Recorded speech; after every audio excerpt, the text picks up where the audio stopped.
Congratulations.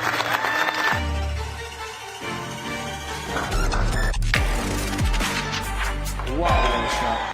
To become World 8-Ball Champion. Brilliant performance. Shane Van Boning, World 8-Ball Champion. Joshua Filler, new World 8-Ball Champion. Albin Ocean, the 2025 World 8-Ball Champion.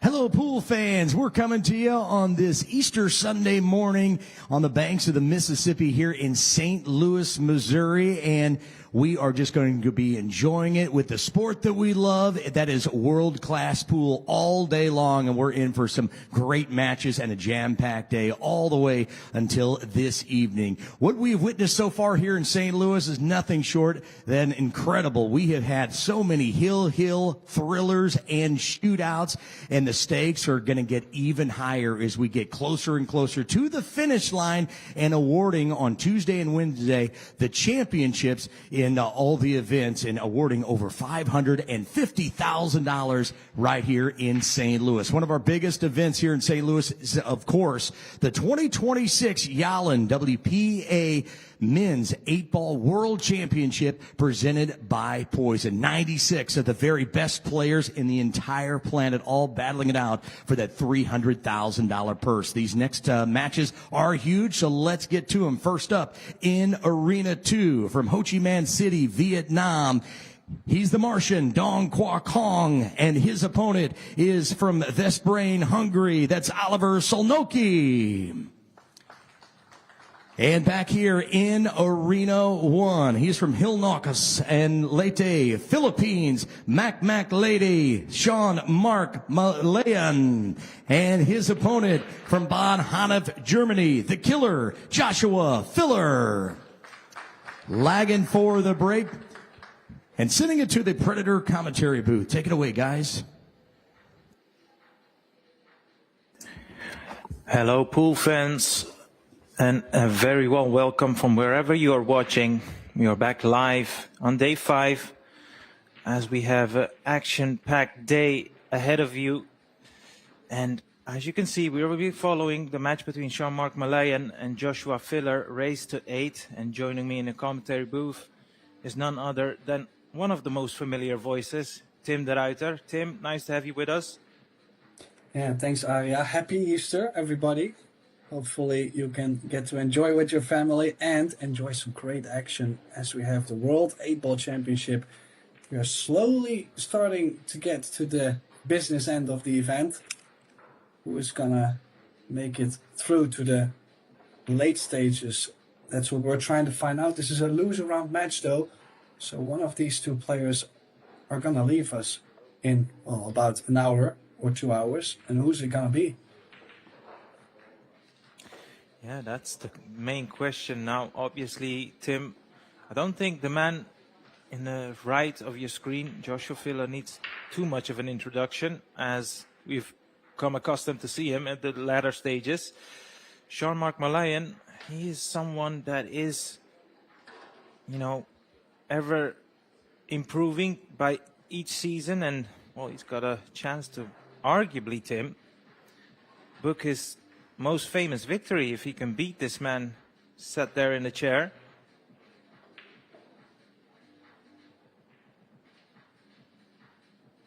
Well, he did have some good results last year. Did win the PBC Indonesia Temple event, which was ran by an organization there, but streamed and worked on by the Billiards series as well. So, I mean, he's already won a nice event. He beat Wukun Lin in that final. But I'm sure he's going to try to stay alive in this match. Filler losing to Justin Bergman earlier. Kind of a sick loss. was trailing the whole match, got himself hill to crush the break. Nothing going in, and Bergman running out. So we'll have to take the long route. This is a lose round 2 match. It's this match plus one more to still get into the last 32. And a tough opener to start with. Yeah, and is he looking at the 2 and the 13 combination? So that will mean he's going for the... No, he's playing safe. Didn't feel like there was any value in taking a risk there, and... Well, he has left at least one shot. I'm not saying it's easy, but that 13 definitely goes into the left middle pocket. And remains to be seen whether Jean-Marc feels like there's any value in going out for the attack here. Might have to play safe himself as well here. More or less send the cue ball back to where it is now, off the 7. And the other option I'm kind of a fan of is to maybe send the 13 away, possibly tying up some balls and just leave the cue ball frozen on the short rail. You kind of send a message, hey, I would love for you to start with how much mess there is on the table. Now, with this kind of safeties, you know that if Joshua makes a long 5 ball, solid. I mean, it's not an easy opening run out, but there is a run out if he chooses to go aggressive. Either the 5 or the 4 does work. Yeah, I see what you're saying there, Tim. I suppose if that 6 ball was slightly more in the open, I mean, you probably would have seen Joshua go for, like you said, the 5 or the 4. I think mainly because where the 6 is pretty occupied and it's hard to get precise on it. He's opted to play safe because he hasn't called a pocket.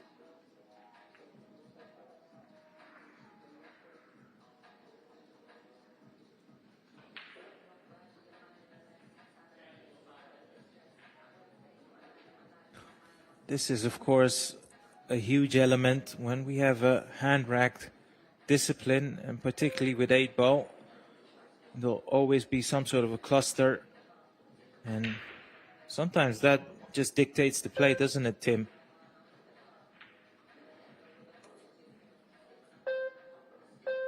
Yeah, I really agree.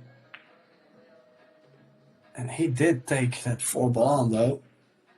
So what Filler didn't feel comfortable enough on was enough for Malayan to shoot. Nice clean pot. I mean, it's always a question in any cue sport. I feel like that first shot after you shook someone's hand kind of feels like it could be a bit of a nervy shot. But nice execution. And if he can land now nicely onto the 3 ball, the 3 and the 6 need a bit of work. And what do you think about the 1 ball? Do you think it goes by the 8? Well, might not go to the left, top left, but it will definitely go top right. I was just looking at the angle there. If he can drop this 3 ball in, he could take the 6 into the bottom middle pocket here from this camera angle. There you go. So he actually landed absolutely perfect on the 3. And if he's got an angle to just to punch the cue ball away from the 9 ball for the 5 into the same center pocket, that would be ideal. Might have to go forward now because it looks pretty straight for the 5 into the right middle pocket. He's addressing the cue ball high, so that would mean he's crossing from side to side. I'll tell you what, Tim, he started off with a very clean long putt like you mentioned, and he could very well go on to steal the first rack. Yeah, especially if the 2 ball goes to the top right, because in that case he could leave himself plenty of angle to still stay to the left side of the table onto the 1. If it doesn't go, we'll have to play for the 2 in the center. I don't think he can leave himself onto the 2 to the left. He even chose to go to the 1. Now, I don't mind going early to this 1 ball. The only thing, though, there will be a lot of traveling involved to get from the 1 to the 2 ball. And if you get the wrong angle on the 2, now suddenly you're not getting to the 8 ball. So it needs a good Couple of shape. options. I was thinking you can even keep it simple here. Play shape for the 2 into the right middle pocket, which he seemed to have played. Now, I'm just wondering what kind of an angle he's got there. It is okay. He can draw this on and off the side rail for the 8 into the top left. I think he's just a bit thin on this. But as you know, Tim, the harder you play these type of shots in the middle pocket, the more risky they tend to become. Needs to cue as well. That's good enough. That's good enough for me. Well, So what I'm sure he agrees with you. What a start to this match. Absolutely. He started off, like you said, it was a very clean long pot. And considering they had a tactical exchange, there might have been some nerves involved, but, you know, this was textbook stuff.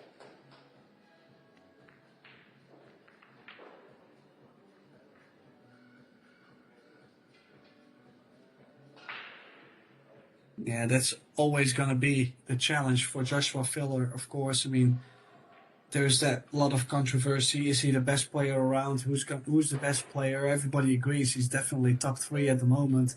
So every single player that's going to draw Joshua Filler, one, they feel like they're freewheeling. I mean, they feel like they have a free shot for another great good match, you know, another big scar.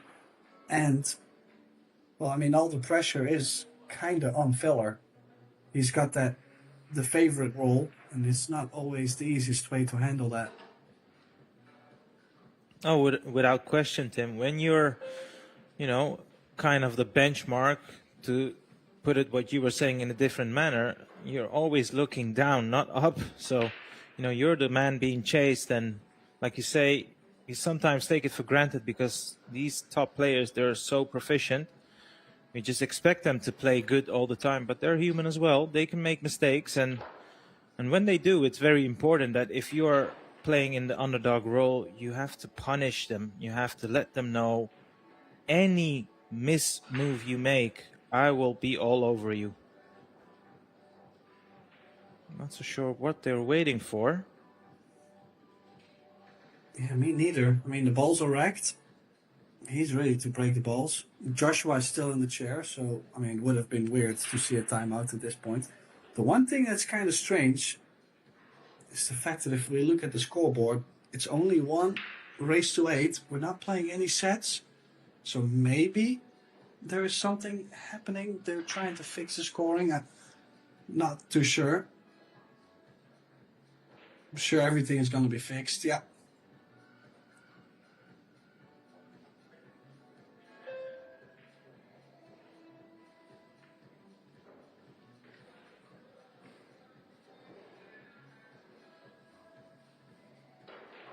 Well, we're good to go. Malaya now breaking from the side. Is he going? I don't think he's going head on. Last time I actually thought he broke the balls real soft. Maybe second ball.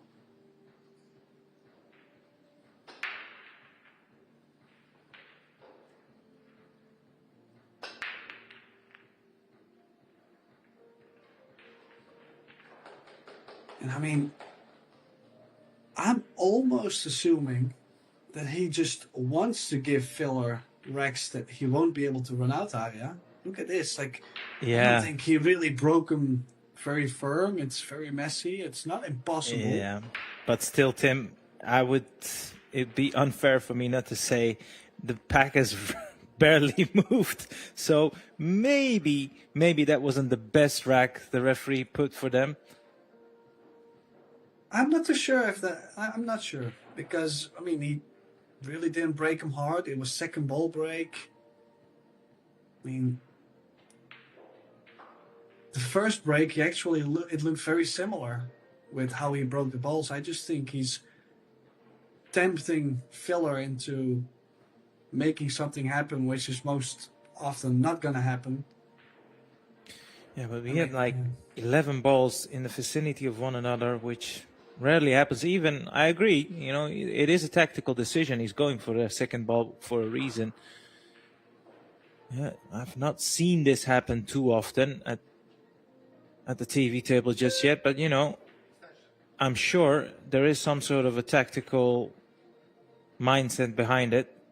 Well, there is actually a very interesting thing too, where many years ago in the European Junior Championships, there was a Dutch player playing Joshua Filler. And, well, because Joshua was just running out from everywhere, every open opportunity was runnable for him.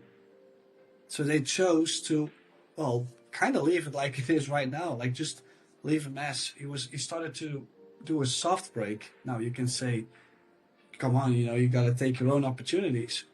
But he managed to win that match because Joshua couldn't instantly put on the clearances, you know, couldn't put on any packages. So maybe, I mean, I have a feeling this might be the plan for Jean-Marc. I think he's just going to play with a lot of patience in this match. Yeah, I think it's definitely something to keep an eye on. I mean, it's still early days. If this pattern will continue, I'm pretty sure that he's doing exactly what you presume he's doing. So it's interesting point you're discussing there.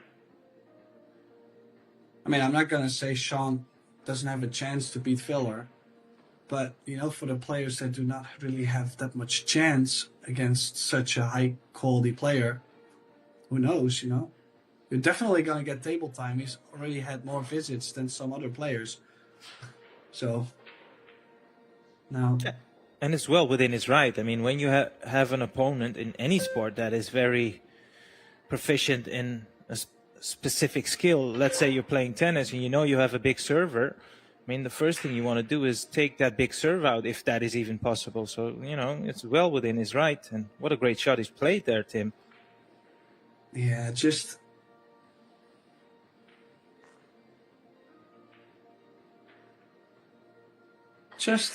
didn't really land ideal, did he? I mean, he still has the cut, but now he's going to have to run into balls. He could roll up on the 14.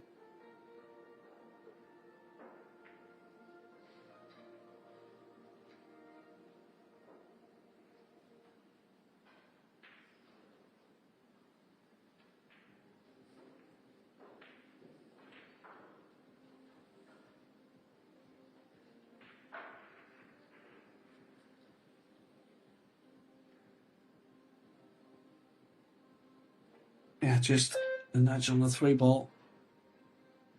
Well, I mean, when I said nudge, I was looking for a bit of a thicker contact. He has put up his hand because he's landed plumb on the 12.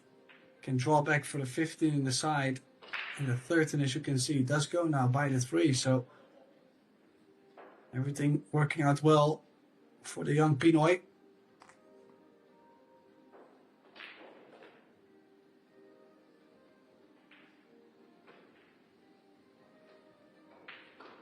Purposely played for the 15 on this side of the table. It's much easier to land nice on the 13 here.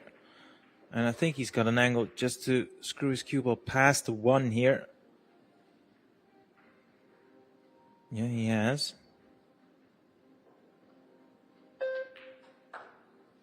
Now, if he doesn't, and I don't think he's on the 13 now, so that 14 does pass the 3. We'll have to take the 14 first. Unfortunately, he's just a little bit thinner on the 14 than he would have preferred, so he'll have to play this very delicate. I don't think he would like to risk running into the 6, but he is going high in the cue ball, so maybe he is playing the nudge on the 6. Yeah, I think it was his only way to even be on the 13. But now I find this quite a tester. Don't think, well, it's either he'll have to play with low left, put the cue ball just next to the 2 and take on a long 8 ball, or maybe stun left, going 2-3 rails towards the 7 to the right side of the 8. But a lot of traffic, easy to fall behind the ball. If he catches it full, which he has, look at this. Not the cleanest drag to run out, but then again, if you consider how it was laying, what is it, 5-10 minutes ago, Pulled off a quick run out. Bit of pressure on this 8. He's doubled the lead. 2-0 now. Jean-Marc Malayan. Sending the message to Joshua Filler.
Well, Tim, this is a indication to see what type of pattern we'll come to expect in this match. Oh, look, there's a much better spread now. So even though common with a second ball break, you will have always a bit more clusters. There is a more even spread this time around. Yeah, hasn't really landed on sitting duck though. Maybe a combination on the stripes in case he would like to go for the stripes. And otherwise, we'll have to go off the, well, starting with something on the 2-ball, I believe.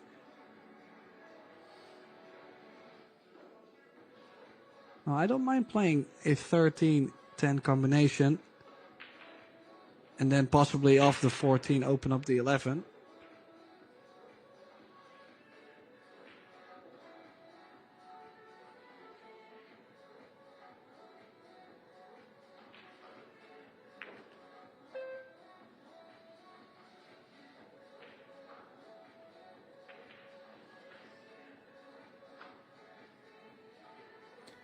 Now it goes without saying, if he wants to run this rack, he needs to figure out something on that 7-ball.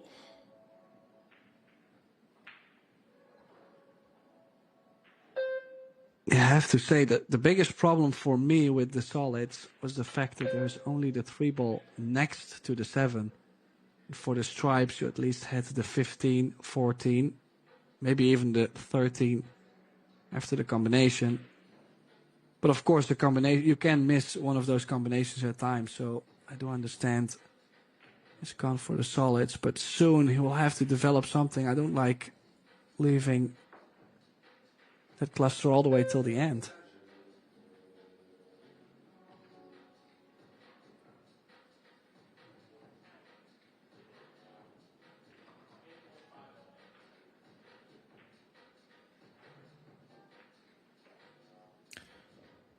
I mean, considering why that cue ball is landed there, maybe he's trying to play position on the 3-ball into the, from this camera angle, into the bottom right corner pocket. Well, never mind. I think anything he had planned has gone completely out of the window there. I was just thinking if he could leave himself on the bottom left corner pocket with a high angle on the 3, play the nudge on the 13 and the 7, maybe send the 7 towards the bottom right. But there's a lot of ifs and a lot of touch and feel shots. Well, he has played that high angle, but this is very thin. Not even 100% sure he can now make contact with the 11 and the 7. Or maybe slice it into the bottom left, run the cue ball with a lot of left spin, outside spin, 2 rails into the 7-11. My biggest concern is catching the 7. I think most of the time you're not going to land on something. He's even drawn into the 7.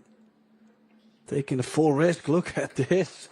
That is a fantastic shot, Tim. That really is a gem of a shot, and I think he can cut this in. If he can't, he'll have to play the bank, which is also very makeable. I was going to say, from the position he was in, I would love to be able to play the bank. I think he's okay though, still cutting the ball. Bit pacey. No, looked to be a bit pacey into the rail, but looks like the table's playing nice. No bounces at all so far. Now, I must admit, that's now twice in a row where he's had the, well, last ball or maybe the one before the last ball to play position on the 8, where I wasn't 100% convinced he would land as good as he has, but twice in a row he's landed perfect on the 8 ball. Yeah, as you can see, 889 player overall performance. He's had a great start. Indeed, he's playing 8 ball a bit risky, but in the end, this is what I also tell people, like, sometimes you just gotta follow, like, just continue your plan. Like, maybe he felt like this was the best way to run out, and if he starts to doubt his decision making, I just don't think he was still gonna get out. Do you understand? Like, it's easy to get distracted by thoughts. So we would like to see him open the clusters early, but if he just believes in himself, I think his odds are a lot better than if he starts to overthink and now suddenly he's trying to make different choices and he's going wrong. So I think he's gonna put a lot of pressure on Filler at least, and maybe he's even just free rolling in this, who knows.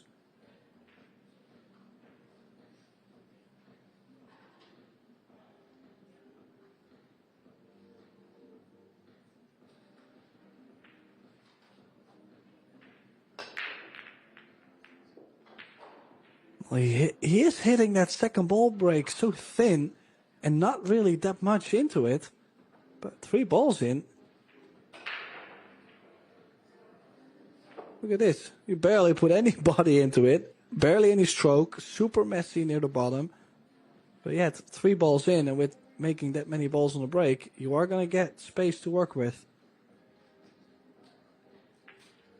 Yeah, I don't think he's got any choice then to go for the solids here. I mean, is he really looking to cut this 10 ball in? I don't think so. And the solids would work. The sooner you can get rid of that 2 ball, maybe does the 15 go past the 2 ball? It's hard to tell from this camera angle, but he is eyeing it up, so I think he's playing the 15. Yeah, he is.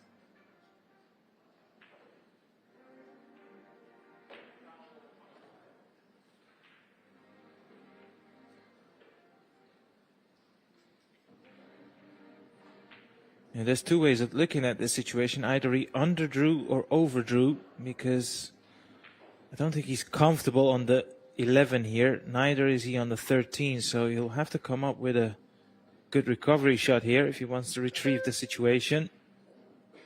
I'm not even sure if he's on the 11. If he's on the 11, I like to cut it in and probably run into the 14. Like, try to skim off the 14.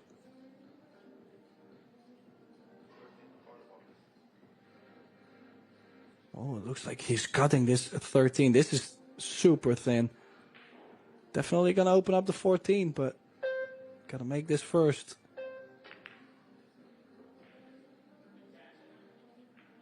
Wow. Well, wow, and look at how unlucky he got on the 14 now, yeah? Yeah, well, I'm going to say something that might come across pretty harsh. He put himself in that position in the previous positional shot. So, I mean, yeah, absolutely. You're 100% right. He pulled out a great shot, but with the same token, he put himself in trouble with what could be considered a loose positional shot. So he'll have to. I'm not so sure if that 14 goes directly. And with this angle, what are his options, Tim? Honestly, I might even considering choosing to go one rail into the one ball. Like push the one into the 14-8.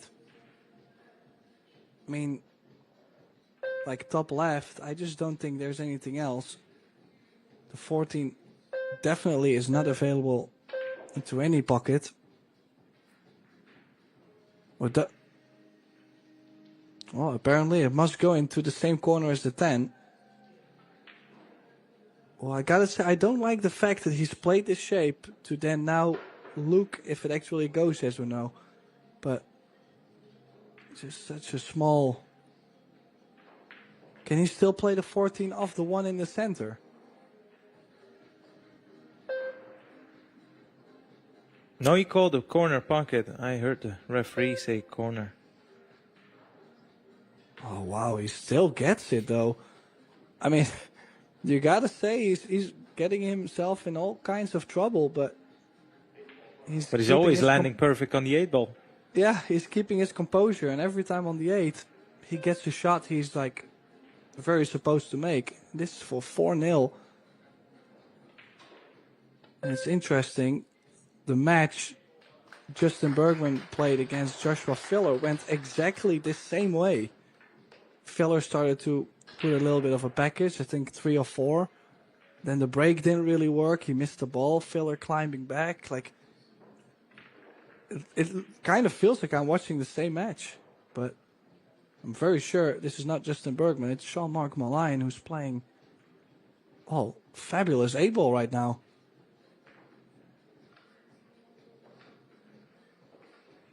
And let's not brush under the carpet. That's 2 break and runs on the spin route. So he is producing the goods, even though some of the patterns might be questionable. But, you know, he's pulling out the shots.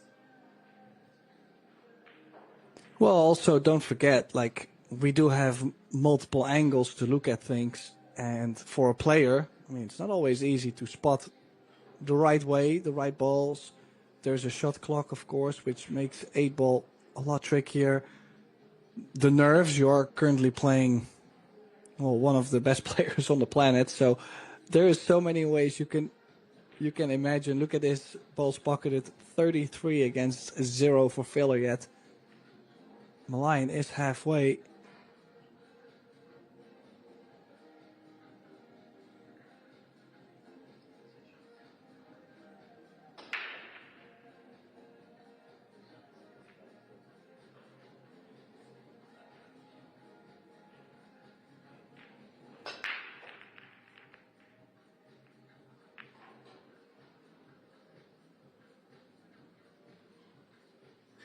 Oh, and another ball in, and this is one of the better spreads. Like, it just doesn't really do much on that second ball break, but stays at the table. Both available solids and stripes.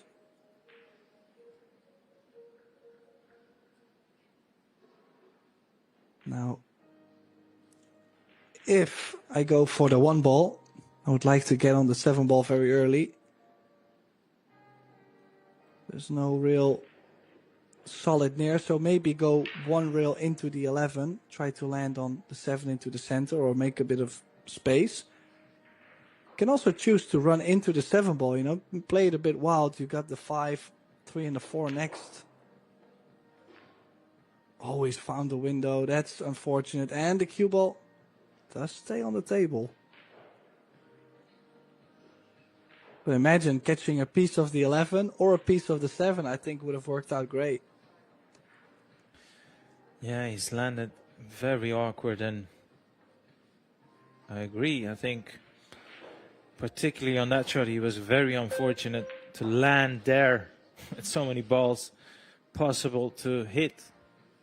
I don't think he's got a shot. Maybe he can cut the 3 ball in, but that is, as you can see, a very difficult shot. And that cue ball can even go into the side off the 4. He's in a horrible position now. You might just see Joshua Filler at the table for the first time in the match. With a scoring visit, I mean. Of course, he was involved in a safety exchange.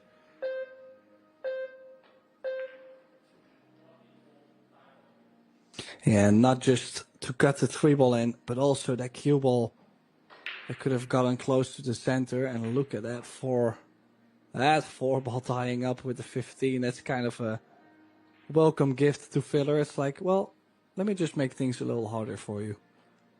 Show me why you're considered one of the best. You have to prove it. Is he playing deliberate foul? He is, you know.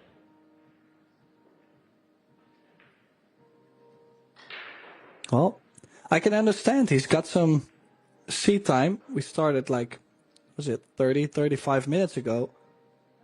And this is one of the not so many times he got to actually shoot Joshua Filler. So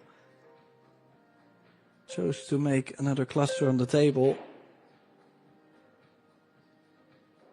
I mean, he looks like he's going to pocket the 5-ball, but I would really not like to take my chances from this position. But I mean, the 7 is a problem. Like, I'm not a big fan of the 7, and he has 2 clusters on the table.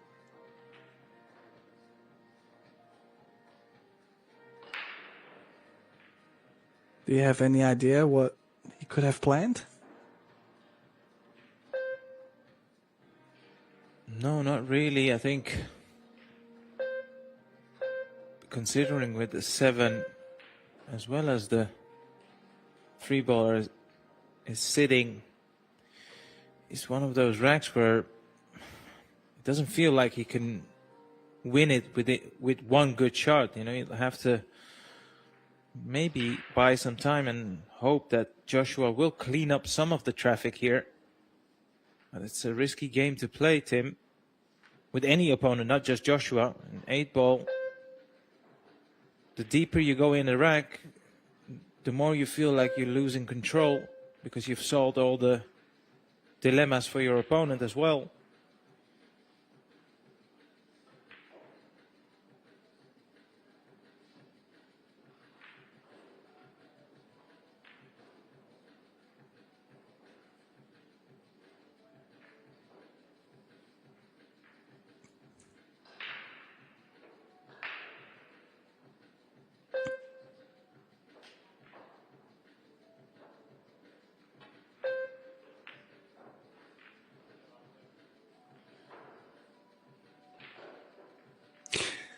It's still not horrible. I mean, best option for Filler is probably to take the 14 on from this position, leave himself angle on the 12, run into the 15. But yet, no guarantees. And as I mentioned, he's had some time in the chair.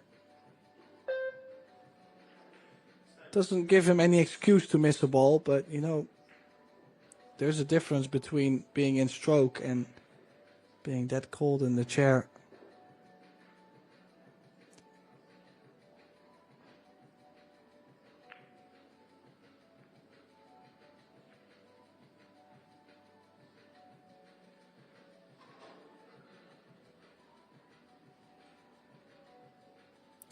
So when, let's say you would be on the solids here, Tim, what would be your game plan in this type of situation?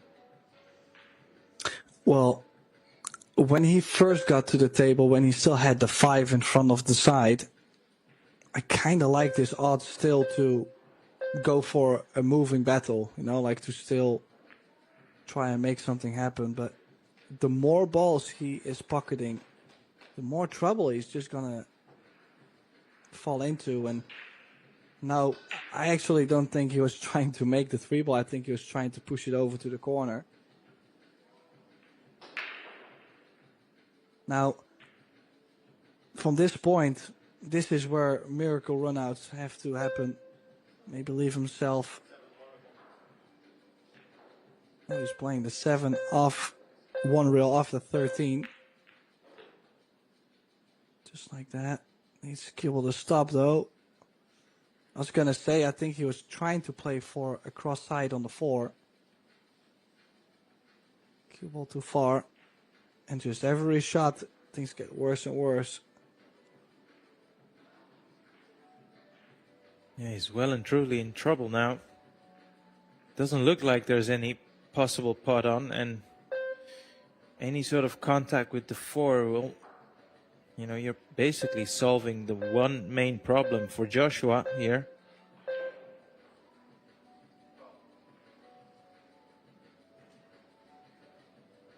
Now, of course, with ball in hand, it's very easy for Joshua to open up that cluster, and that's the only problem at the table for him. And he's got that guaranteed, what is it, 12 ball next to the top right corner pocket as well. Well, I said guaranteed. He's not on it now. As you can see in the stat, that's the first ball Joshua has pocketed. He's looking to cut this 15 ball back, I believe. Yeah, made it look easy.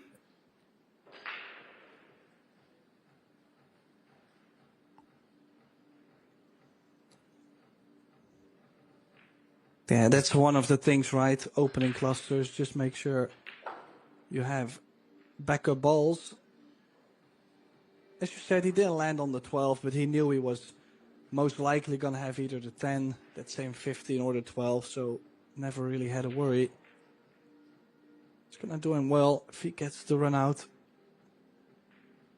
Should be okay, though, to run up to the 11, 11, 10, 13, 8.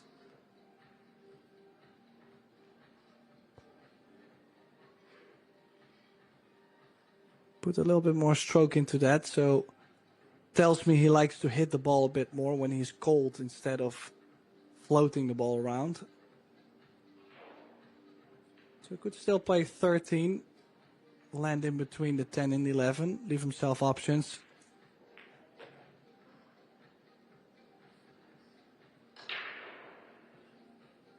I mean, he's landed absolutely perfect on the 11 into the side. He can just drop this in and then take the 10.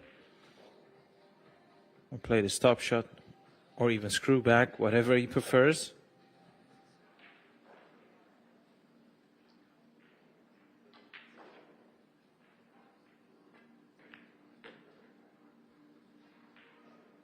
Yeah, straight away when he had ball in hand, after that attempted safety shot by Sean Mark, we kind of expected this outcome, didn't we, Tim?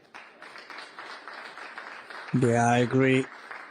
The more balls he started to pocket, the less I felt like he really had a chance in this rack. And could have been 5-0, but it's Joshua Filler now opening his account in this match.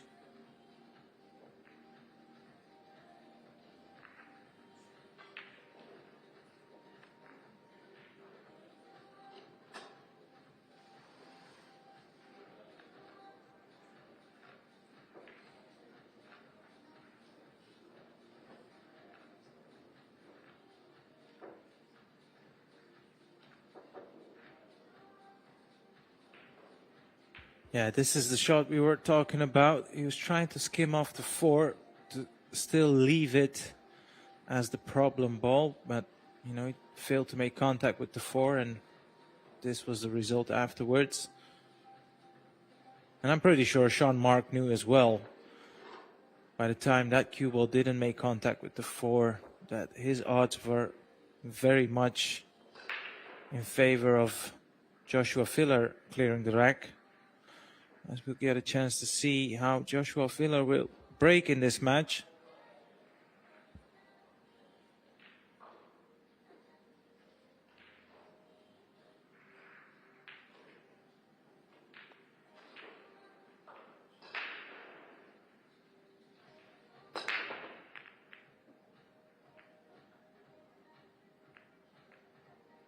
Oh, cue ball almost kissed straight into the corner.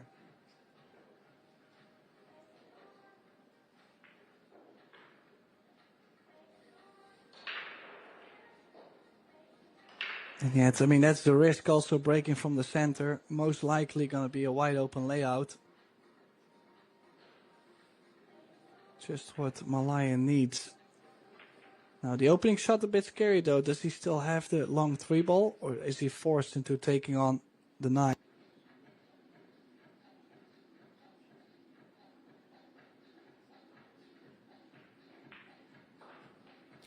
Yeah, I think it's a matter of preference here.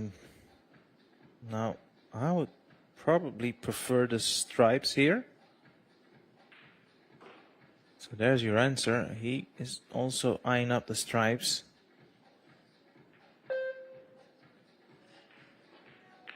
Yeah, I did like the stripes a bit better with the 14 blocking the 7, but just this opening shot was tricky. And returning the favor right away for Joshua.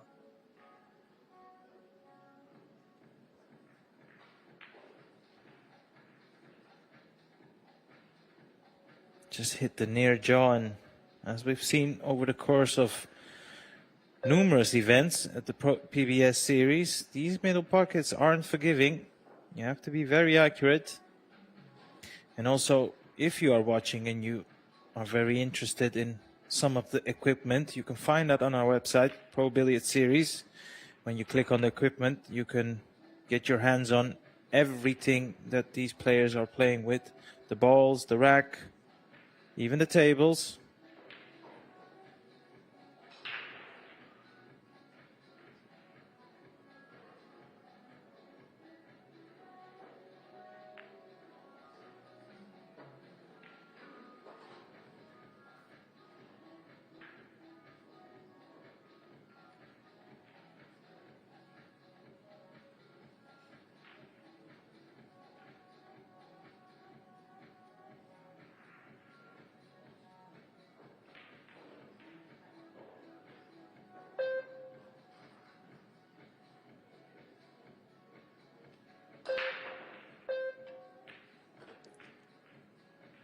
Yeah, what a pattern he has here.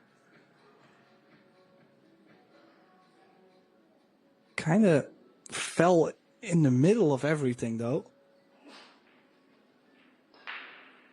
So we'll have to recover. Is he playing this stun right? Long rail, short rail, and straight back out towards the 12. You do know your shots, Tim. Exactly played.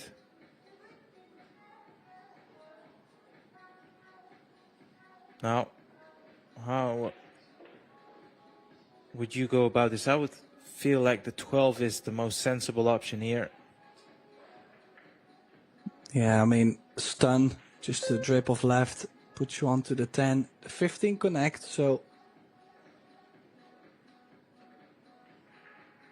not too worrying. It's more the traveling the cue ball when he got out of line that got me worried more. But in these open positions where he also has the options to, he's gonna find a comfortable stroke. He's gonna find something that really fits his playing style too.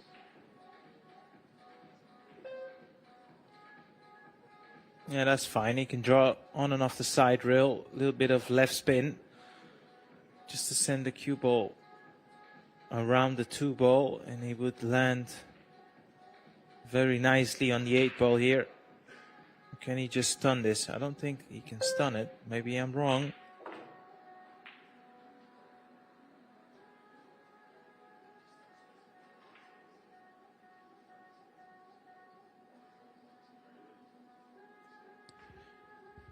Well, let's not forget, he broke dry, and Jean-Marc did have a chance. Did fail to put that 9 ball into the side pocket, and in stepped Joshua Filler, does what he does best, clear the table. Now only 2 racks behind.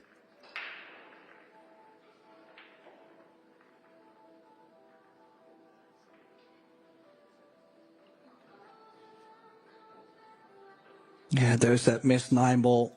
It was all about it. He did play that with a lot of pace, making the shot a little bit more difficult, but yeah, Filler picking up the pieces.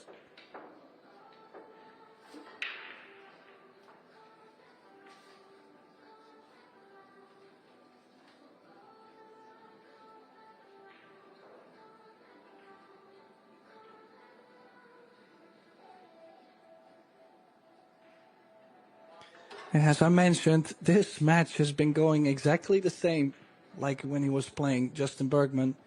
The only difference, and I'm quite sure Pia agrees while watching this match, is Filler did lose that match. Today he's going to try and get just to be on the other side of the coin. Oh, he's made one. Now, any clusters? Well, 2 issues on the table. I really prefer the stripes. Yes, we just see the replay there. What is he called? Side pocket? 11.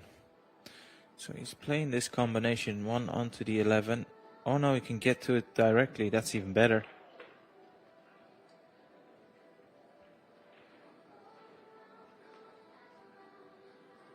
Can we foresee any hiccups in this rack, Tim? Not really. I mean, the only thing you could say is the fact that the 8 doesn't go by the 2-6 in the bottom right. So you might have to play for the 8 in the center or in the bottom left. And the fact that the 14 is all by itself on the top side of the table. But that's the reason why he's taking it away so early. Just so he can make sure to stay the cue ball near the bottom side of the table.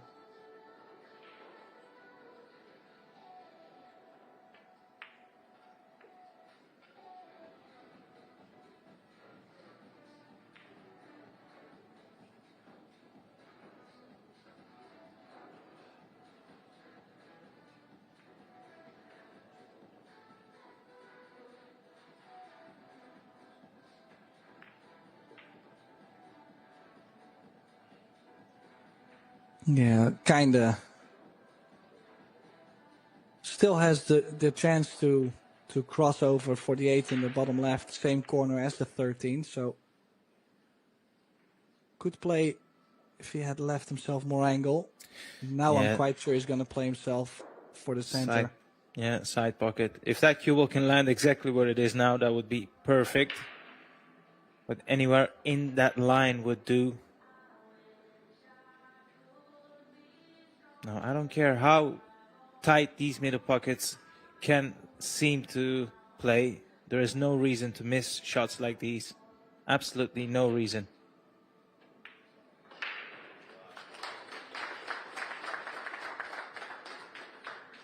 Just 1 rack behind and the comeback is in full swing.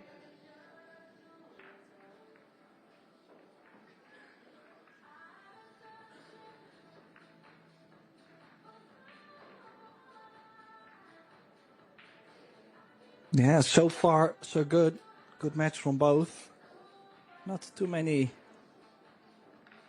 Well, it says 3 missed shots, but I think actually 1 really influenced the scoreline a bit, and that was the 9 ball Malayan missed. I think that was one of the crucial misses.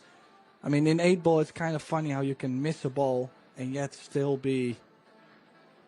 You know, it's still okay. Like, if you miss a ball early on, you might still get back to the table. So missed shots is not the biggest stat, but it really depends on what occasion.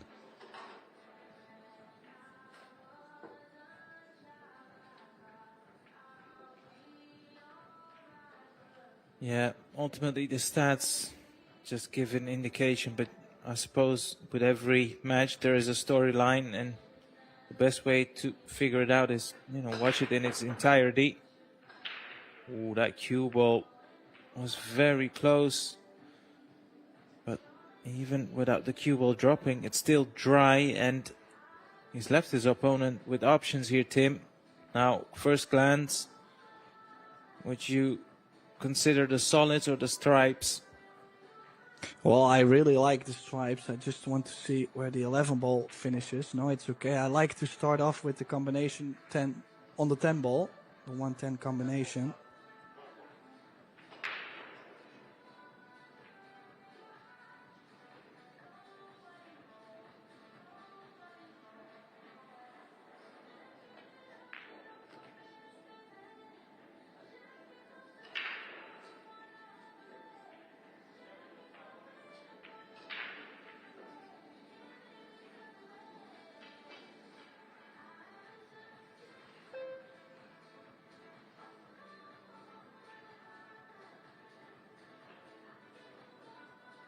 Yeah, look at this spread overall.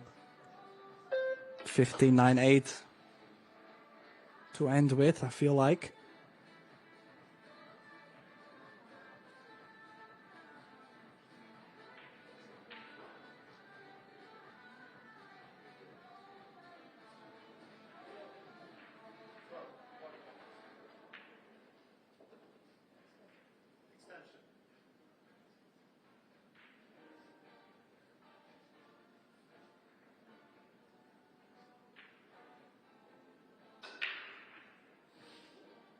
Yeah, let's see. I'm expecting him to play 12, 11, 14, 15, 9, 8.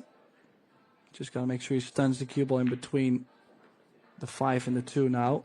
Straight enough on the 11. Has left himself a little bit of an angle, and the 11, one of those balls not to land easy on. Could still play 14, 15 and go off the 9 to play the 11 into the center. I mean, he has the 8 ball in front of the corner. But would have been nice to take it out early.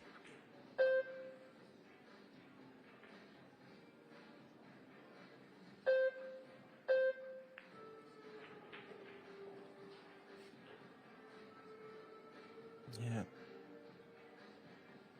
Seems like the 15, then the 9, and then, like you said, the 11 is likely going to be the pathway here.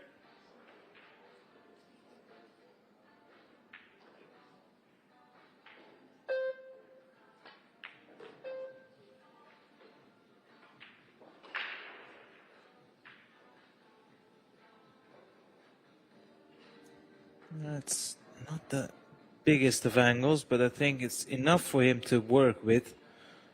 Now, might have to come off 2 rails now.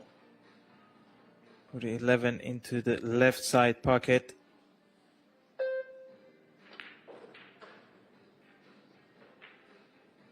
Yeah, play that to perfection. Doesn't need to do anything drastic now with the cue ball, just drop it in.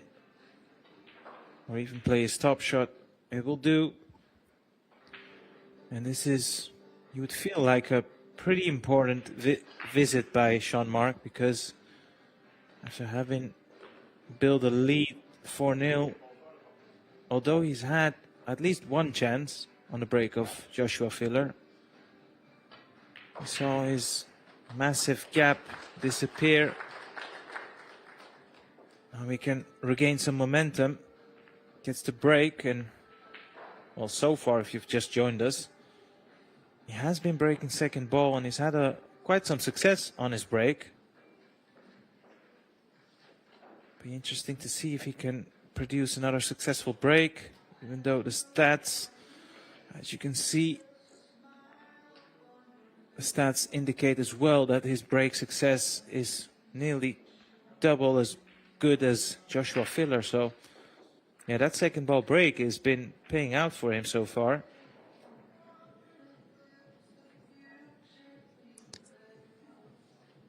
Yeah, I agree. It kind of looks dull, the break, but I mean, you cannot argue with a man that has a way to make balls on the break in 8-ball.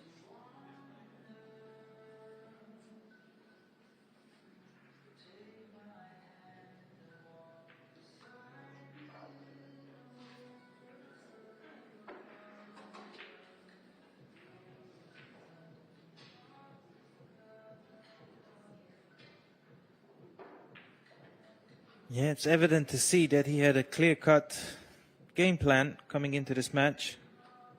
Just keeping true to his guns, breaking the second ball from the same side. Nearly lost his cue ball, but once again he's potted at least 2 balls, if not more. And again, he's managed to get a good spread.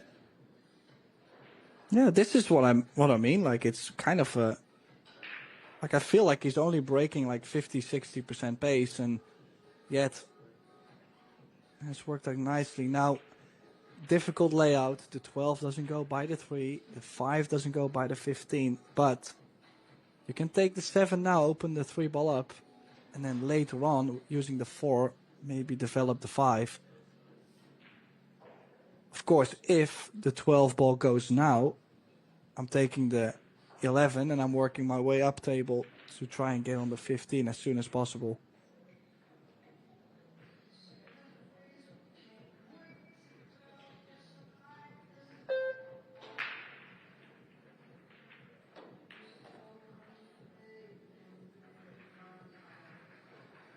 Imagine if he lands perfect on the 15 right now. He's come around to have a look at it. Now he's looking at the 12 now. Well, technically, almost every time you make a ball, you should check, go over and see, hey, am I maybe on the 15? Because that would be, well, a big fat bonus to have.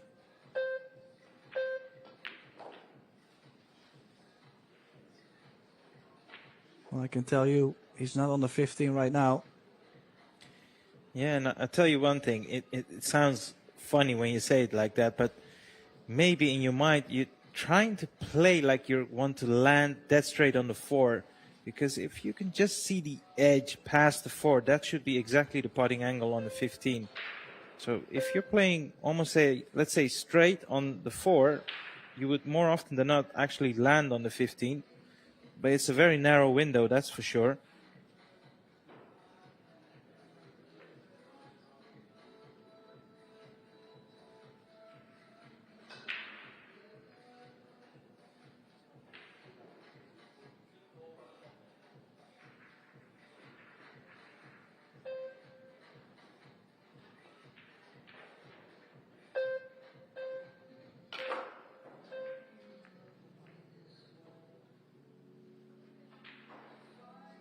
Oh, he's nudged the 12, excuse me, but now don't think he's nudged it enough. The 12 is locked, and we've seen this before.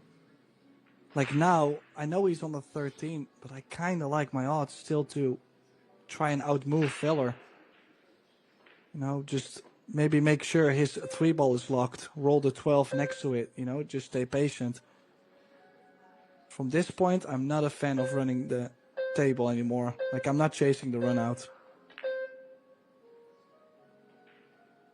No, it makes sense. It's, well, I don't think he's got a pot on anyway, so he'll have to play his safety. Well, he might be on the 15. I mean, it's close, but he could play. Wow, that would be crazy. If he plays this low right, run the cue ball into the 4, take on a long 9, you could possibly make something happen on the 12, but his percentages are quite low at this point. But I've said that before, and he's proved me wrong before.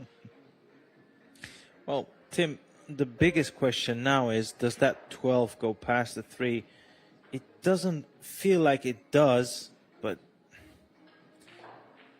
I mean, if it goes, from this angle, it's very easy for him to play position on it.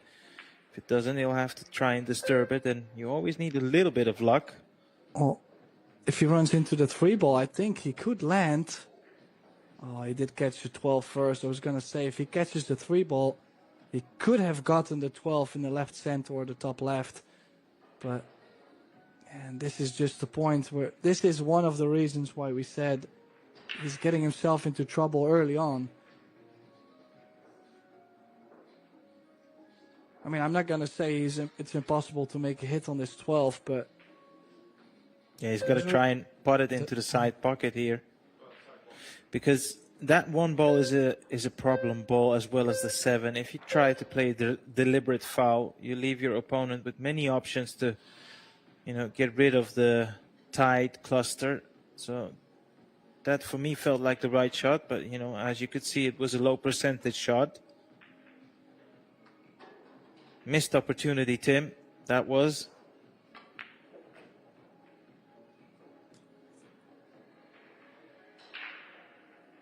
Yeah, and of course, I mean, just like any other top player, Joshua is gonna make quick work of these open balls. Even when your opponent ball, like his ball landed so on top of the table to where even if Joshua would make a miss hit somewhere, he's still not gonna leave something on. So imagine the amount of pressure on Joshua at the moment. Well, he's not going to feel any of that. If you look at where the 12 is.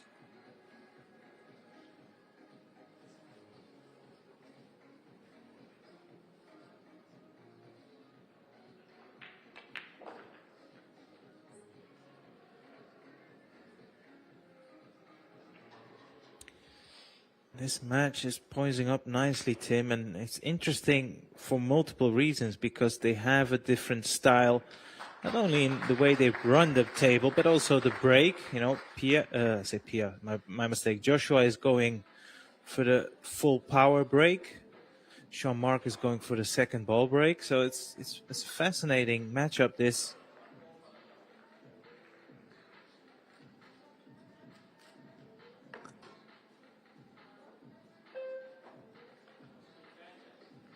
Yeah, I mean, what else is Filler supposed to do? I mean, imagine if he starts breaking the same way as Jean-Marc does. I mean, I don't think he would be able to convince himself to actually go breaking the same way because it's a bit of an odd break, I said. But then again, I understand why Jean-Marc just sticks with that break too because obviously it's working for him.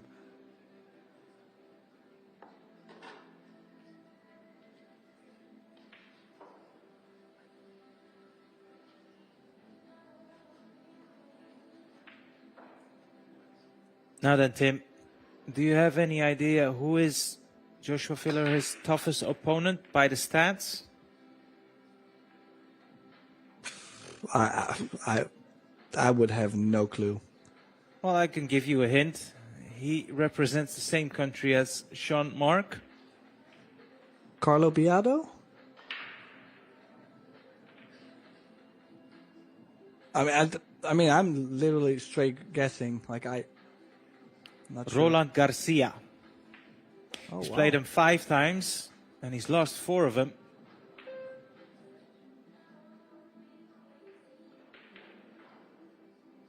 Oh, that's interesting. I mean, actually, Roland, I really like to watch Roland play. He's a good buddy of mine, but I never knew about that stat.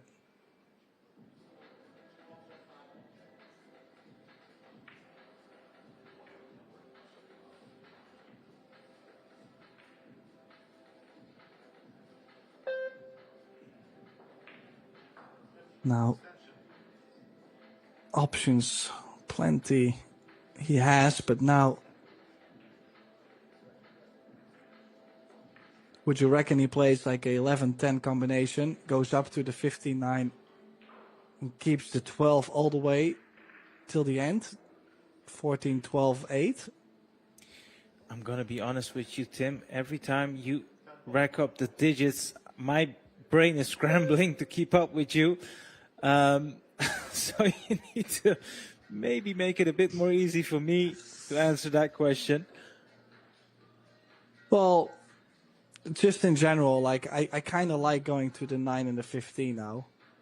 But the 12 on the right side doesn't have any other stripes nearby. So, I mean, I don't mind leaving it all the way till the end.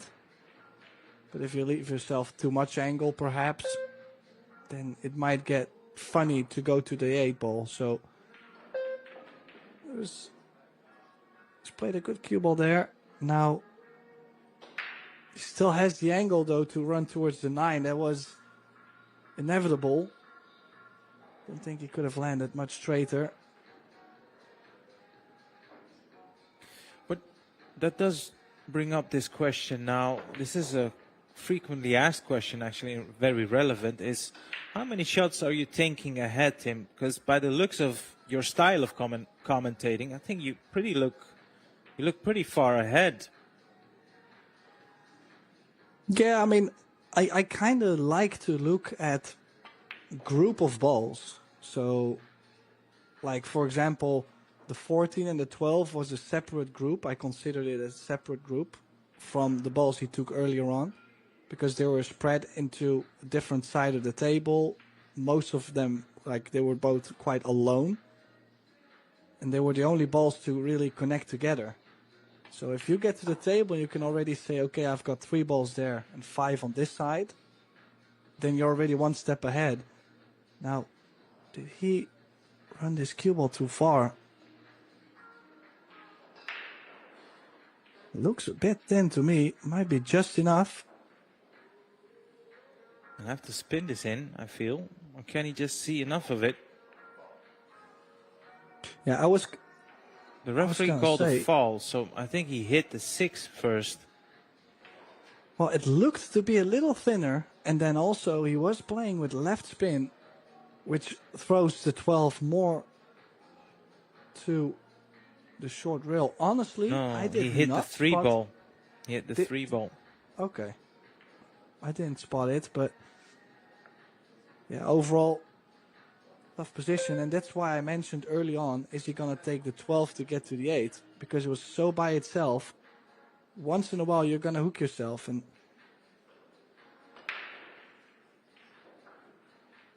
now, I like Sean Mark actually to start with the 2, 2, 5, and then go to the 1. And then all the other 4 balls, at least, are not even near the 12 or have anything to do with the 12 ball. Yeah, I got to be honest with you. I would take the 7 first and then try and play position on the 2-5. Don't really like when a ball is that near a side rail and, you know, just below the middle pocket.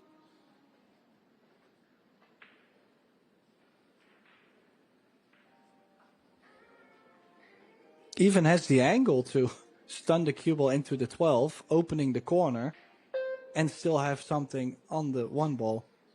Like, there's multiple things you could do if you find the 7 ball awkward. I think... Was he trying to do that? I'm not sure. But he's okay now, actually, to go up to the 7. He always has the 6 ball in case he doesn't like the angle on the 7 ball. So 2 rail shape. Play the 7 in the top right.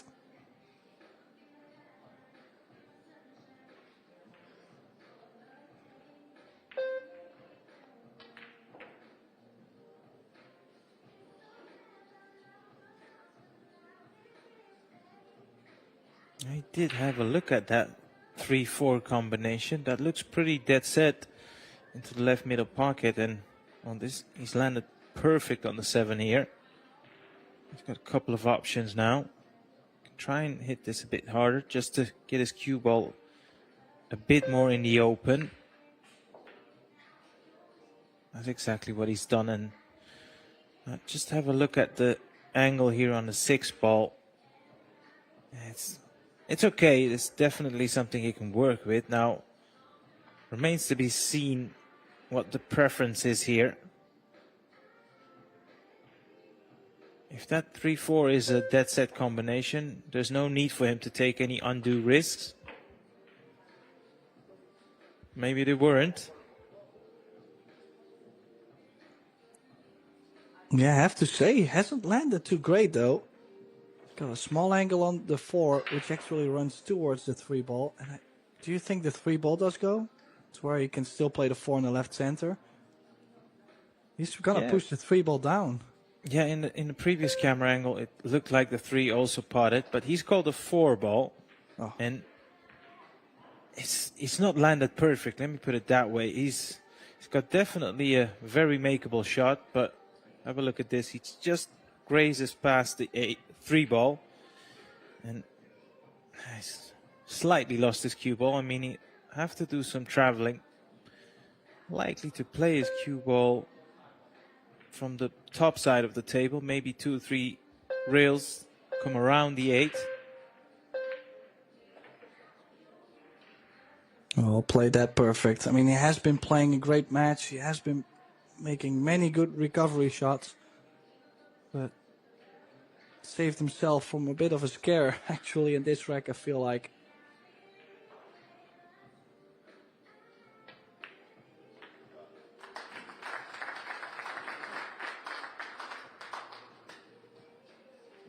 So yeah, still taking that lead. And I mean, I know I've been talking about the Joshua Filler against Justin Bergman match a couple times now, but the scoreline, so far as I remember, is exactly the same like in that match.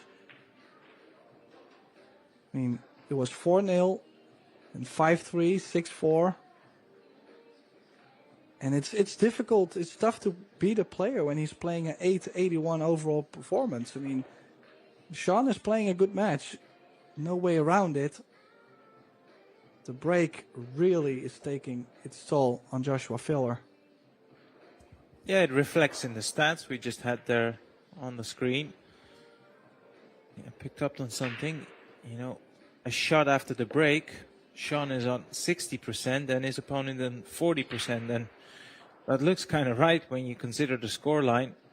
More often than not in 8-ball, if you have a shot after the break at this level, they go on to clear the table. So if Sean Mark is on 60%, that's probably why he's edging this. And he's sticking to his guns, going for the second ball break. Ever since the beginning of the match, he's deployed this tactic, and it's, as you could see from the stats, worked out for him.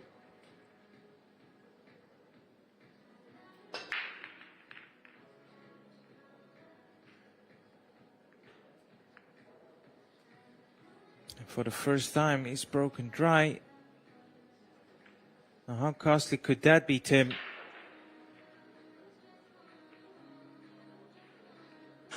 I mean, with the style he's breaking, Arya, this is always the one thing I wonder. Imagine you play this break. Like, you're always trying to look for a way how you can be better the next break, right? So I'm wondering, like, what would you tell yourself on that break? Was it too soft? Was it too hard? Like, I mean, I wouldn't know the difference. Because it's such an in-between thing on this. Usually you break the balls hard and you know, okay, maybe go softer or maybe hit fuller. But, yeah, I don't know. Difficult to coach yourself on this kind of break too, I feel. Look at this layout.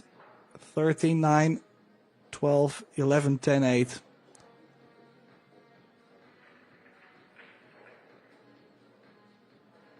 It's going to the 9 to open up the corner for the 11. That's why he's not playing 13-12. That's why he's taking... Oh, he's understruck that. Hasn't landed nicely on this 9. Could still stun the cue ball up table and go 9, 10, 11, 12, 8. I don't mind that play. The only thing is you need to get kind of straight on the 10, like small angle. You don't want to have a big angle. And I think he's played it well, so he's able to recover. But that was a little bit of a scare. Surprising to see Joshua make him, well, a bit of a mishit, a miscalculation on the stroke. And he's perfect on the 11, like you mentioned. Needed an angle to send his cue ball downwards, and he's managed that.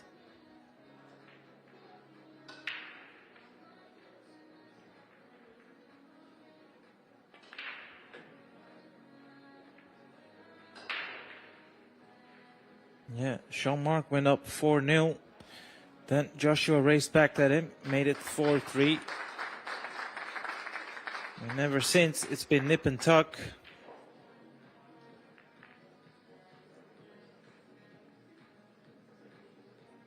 Never been in front, of course, so far in the match, Joshua.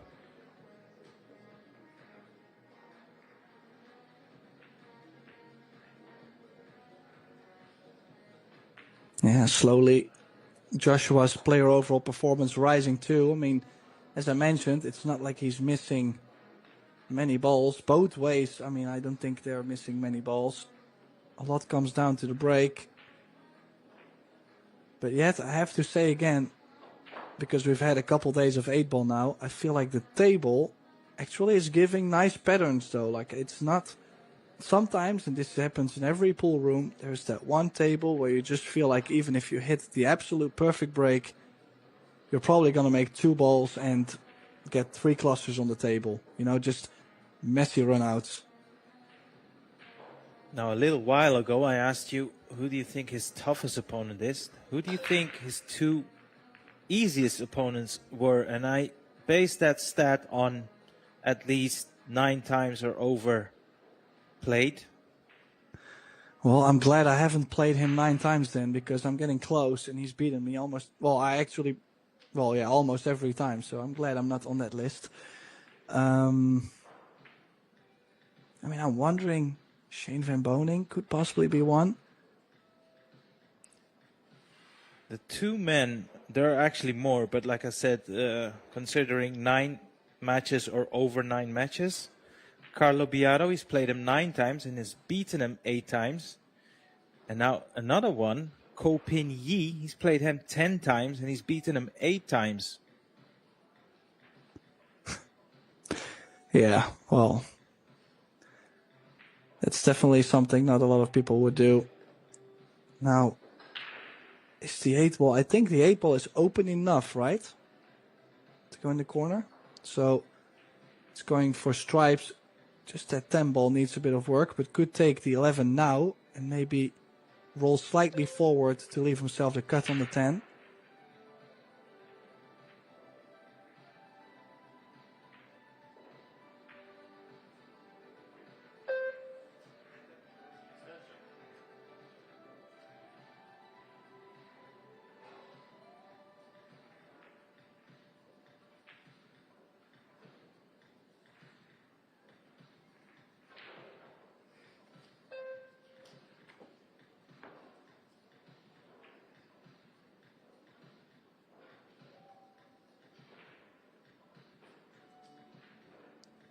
Definitely has a different plan in mind.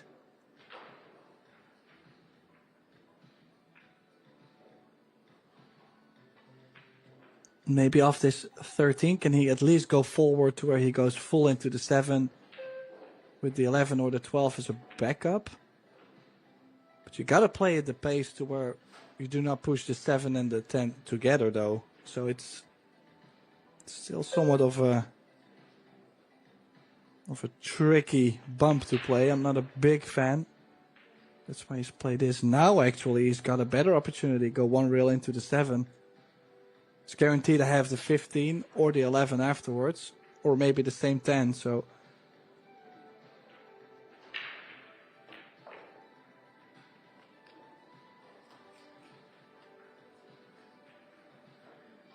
I mean, imagine after all that time, we're now almost an hour and 30 minutes in. Who would have guessed we would find ourselves at 6 each after seeing Malayan go up 4-0? I understand what you're saying, but you know, with the top players, 4 or 5 rack deficit is not overturnable. They're just that good to, you know, reply on their own. But like always, you do need a chance. You need an opportunity. This is the type of game where, you know, particularly with winner's break, you could be the greatest of all time. If you don't get a chance, then you're going to lose. But more often than not, as we've seen throughout the event, there will be a moment where they get a chance. They might be, you know, the smallest chance of them all, but still, that's where good things can start to happen. And, you know, they're at the top of the game for a reason. So, yes, it was a very commanding lead, but it's not something I feel like is telling enough for if you're playing the top 5 of the world. True. The only reason why I'm a little bit interested in this thing happening right now is the fact that he's done the exact same thing against Justin Bergman.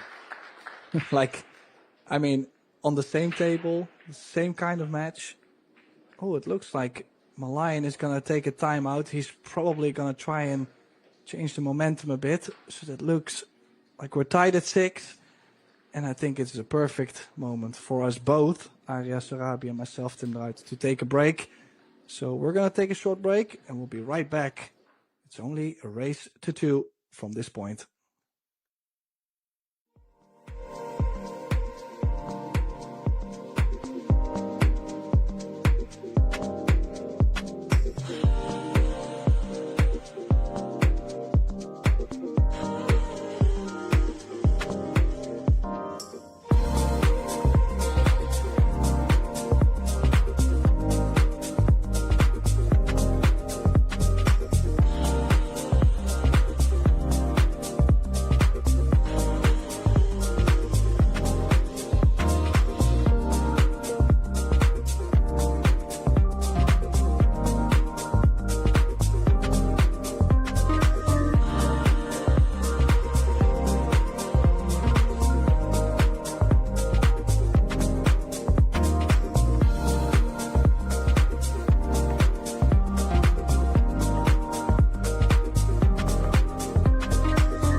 And we are back live all the way from St. Louis, Missouri.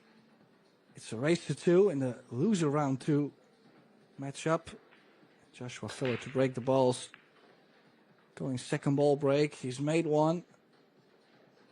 Does he get a favorable run out on his hands? What do you think, Arya?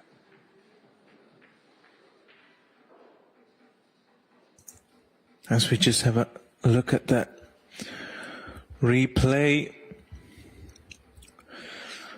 well, whatever way he's going to go here, he will need a nudge of some sorts at some point.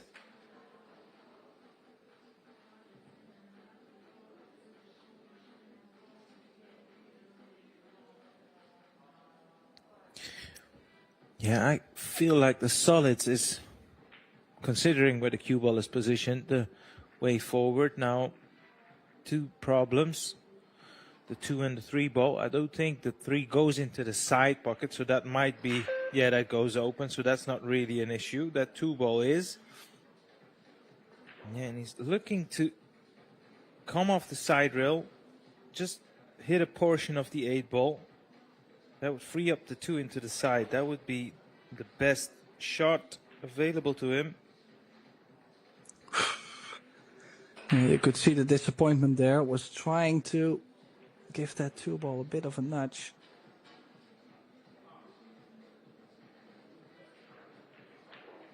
You would say his percentages to run this rack have dropped immensely after not giving that 2 ball a little bit of a nudge. The 1 and the 5 not going into this bottom right. Most of it being blocked.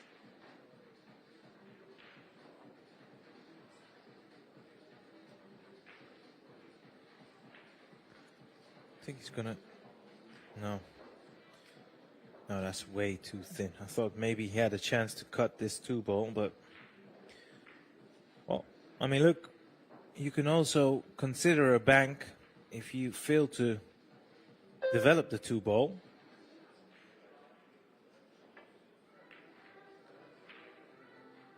Okay, apparently he did think he had enough to go on the 5 to the right, bottom corner. Yeah, I must be. He's now looking at the bank. I was going to say he's not making any attempt anymore to give the balls a nudge. So I'm assuming. Yes, straight onto the 1. So we'll have to see a cross-side bank on the 2. Preferably with shape on the 8.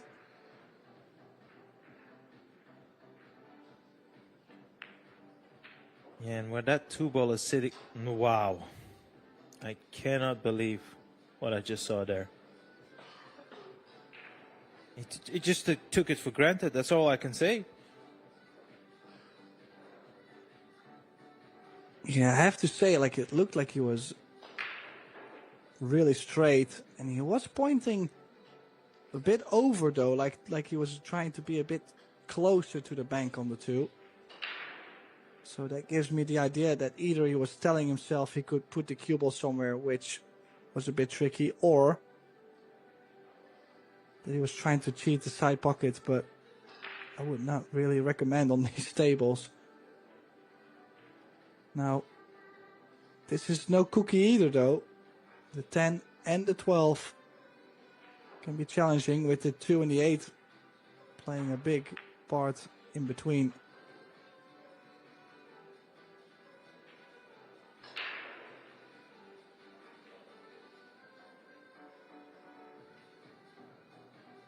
Yeah, well, at this point in time of the match, Tim, as we've alluded to earlier, he was up 4-0. It's a race to 8. You should be, I'm not saying he's not, of course. You should be very grateful for any opportunity that comes your way. You would be pretty heartfelt if he is the one to go down after 6-6.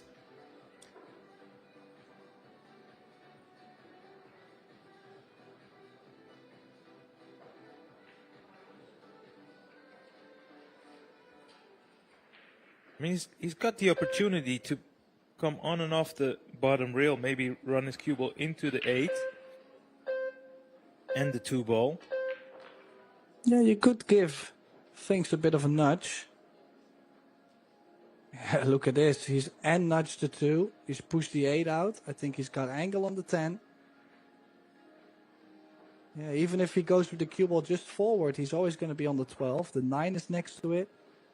That nudge has worked out perfectly. Yeah, needs to roll this a bit further forward.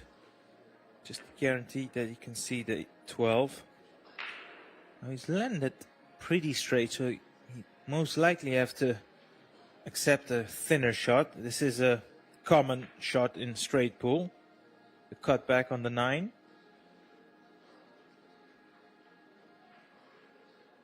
It's a gentle draw or even a stop shot would do.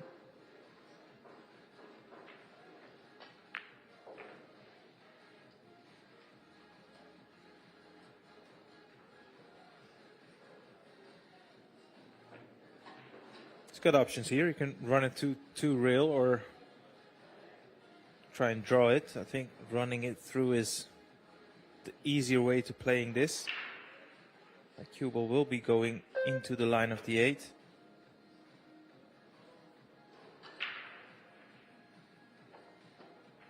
Yeah, gotta say, what a crucial moment to miss a ball. I mean, it was a difficult layout for Filler. And he still had to come up, of course, with a lot more, with a bank on the 2.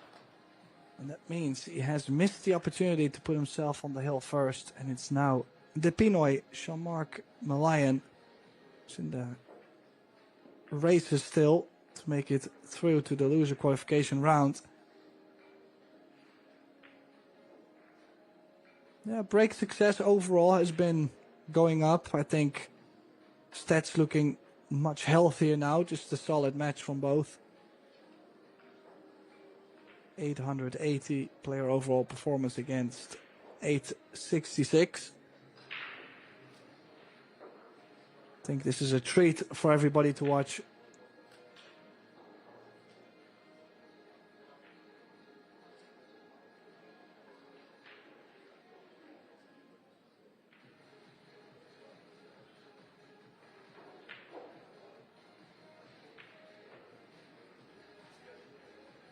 At this moment in time, it is out of the hands of Joshua Filler. Needs to sit there and hope he'll get a visit at the table. This is, of course, Jean-Marc Malayan's his opportunity to finish off this match and end the hopes of another former winner, Tim, as we have had Shane Van Boning going out quite early.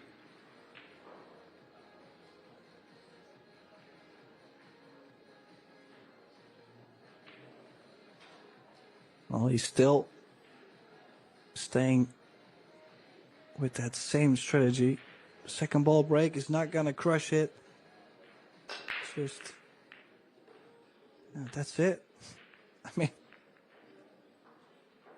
how can you argue with this young man choosing this kind of break? I wish I could break like this the rest of my life. Looks so soft, like he puts a solid stroke on there. Makes 2 balls. Of course, it is still second ball break, so you have to fade the tough layouts as well.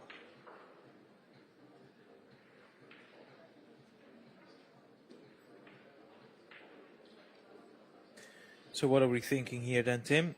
Solids or stripes?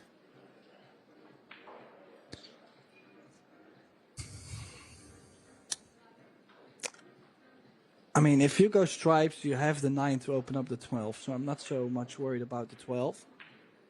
But then yet, you will have to figure out a combination early. Now, I don't mind 11, the combination 14 onto the 15, just to drop it in and follow the cue ball to be on the 13, and just let the 14 to what it is. Kind of like that path the most. I just don't think for solids it's too easy to open up the 1 ball.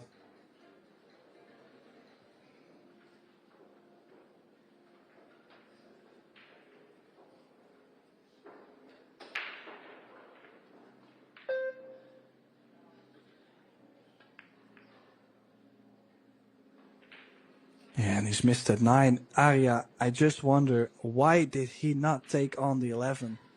Why did he have to take that thin cut with spin right away?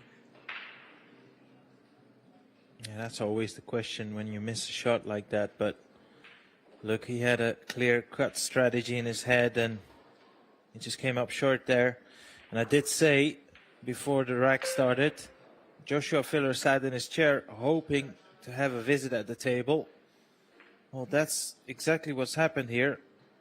Can he make the most of it? Well, that's the difference too. Like, if you imagine, if Filler takes on the 4 ball, all the solids are wide in the open. Like, even if Malayan has, if he had made the 11 ball, just to make sure he had the stripes, things were going to be so much more difficult for Filler.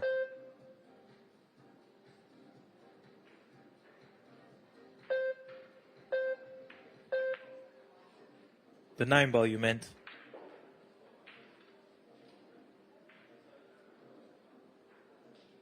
No. I'm saying, just I'd rather take the easy shot after the break to make sure I already have the advantage taking solids or stripes. He went for a difficult shot after the break, and now he missed it. He also gave Filler the chance to give him the pick, you know, just pick which side you like, and oh wait, they're both open. Good luck.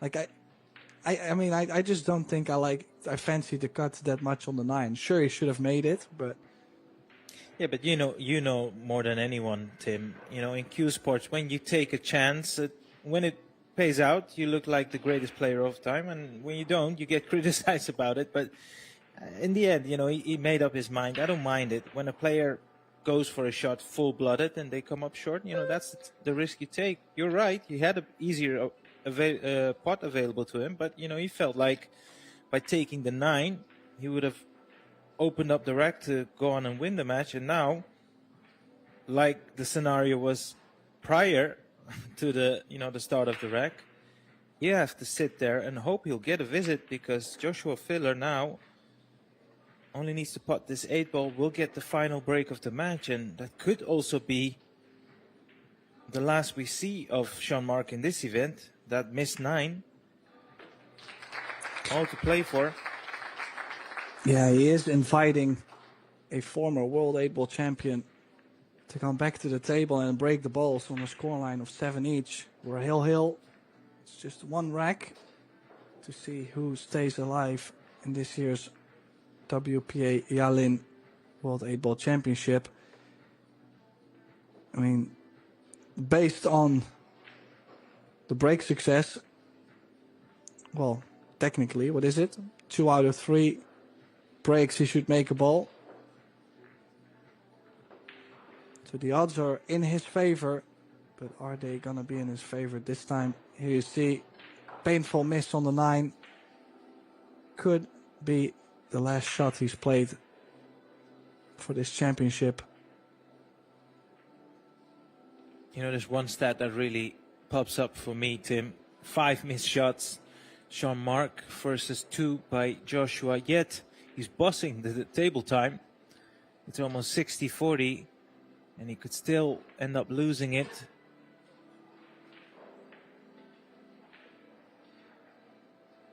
As they shake hands.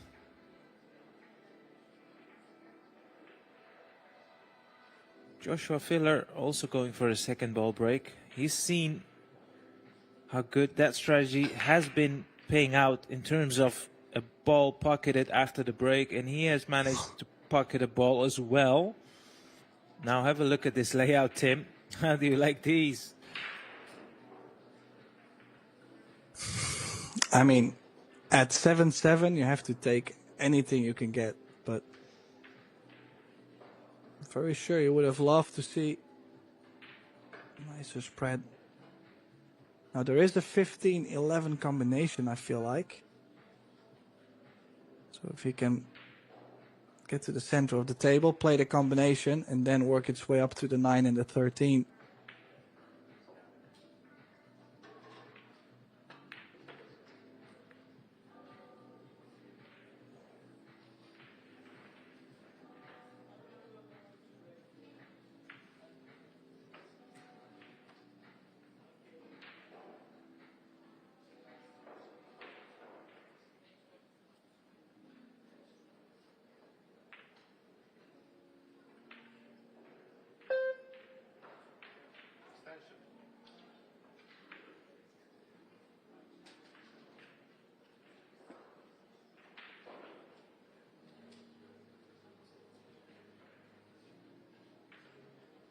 Yeah. I mean, he's kind of stuck in there. I mean, he might be looking at still pocketing the 15 into the center. I didn't even think he had that, so still alive in some way. I'm just not a fan of how this is laying, Arya, because the 11 and the 12, not easy to land on. Well, you could use the 10. But then also the 9 and the 13, they do have lots of traffic around them. The 3, 2, and the 6, they all come in between.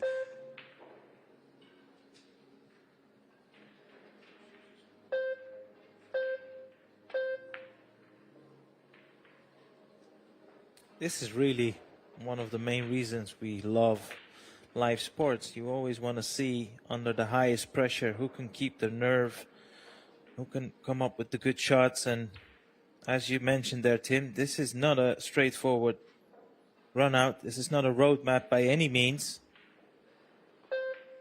Yeah, needs the perfect amount of draw on this. Did he draw enough to get onto the 11? Yeah, I think he has it. Could draw into the 5. Or is he playing a nudge into the 12? Yeah, I was thinking the same. Just, did he land straight? No, he's got a slight angle. You can clearly see that 12 is closer to the rail than the cue ball, but that 6 ball seems like a huge ball.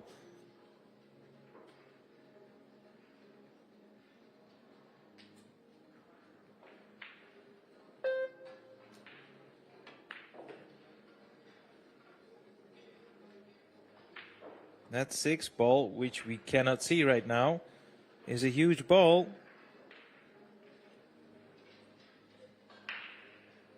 Wow, did he hook himself?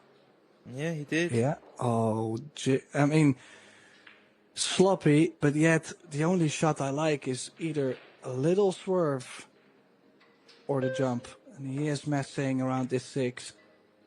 And he's missed the 13. Wow. I mean, that means now suddenly Malayan has a chance at this table with everything wide in the open. Like, I'm just surprised Filler did not get out there. I mean, like I mentioned, it was tricky near the end. It was not an easy run out at all. It's all about this opening shot. 13 still laying over the corner, so it's gonna put a little bit of pressure on Malayan, knowing that any mistake is gonna leave the 13 on. Ton of pressure on either of these pots, Tim, especially with that 13 hampering his queuing.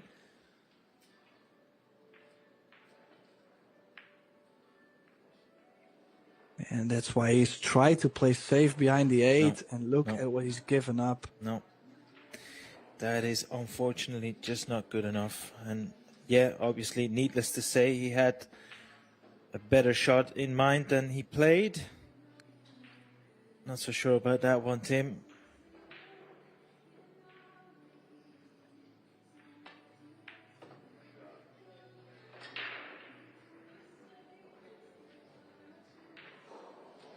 Wow. Oh. and the bank drama is not continues. on. The bank is not on. Oh boy. Where do you go from here? Well, obviously, if you want to attack, it'll have to be a kick shot. I just don't understand. Was he trying to still stay on the above side? Because he could have played with top left. He was so low in the cue ball to get to the bottom side of the 8. And yeah, you got to go for the kick. I like it, but well, any luck? Well, look at this. A free opener shot on the 3 ball or even the 2 ball. You could choose. The 1 and the 5 are always going to block vision on the 8. Yeah. Yeah, slightly a different scenario than the previous chance he had, or visit at the table, let me put it that way. Yeah, like you said, he can take on the 2 or the 3, knowing that he's not going to leave a direct pot on the 8 if he executes the positional side of the shot well. And he's managed to do that, Tim, and he's, well, I cannot believe these words are coming out of my mouth, but he's having his second chance in this rack. And surely, can he hold himself together to get this over the line? Only 2 pots between them. 72 balls potted for Sean Mark, which I'm sure by the end of this run, we're over. Well, I said I'm sure, maybe I'm not. I was about to say overtake Joshua, but he's got no pot now. And remains to be seen if he will attack. I'd be very surprised if he did. More often than not, a player will play safe from this position. And that's exactly what he is doing.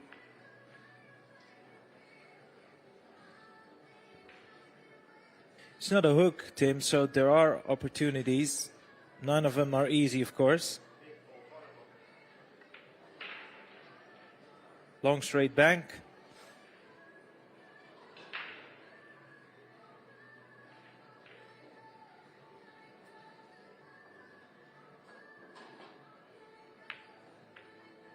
Oh, it's close, but it's No, not squared there. up. It's squared up.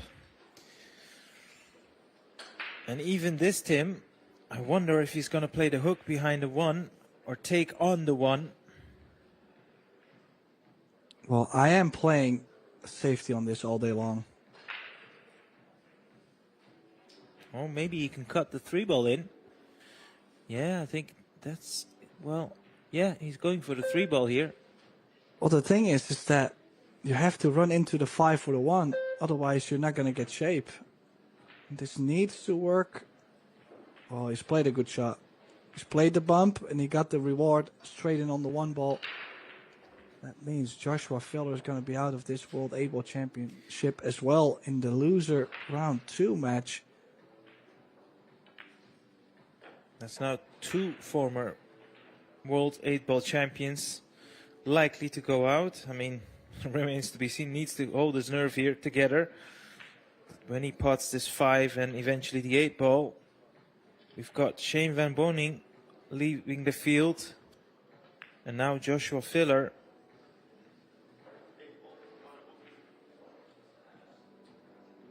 I think we can expect a bit of a reaction by the Filipino.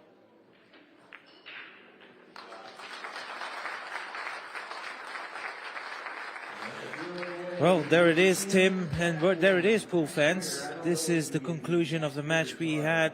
There is a match scheduled just over 7 minutes by now, and maybe that will start a little bit later, but make sure you keep an eye on our streams. For Tim and myself, thanks for tuning in, and we look forward to see you back on the next match. Bye for now.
biggest win of her career. The Women's Open champion.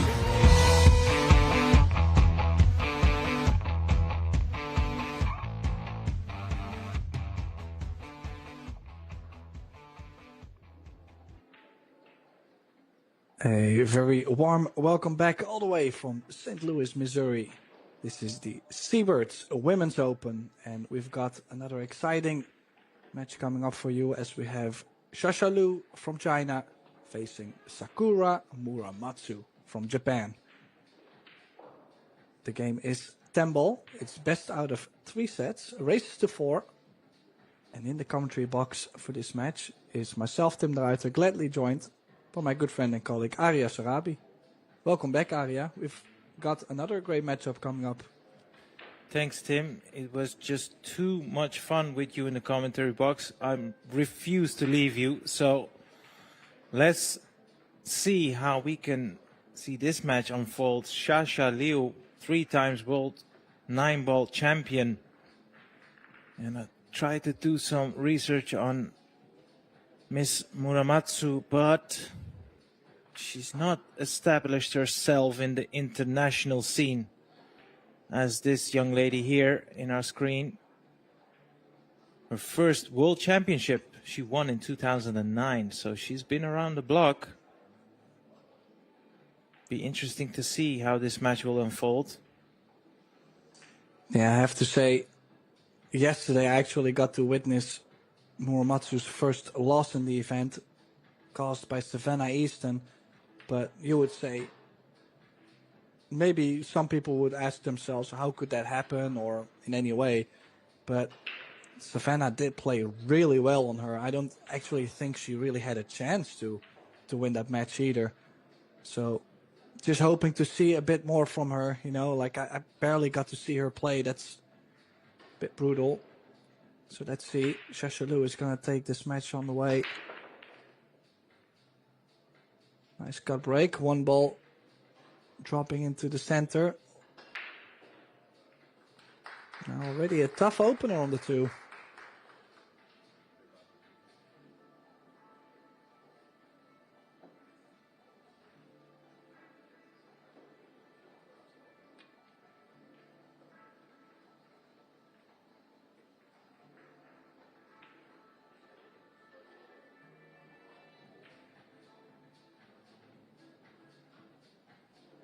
Well, she is called the 2-ball, Tim, so that would indicate she is going for the attack.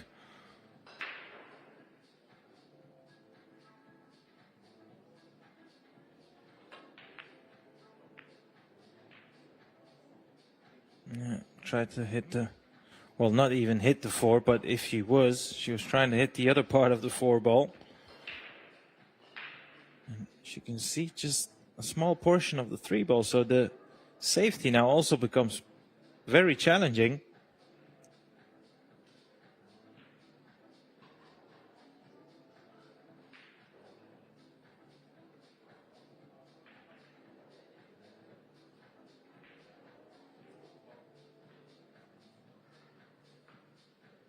Yeah, I was trying to nestle the cue ball 1 rail, but I have to say that was such a small, delicate shot to play. I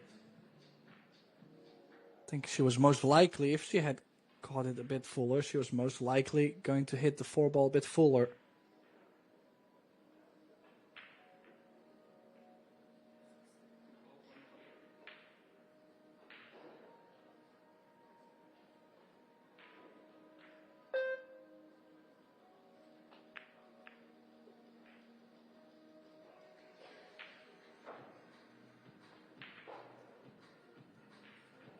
Yeah, so starting off with a 3-6 combination. Now the 9 is blocking, is a little bit blocked by the 10.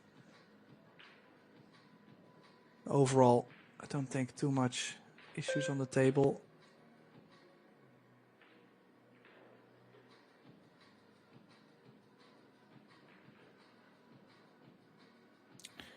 She's got options here. I mean, she doesn't have to play a nudge on the 8-ball, but that is a shot available to her. Doesn't come without risks, though. Yeah, she's playing this with inside, so trying to cross over with a decent bump of the side rail, I would have thought. I mean, this putt is still doable, but you have to make this now with a bit more pace, come off 2, possibly 3 rails. And as we've seen throughout the event, these middle pockets are very unforgiving. Maybe she can go forward with some inside. No. So she'll play this with some power. No, she's even opted to play safe. That's one thing I never saw coming. But look, I think she might have just left an edge. To the point where if it's just an edge, you could see her call the 5.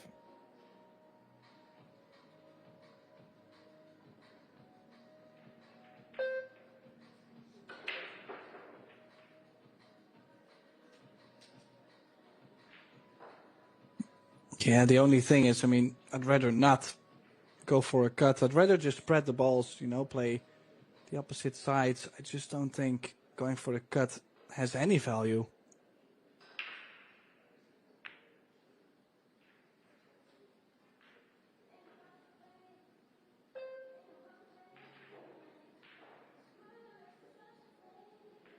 Well, safe to say that was not what she had in mind.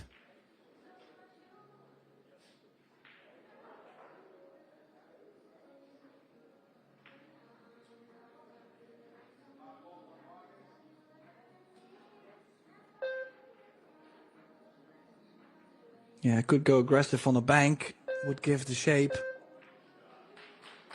But she's not feeling it. Trying to nestle up behind that cluster, I feel, but the only thing that has happened is actually everything got a bit more awkward queuing over the 9, possibly even later on to get from the 9 to the 10.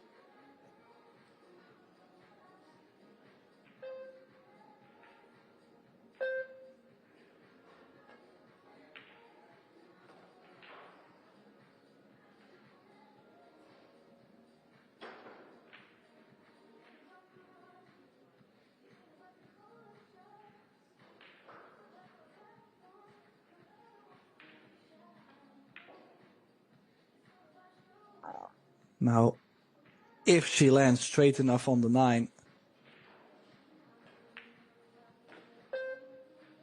everything should be fine to get that shape onto the 10. I was more thinking, imagine you land with more distance or more cut into the 9, then you're forced into running into the 10. Last thing, obviously, if you can avoid it, you're trying to not run into balls.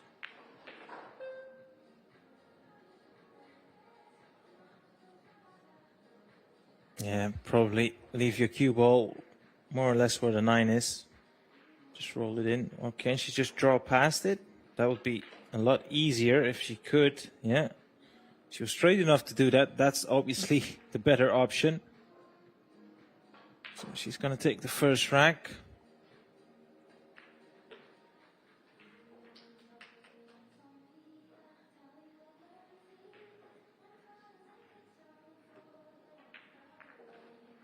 Yeah, a bit of a scrappy opener, you would say, from both sides. But it is Shashaloo opening her account.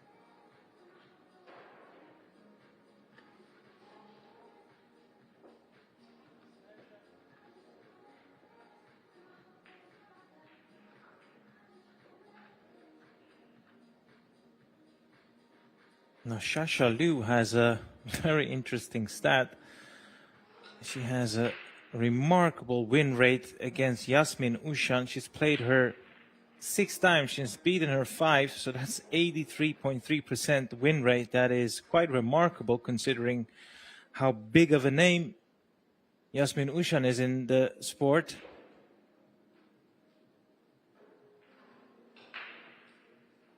Yeah, I have to say, these are stats I've never, ever actually heard about, but yeah, crazy numbers.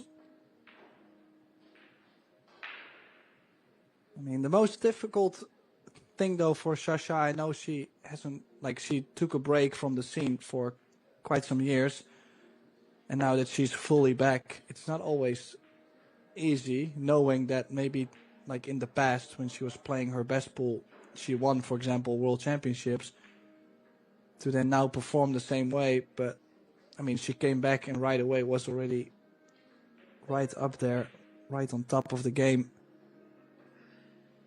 Fierce competitor. Will be a tough challenge for Muromatsu.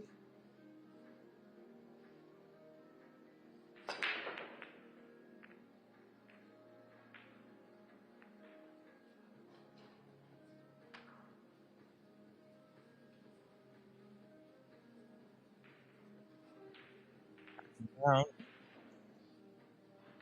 But I think one ball was very close. Both was pocket.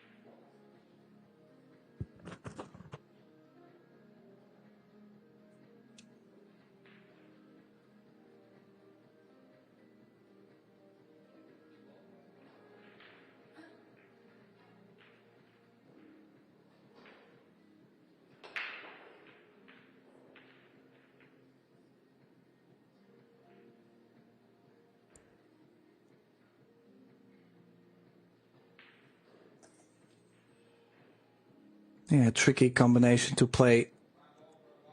And then you had the 4 and 8 locked up.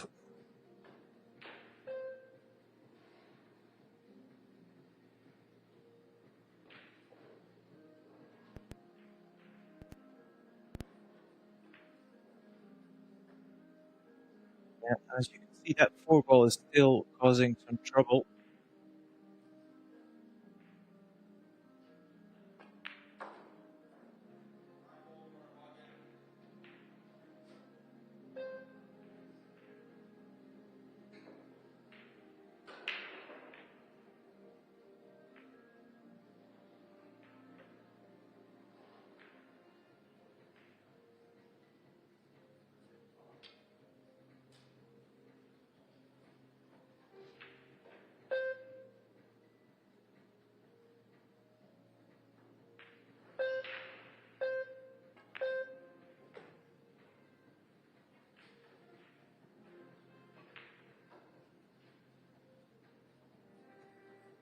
Well, it's gone to the short side now on the 3 ball.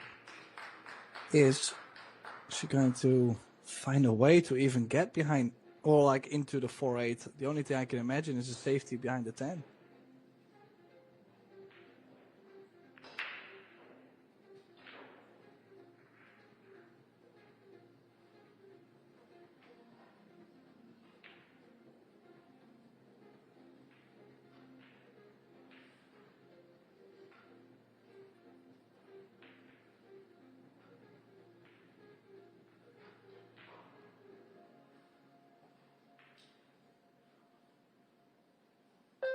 Yeah, this is actually a pretty nasty safety if you consider the fact that if she manages to make the 3 ball, well, not from this angle, but if she was going to go over the top side of the table to make a hit on the 3 ball and make it, she would have been hooked on the 4.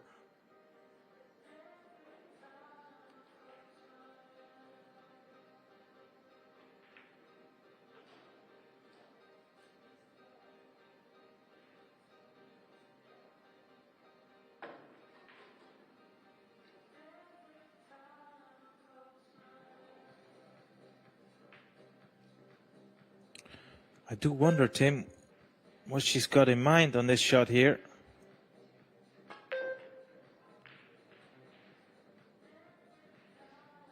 She tried to play something aggressive, but that 7 ball ruined the party.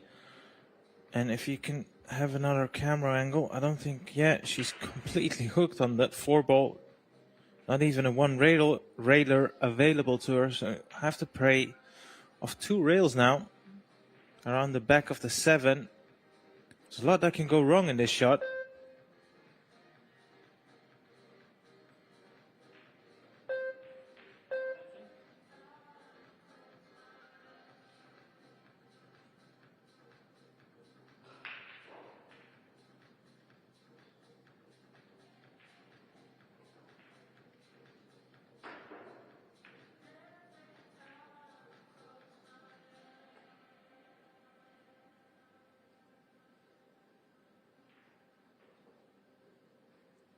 I don't know about you, Tim. I really felt like that cue ball slid off the top rail. Have a look at this in a replay. Felt like it came off strange for me. Yeah, it does. Well, maybe not strange, but it did open up a bit, though. She did play that real soft. So maybe the pace she played to really... Well, obviously, the harder you hit it, the shorter everything is going to come out of the rail. So... Oh. Well, she did at least try to play another save, but now with the 6-ball not being there, the 1 rail escape will be a lot easier for Sasha. Actually, I like 2 rails. Try to skim off the 4. If you catch it a bit too full, you might even press it to the other side of the 8.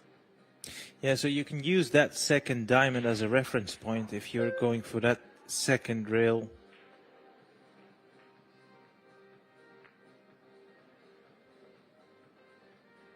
Now, luckily enough, she hasn't left a hanger. But you would expect to be in a bit of trouble after this shot. She's got a good chance here, Sakura, to put her in some trouble, even though she's sending a cue ball downwards. But I felt like keeping her cue ball at the top end of the table, possibly send it towards the 9, would be the safer bet. Thin clip this 4, send it towards the bottom rail. She's going a different route. And I think she's played it well, you know.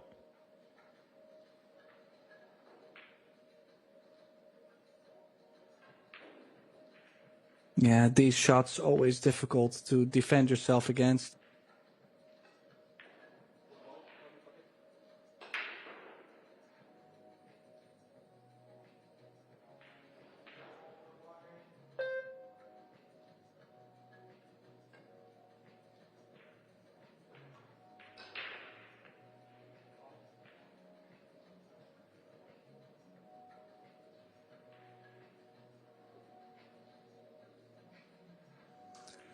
Yeah, the only difference, though, I mean, I from what I've seen, of course, yesterday and then now, is the only difference is the fact that Muramatsu is just not running out as often as I would like to see her do. Like, she's still playing, like, she's playing a clever game, like she's playing saves and she's not trying to, like, leak the balls all over the place. She's been kicking well, and I think overall everything has been fine, but just whenever she had the open opportunity on a rack like this, for example, there is the traveling from the 9 to the 10. She just doesn't always run out as much. So maybe I've seen a different Muramatsu and she's going to prove me else, and that's completely fine to me.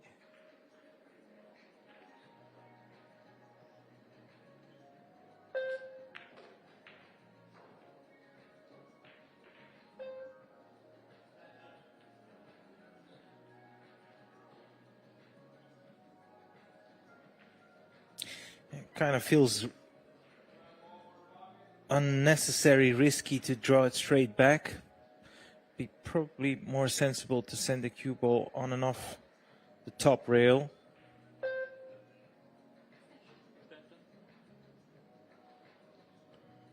You can clearly see she's not completely made up her mind just yet.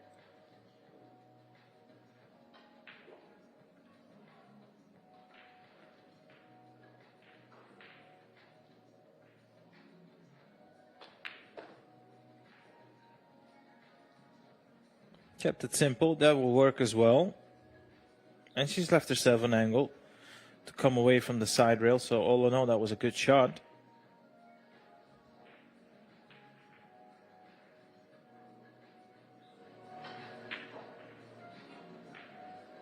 Yeah, still, it's either leave yourself a lot of angle and work the cue ball around from the 9 to the 10, or leave yourself quite straight and draw straight over.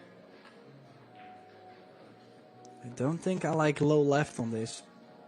Does get pretty close to the center. You kind of have to, but just gotta watch a scratch into the right center pocket.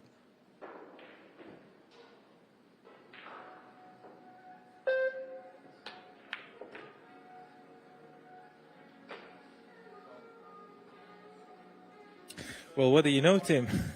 That middle pocket was always there, and as you mentioned, and that's a costly mistake.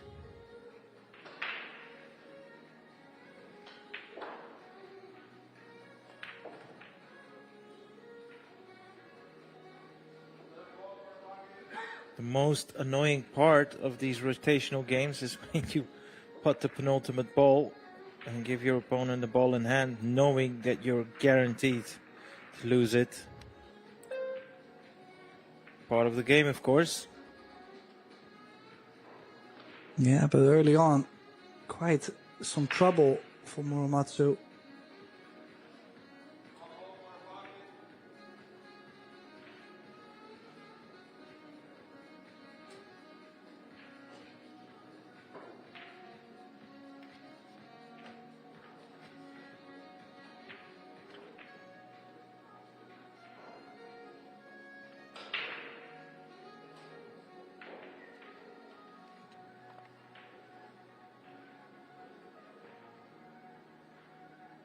Yeah, 2-0 in a race to 4. Of course, she still has plenty of time. It's multiple sets, and the beginning is always nerve-wracking too. You know, you're always kind of testing the waters, and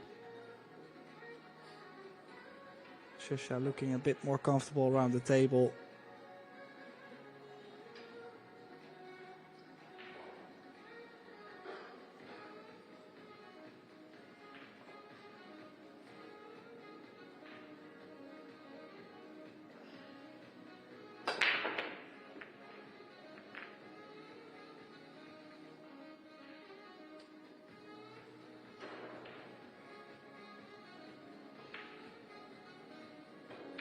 Now, what do we have? Cluster on the 2. 1 ball. I mean, she's checking to see if it goes into the center. I would say it does not go into the center.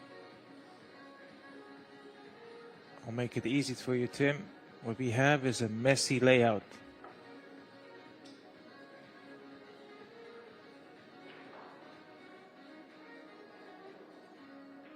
Yeah, could play a safety though. 2 rails above the 5. I think that's my play. The only thing is you got to be careful not to run into a piece of the 7.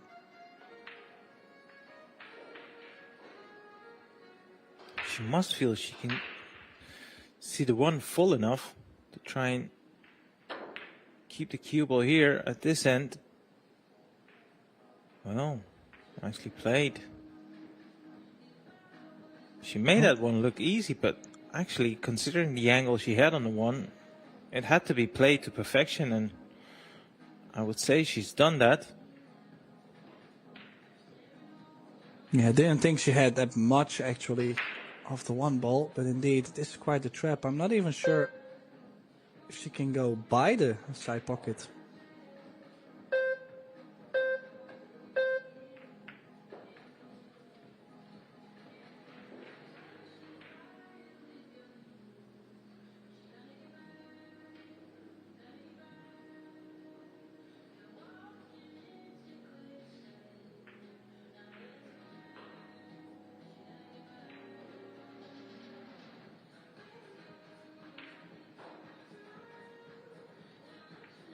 No, is she going 1 rail behind the 9? Send the 1 ball towards the 10 too, because I don't mind like the line she actually played on the 1 ball to try and place it next to the 2 and the 10, but she's not really done much with the cue ball at all. No, and yeah, I was about to say, I'm wondering if she will consider the rail first.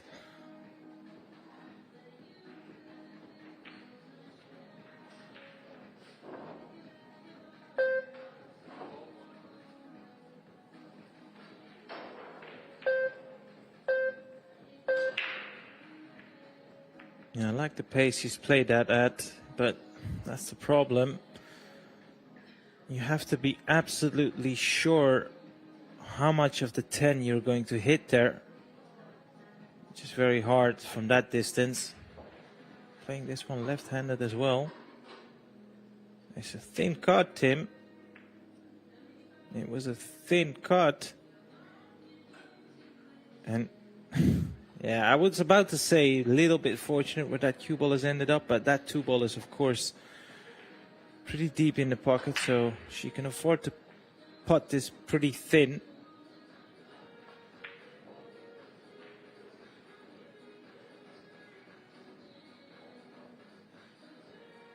Yeah, but yet she won't be able to do so much with the cue ball.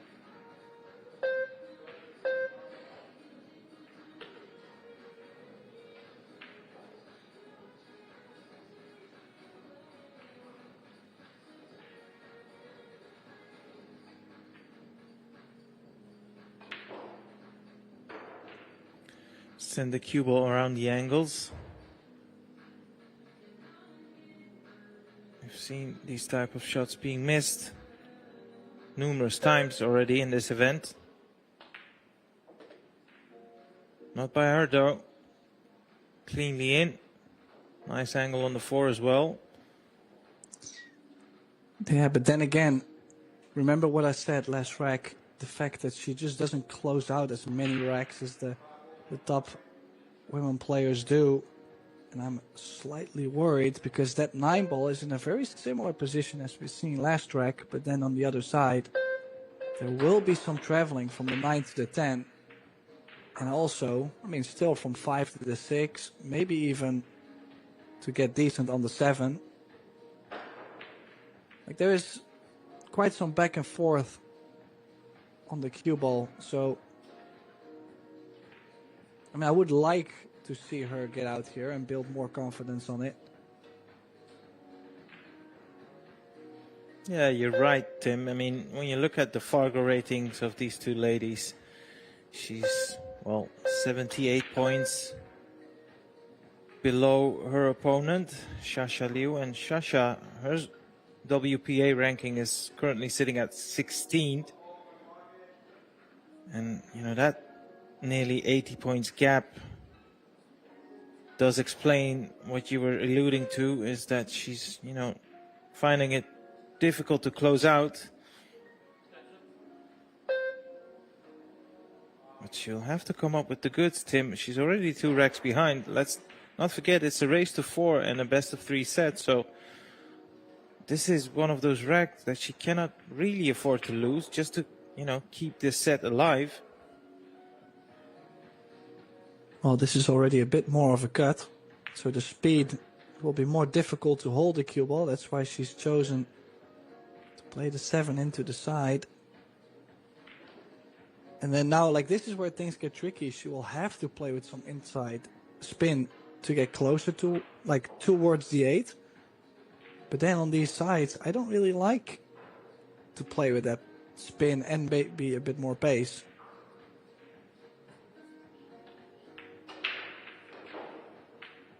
Yeah, and I think the spin got her there. I mean, she had to be a bit straighter on the 6 to then still play to the bottom side of the 7. And this is what I mean. Like, I feel like most of the time she's doing all the hard work for then her opponents to get to the table and kind of just, I mean, these couple balls, the only thing Shasha will have to work on precisely is to get from the 9 to the 10. Yeah, particularly a 9 and 10 ball, Tim. When you do all the hard work, it's quite draining. You see your opponent just make 1 or 2 shots and take the rack. It's a double-edged sword because on the one hand, you keep falling short. And on the other hand, the scoreline is just changing so rapidly, not in your favor. So, you know, missing compounds, but seeing your opponent do very little also doesn't encourage you. Now, yeah, she's going to play this with a power draw. This is a type of shot you don't really expect these players to miss, but they can be missed. Not by her, of course. Have a look at this. Clean as a whistle. Now, if you're doing a exhibition and you want to show someone who's new to the game how to play that shot, that's exactly how you want it to be played. 3-0 in front on the hill in the first set.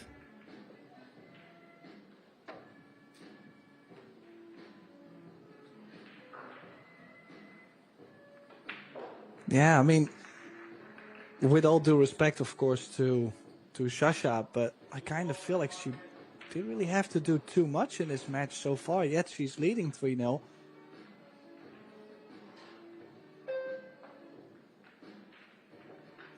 Yeah, that's another thing, of course, when you're an established player. More often than not, psychologically, you're already in front because, you know, your opponent is more worried about you than the other way around. So that's something I suppose we could say is to her credit, and her resume speaks for itself. But you're right. She's, I mean, have a look at the table time. It's almost even. And the ball's pocketed. You were right, Tim. She's only pocketed 3 more balls, but yet she's 3-0 in front. So that is well and truly the complexion of this first set. It's her opponent getting chances, doing most of the work, and then all of a sudden in steps Shasha Liu, and she takes the rack.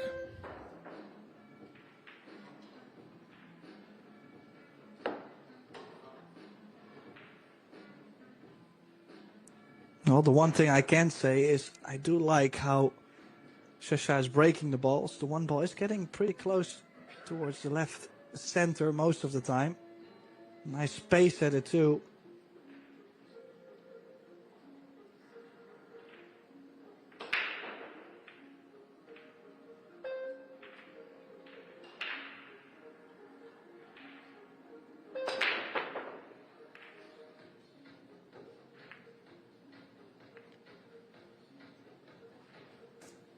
Nothing down, and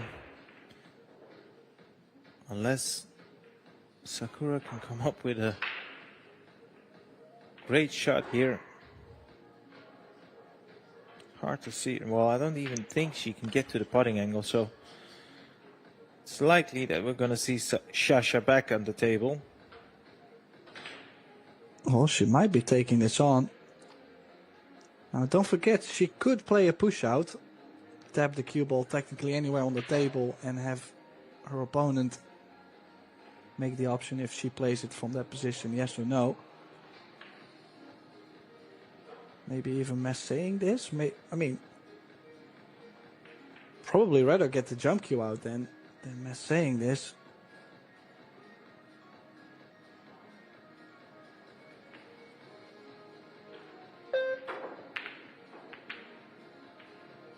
Oh, she might have went for that 7.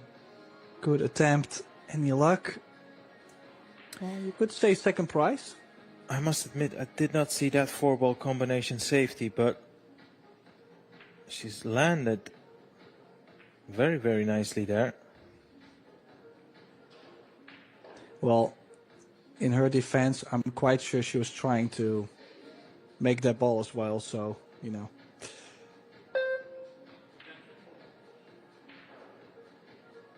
There's one thing we cannot avoid, and that is any fortunate rolls, of course. If only we had the cure to that, that would be great.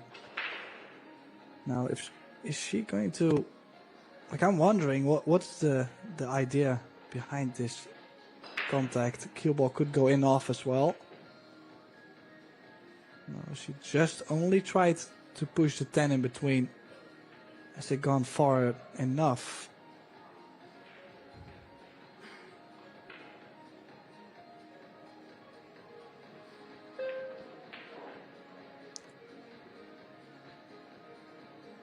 Now we can see.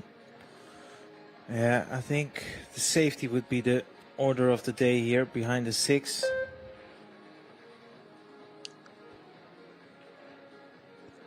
Yeah, didn't get... Ooh. But that's not safe. Too thin. And she should be in trouble after this next shot. Maybe, just maybe, Shasha will feel like there's value in taking this 1 ball on. However, jacked up, that already tells me she's trying to play safe.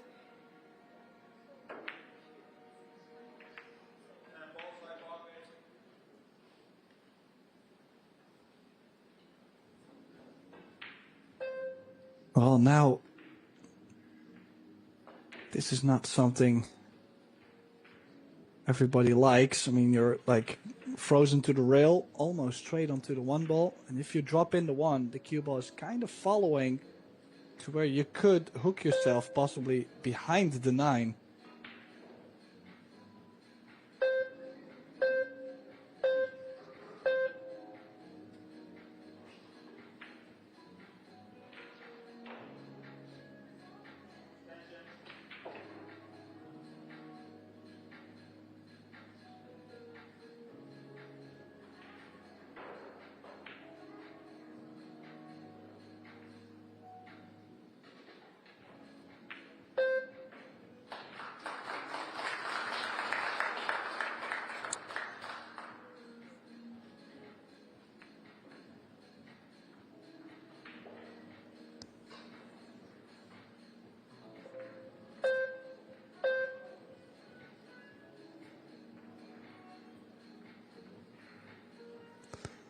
Well, it's not like the shots are coming up any easier, Arya. I mean, now she's checking up over the 3 ball.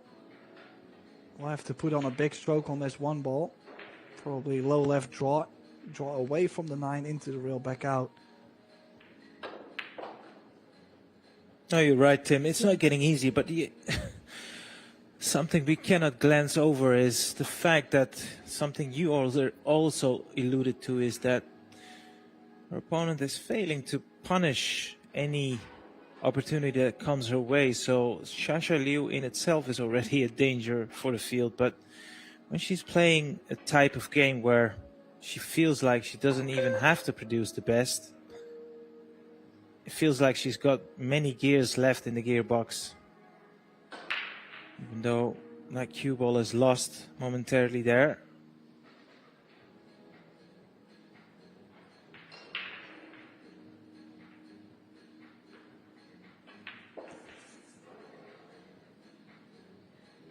Well, 2 rail shape, needs a bit of right spin, but still got to make sure not to bump the 6.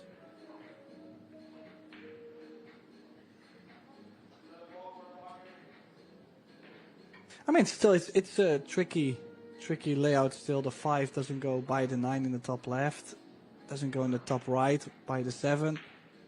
So even if you could make the 3 and land somewhat close on the 4, what would you go for? You could play for a 5-7 combination, but there was easily a diamond in between, distance-wise.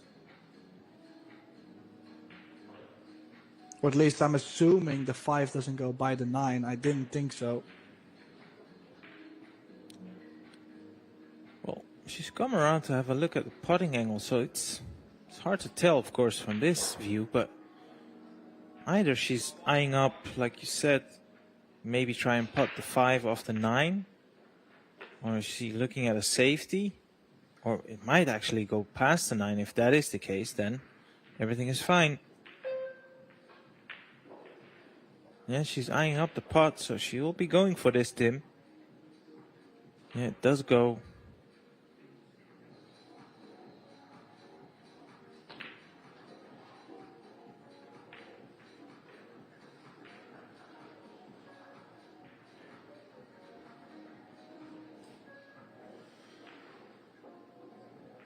You do feel, Tim, just for her own confidence, she could really do by finishing off this opportunity.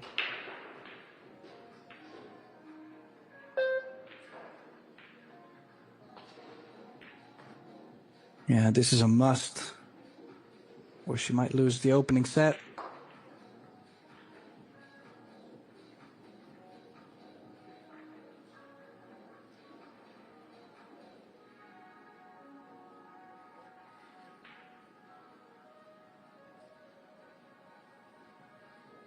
It's a cliche, but it's a cliche for a reason. You never settle until you've put that first rack on the board. And it's not like she's not had any opportunities, that's for sure. So it would mean the world to her if she can just hold herself together here, clean the table, and just settle down, see what can happen.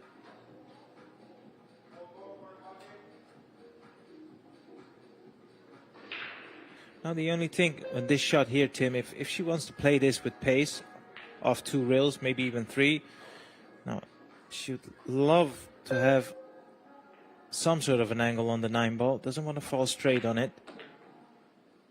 And that's why she's just drawn it in, got a bit closer on the 9, and this angle works perfectly.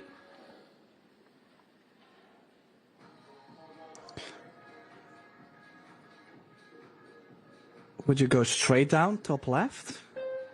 Spin? Like just straight down? Yeah, I think she's a left-hander. In this case, I would try and send it towards the side rail. Yeah, just cue like ball. that. Cue ball a bit on the rail though, and straight. Shouldn't be a problem. But yet, she knows any mistake is costly.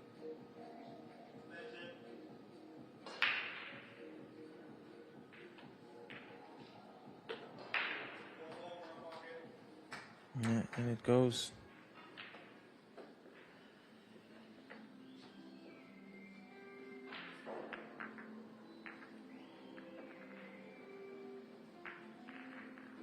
It's an uphill battle, of course, Tim, but, you know, let's not forget, it's a race to 4, so winning 4 racks in a row is not the most impossible task in the world.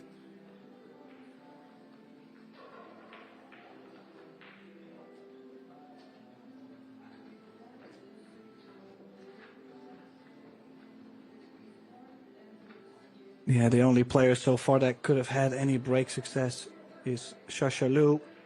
We will see Matsu's first break for this match.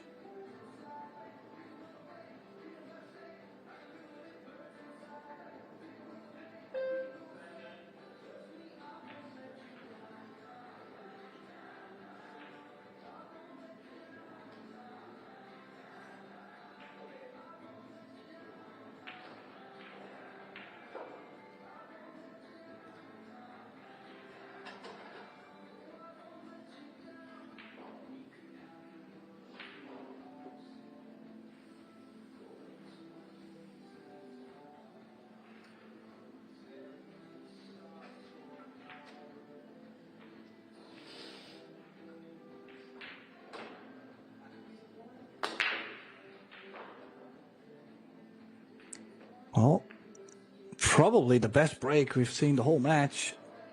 Nice and clean, the one into the center. Shape on the 2. And a nice controlled cue ball. Good break for Murumatsu. Now, as I mentioned, obviously she knows that she won't be able to make any mistakes, at least in this set. It's laying for a run out, but yet traveling from the 2 to the 3 ball, 3 to the 4, and then a bit of work from the 6 to the 7.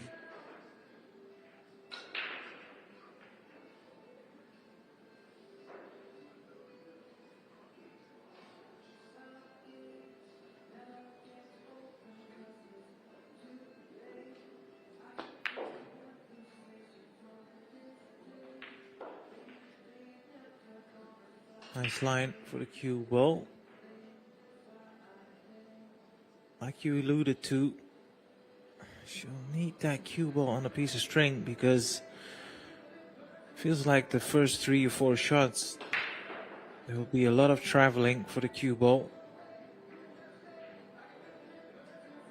Yeah, going inside makes the shot and the positional side of the shot a bit easier.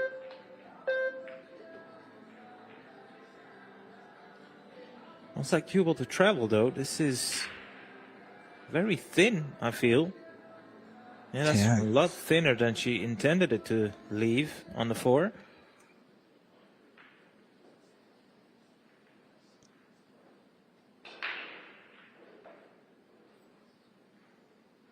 So already this... Sorry, continue. I was going to say, is she still going to go continue? Because how is she going to get on the 5 ball cutting this in?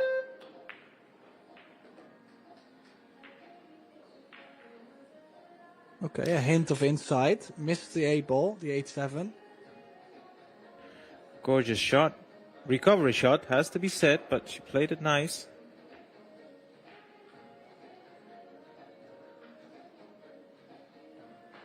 No.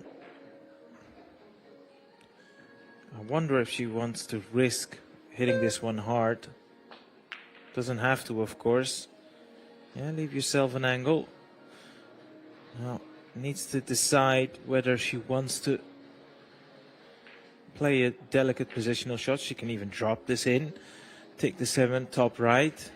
She can try and nudge into it. She can try just stun past it for the 7 into the side. Yeah, she could play for the 7 in the same side, but she has missed one of those before. She's playing for it again, and also she will have to bump the 8 with this small angle. Not sure. I think I would have, if I missed the 7 ball before like this, I probably would choose to play something else. Really?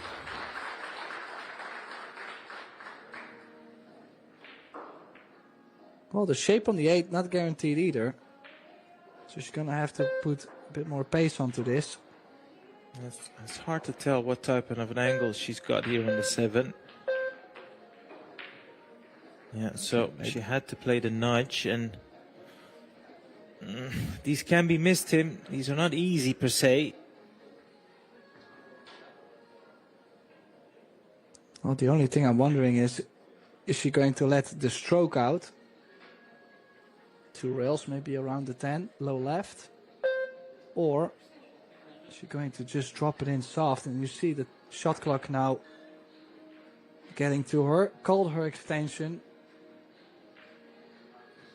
And you could see also the reach. Not very easy to get to it.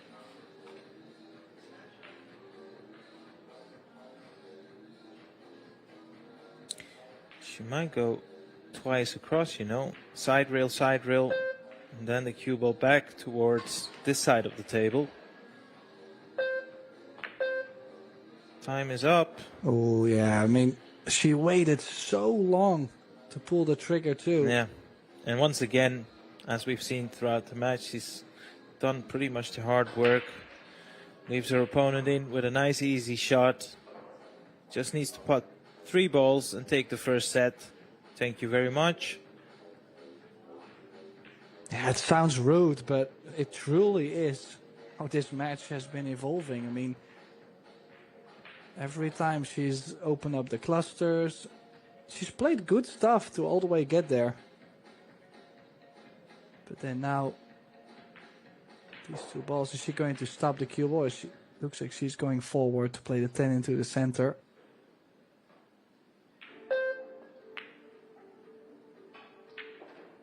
Oh.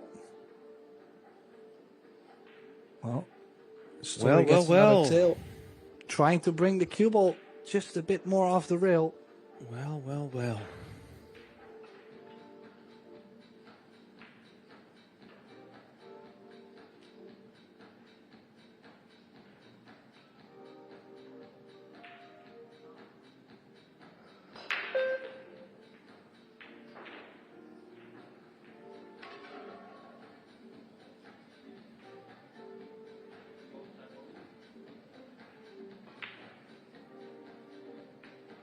Now, how costly can that missed opportunity be, Tim? Because she should have won the first set, yet now at least she'll have 6 or 8 minutes of aggravation.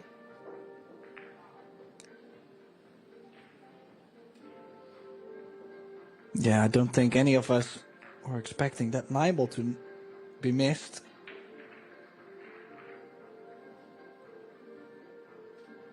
Yeah. As you see, just a little bit wide into the corner. I think it's just because she was trying to bring the cue ball off the rail a bit more. Unnecessary, but she has missed it. Yeah, she's majority of the stats, she's ahead. Sakura, more table time, more success on a break, even though she's broken far less than her opponent, so that makes sense. She's pocketed 11 balls more than her opponent, yet she's 3-2 down. This is why we've alluded to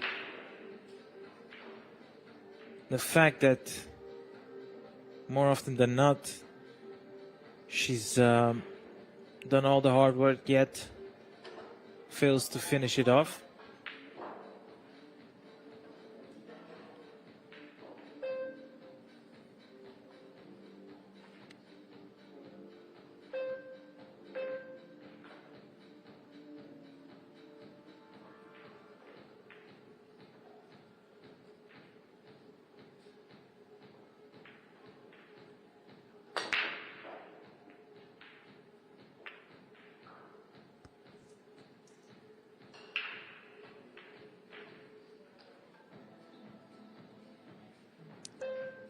Well, back to the chair, hoping for another chance. She will definitely get another visit to the table.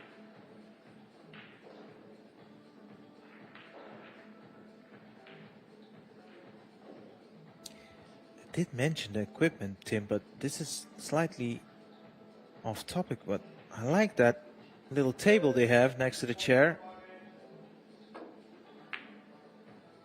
Yeah, I don't think we are supposed to push those brands as well.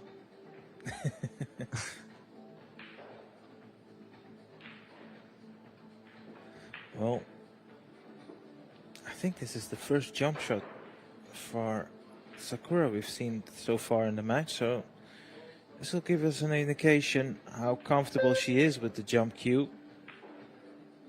These are definitely one of the most difficult type of jumps over the distance, trying to hit it thin.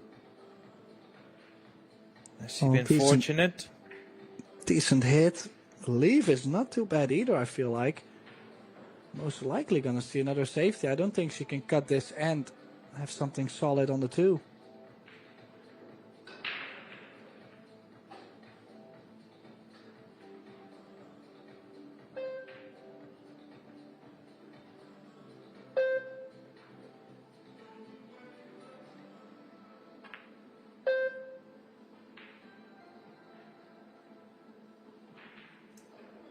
Yeah, from that angle, it was evident to see it would never drop if it hit the first jaw.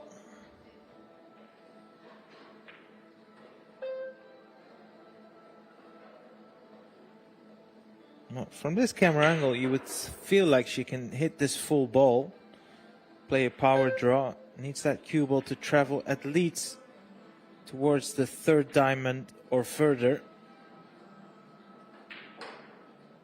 Ideally, she wants to actually overdraw past the middle line of the table. If you draw a line from the center pocket onto the other center pocket.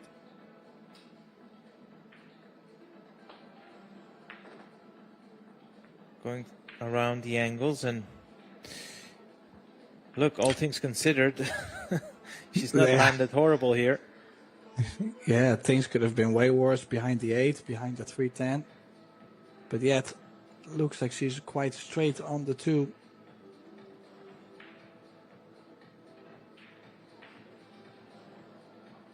Just thinking, she has done most of the hard work in this set. For Shasha just to clear up the last couple balls. Is she gonna do the same thing? Because now she's putting in a good effort. 1, 2, 3. Most likely she's going to try and travel a lot from 4 to the 5. Maybe even interfere with where the 6 is laying. And I like offensive play, but maybe just play it safe behind the 10. I know you do a bit of coaching as well, Tim. I'm just wondering if you would have a student that is in this similar type of situation, that they keep doing all the hard work yet falling short. How would you address that situation with them as a coach? I mean, it depends. If we are actually like doing a practice session, I think it's way different than in a match. If you have a player, for example, that averagely runs 6, 7 balls, why would you let them start running out from the 1 ball? I would just say, listen, you know, only go for a run out if you feel like it's a guaranteed run out, and otherwise just play safe. Keep it simple. I mean, it makes no sense trying to run for... I mean, I'm not saying either of these ladies have this problem, but if someone's not capable of running 8, 9, 10 balls consistently, then that means they shouldn't be going after a rack with that many balls on the table.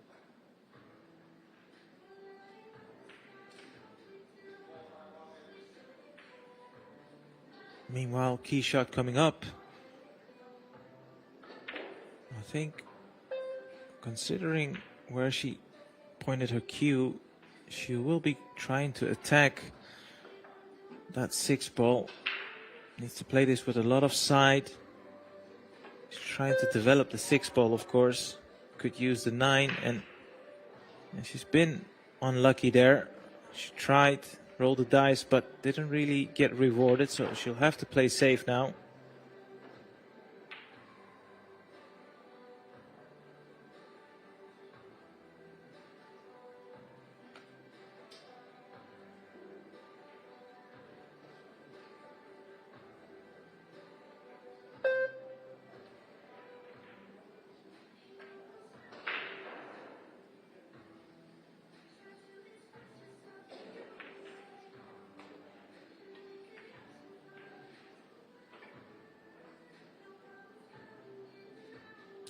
It's good enough to the point that it's not a clear-cut safety here for Sakura. Maybe she can just drift that 6 ball past the 8. Yeah, nicely done. Judge that shot well.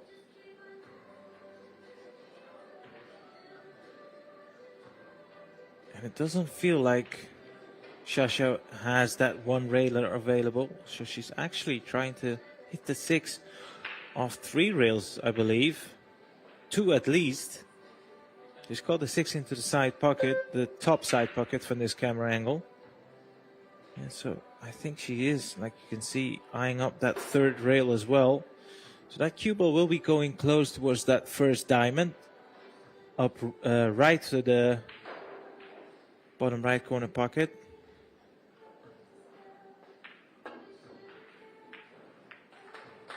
Yeah, have a look. That was pretty much the line she had in mind, and this will work. Yes, she has left a potential bank shot here, of course. All in all, that was a very good hit. And I do wonder if Sakura is tempted for the bank shot here. She hasn't called it yet. Or at least I did, yeah. Yeah, she's called a far bank shot here. So she'll basically trying to play safe here.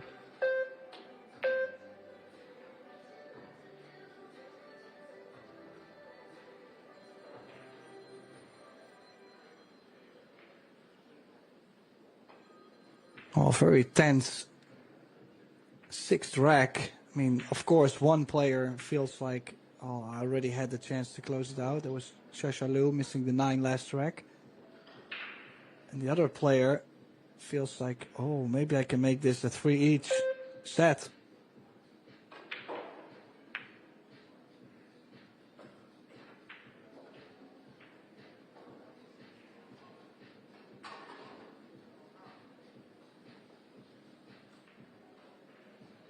Well, I think this might be just safe. Won't be impossible to hit, of course. Even if the jump cue comes out, she'll make a hit.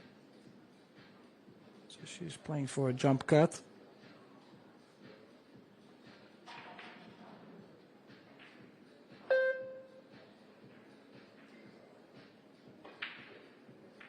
Shot clock ticking down. Needs to move.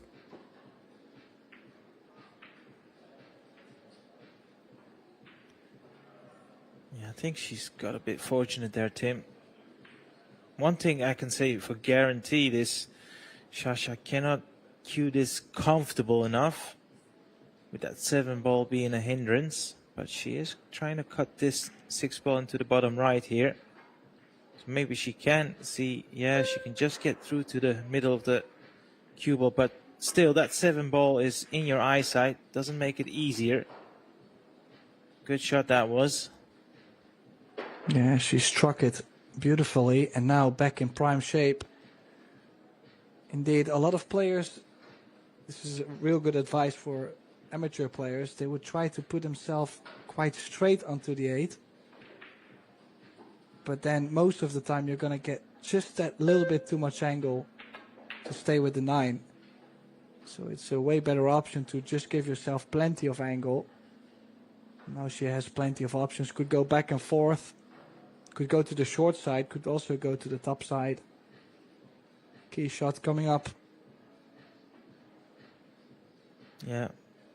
Main thing here is try and avoid sending your cue ball towards the middle pockets here. That's the biggest risk if you're playing from side to side. How's that cue ball? How is that cue ball? Oh, down the drain. What a gift. What a gift, Tim. She was 3-0 in front, and, you know, basically what is happening to her was exactly the opposite. Her opponent doing all the work and then making a mistake roughly around this segment of the rack, right, with only 1 or 2 balls left. Yet now she's done exactly the same the other way around. And let's be honest, there is absolutely no reason for Sakura not to tie this match up with ball in hand. So 3-all,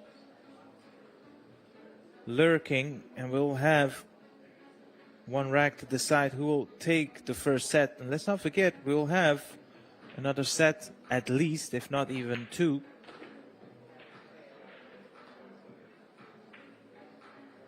Yeah, and that makes this a hill opener. Who would have expected this to happen? 3-0. Now 3 in a spin for Sakura Muramatsu.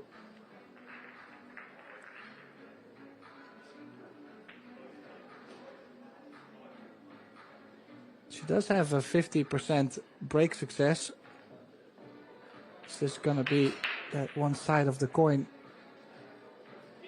where she's gonna make a ball on the break, and possibly the last time she did get a great shape afterwards.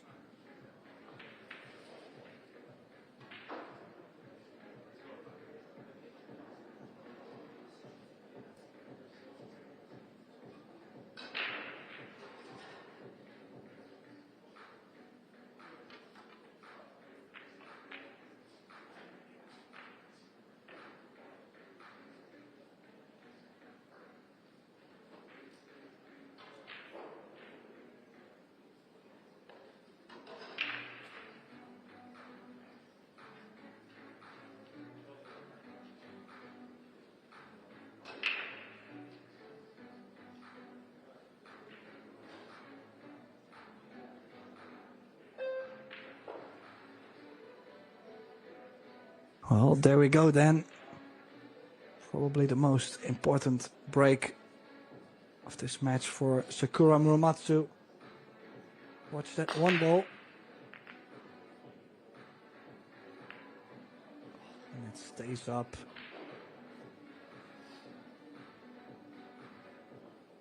Now, Yet again, a messy layout. It's not a road map by any means.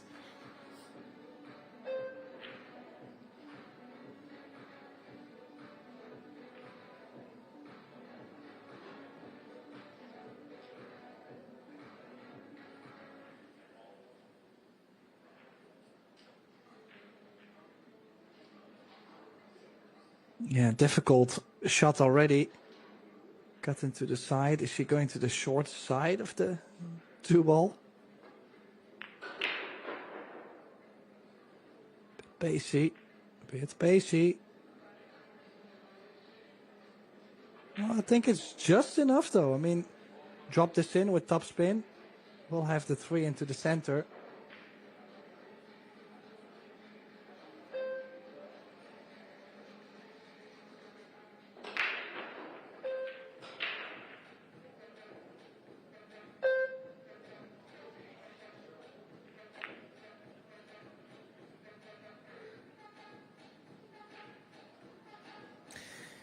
DJ is certainly feeling the groove. He's throwing out bangers now, all of a sudden. Well, it definitely fits the tone of this match. That 2-ball just hanging up. I mean, imagine you're down 3-0. You feel like every time you get to the table, only after a couple balls you seem to struggle. And now 20, 30 minutes later, you're at 3 each. And you get this opportunity. And, oh, bit pacey. Bit pacey. Well, she's still on the 3-ball, but... That's all you can make about it. She's Yeah. still on it. I mean, and I kind of feel like she has to go for it too. Yeah. Like it's so wide in the open. Yeah. Drop this in. Pocket speed.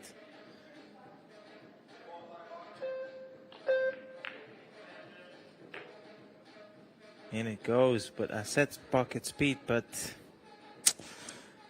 no. She cued it positively, let me put it that way, but she's not landed nice on the 4 either on the side, so.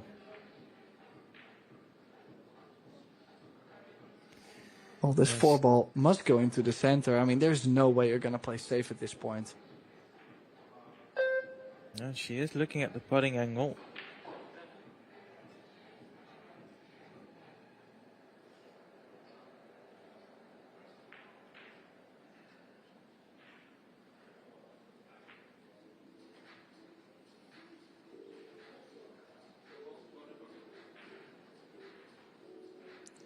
Well, don't think she's called a 4 in the corner pocket, but I think this is more of a safety than really trying to make the 4.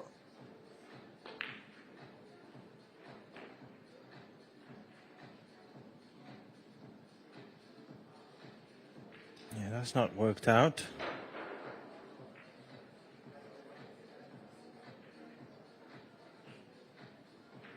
They don't calculate that unintended bump into the 8-ball.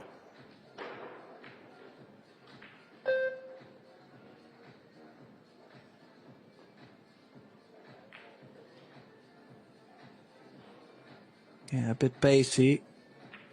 Unless she played for the right side of the 5, I think it's a bit more risky, but definitely workable.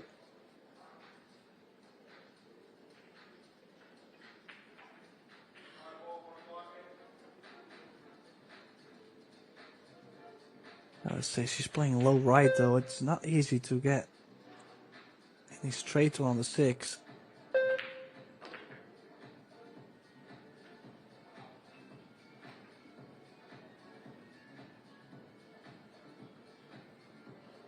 Yeah, you would say one good shot here to get to the right side of the 7. This is potential set winner, this shot. Because with the 8, 9 and the 10 being near the 7, you would say nothing can go wrong. But she does acknowledge it. She has taken her time, her extension, extra time on the clock.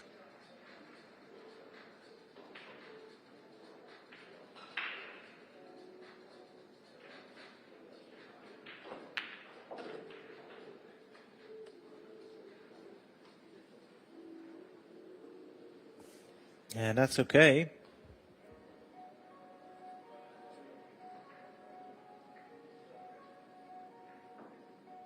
Yeah, should have the full corner, right? I don't think the 10 is anything in between.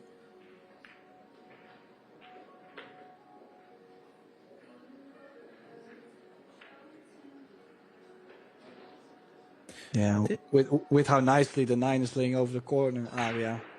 This is over. This is first set for Sasha, and I mean we've seen this happen on numerous occasions when you have a top pro and you know their opponent is not really putting it up to them, and they somehow get involved in, one might say, a sloppier set. All of a sudden they start missing shots that, you know, they usually don't. But in the end, 3-0 in front.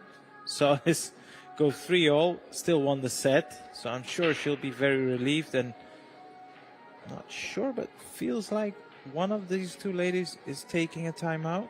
Just have to wait as we see that replay on that 10 ball. Yeah, just a quick timeout by both ladies. So we're taking a 5-minute break, give or take. We'll be back shortly.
And welcome back, everybody, to this exciting match between Shasha Liu from China and Sakura Muramatsu from Japan.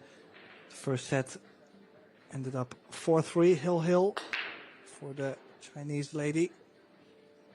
And we're now just starting the second set. We're still playing races to 4, best out of 3 sets. 10 ball call shot, of course. No early 10 balls allowed. 10 ball will have to be the last ball pocketed. And it's Tim de Ruiter here, joined by Arya Sorabi. Welcome back, Arya. Thanks, Tim.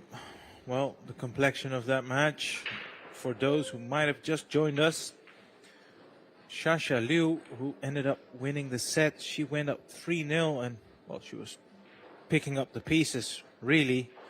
And then all of a sudden, the match turned around. She was all of a sudden gifting her opponent easy opportunities. She drew level 3-all, and then, as we saw in the previous rack, failed to punish her. So, needless to say, Tim, she will have to produce some good stuff if she wants to keep this match going.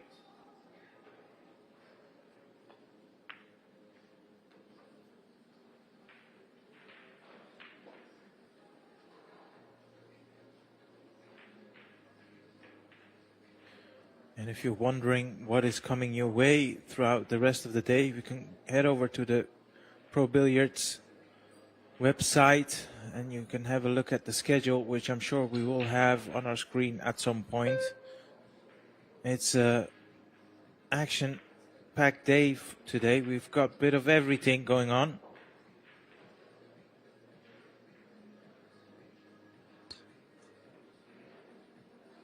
Yeah, of course, we have the World 8-Ball Championship running.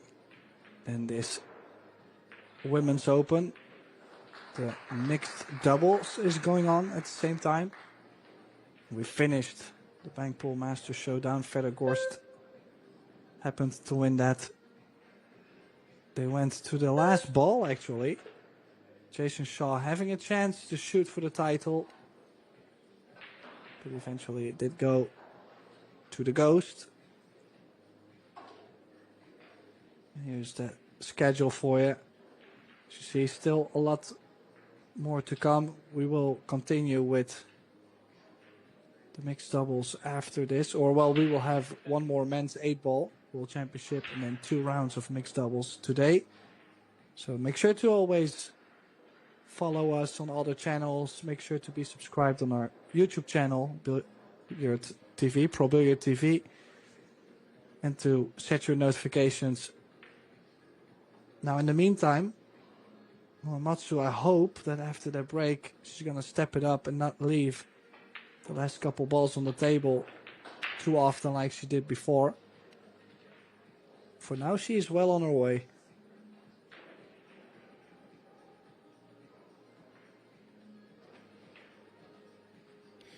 Yeah, she'll need to, I don't know if she's got enough angle to do that, but she'll need to draw past the 9 just to guarantee herself she'll have a shot on the 8. Maybe she'll have to use a rail or 2. Yeah, going forward, so she is going from side to side. Same rules apply, needs to hit this hard enough, and she's done that. Bit more distance, but in this case, she had too many other options, I would say.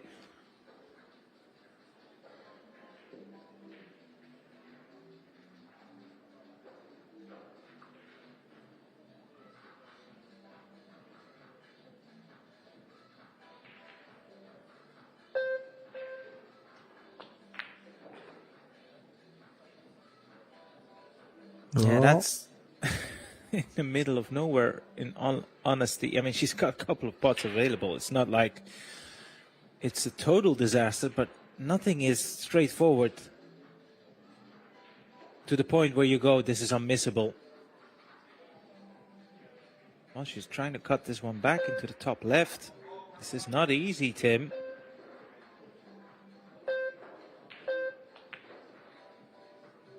But she made it look easy. That was a great shot.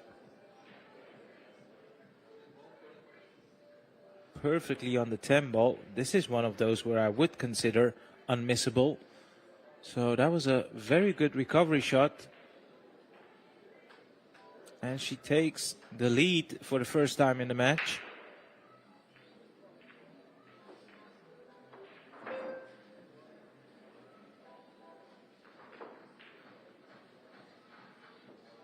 Yeah, the only thing she will have to guard herself against, that's what happened when she played Savannah Easton yesterday, is she lost the first set. It's definitely gonna make you relaxed in the second set because you feel like it's so far away. You can just relax and play pool, you know, just see wherever the ship ends.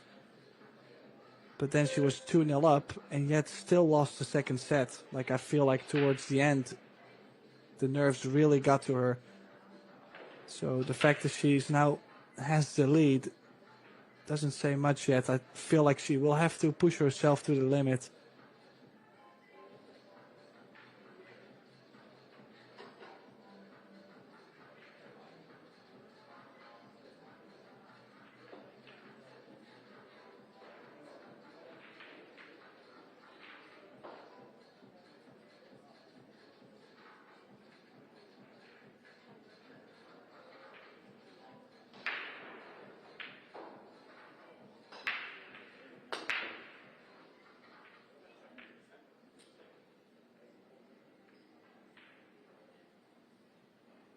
No, ball's getting close, but no luck this time. Now, what do we see? A possible safety behind the 6? Or is that maybe too thin? No, I don't like it that much. Bit of a strange position to be in. Maybe she's trying to put it off the 6. Top real 6 ball. It's a very risky shot, though. Don't think she has to play that in at this stage. Maybe she's trying to send the cue ball behind the 6. Yeah, nicely played. Although I say nicely played, I'm sure she's left a portion of the 1. Now she can push that 1 to the left side. Send her cue ball from the right side towards the left. There's a lot of balls available to block the 1. Might have to use her extension now.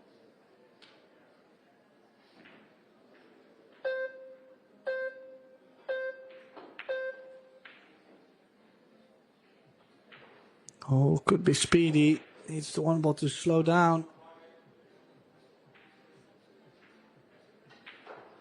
We do have to give these ladies a bit of grace, Tim.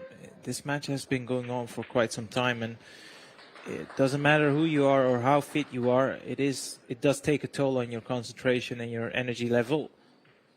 It's not unusual that the concentration will dip at some points in the match.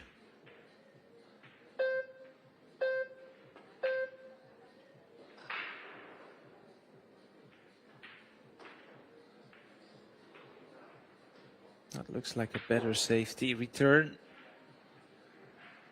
Now, can that 1 ball be addressed directly, or, well, she's got her jump cue already in hand, so airborne it is. Yeah, she's called the 1.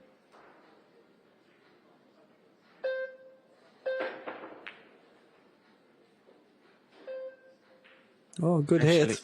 Yeah, actually, this is probably the better side of the 1 to hit.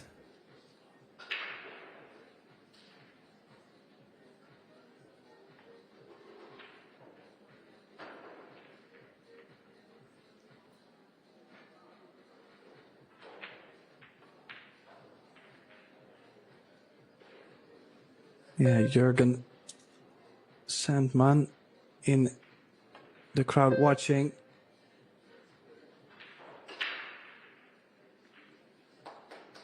One of the WPA officials. Of course, we've got the World 8-Ball Championship running here in St. Louis, and it's a WPA sanctioned event. And there's no WPA event without any dignitaries, of course.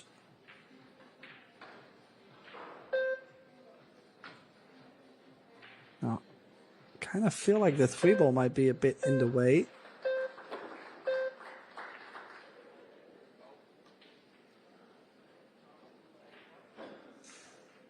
And look at how nice that 2 and the 7 has come up as a combo.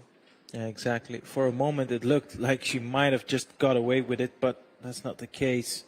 She can easily make that 2-7 combination, like you alluded to, and it's all about controlling your cue ball as well as the object ball, of course, but that seems pretty feasible from this position.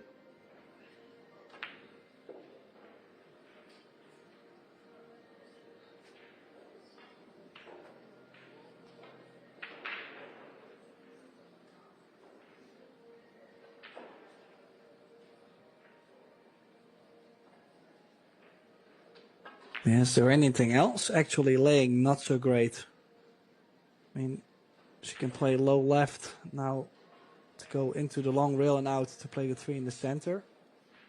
Maybe 4 to the 5, but I think most of it is just working the cue ball around and not so much the fact that they could hook themselves on this kind of layout. Yeah, and rotational play in general, rule of thumb is you never want to land straight unless it's the final ball. Overrun that, right, and hold the 3 into the left middle pocket. You have to attack it into top right, and controlling the cue ball is going to be a challenge in itself, but let's not forget this pot is far from easy.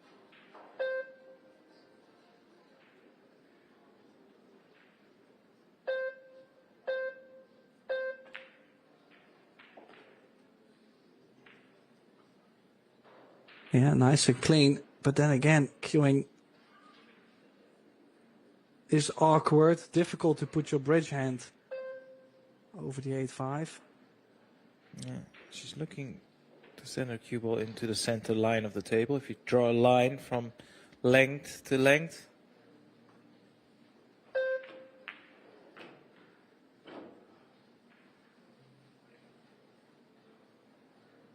That'll work.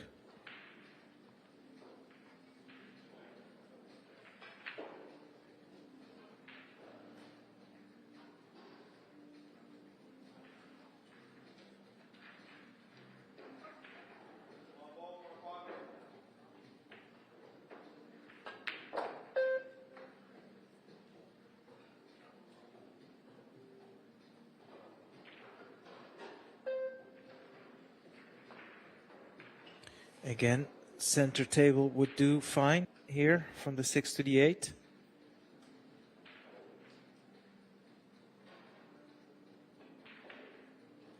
Maybe she's a bit too straight for that. In that case, she'll send her cue ball towards the left side of the table. Just like that, nicely played.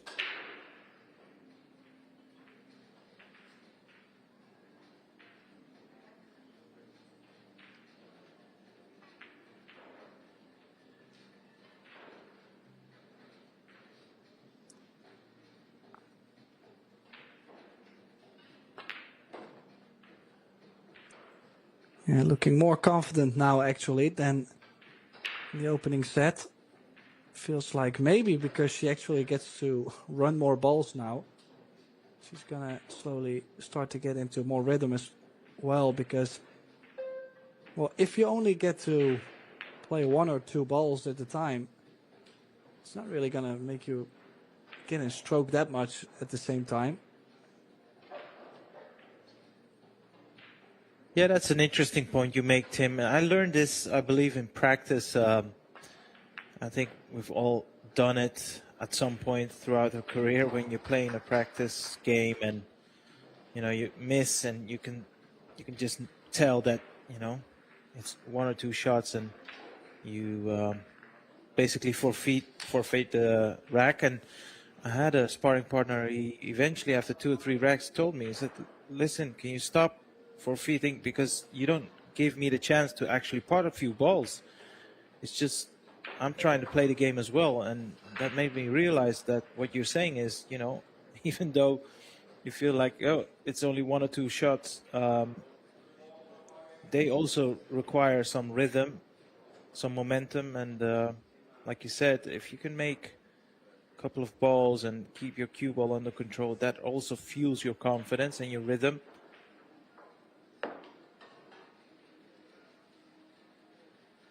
I don't feel, but you may correct me on this, I don't feel like Sasha has reached anywhere near her potential in this match so far.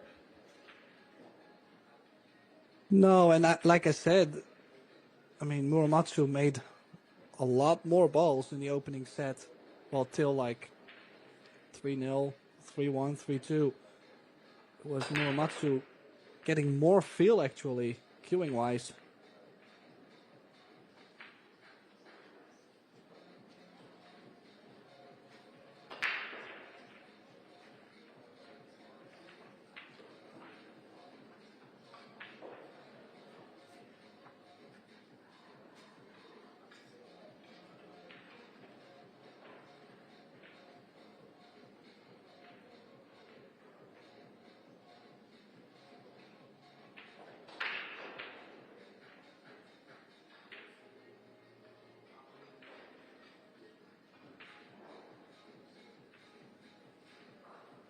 She doesn't have the full hook.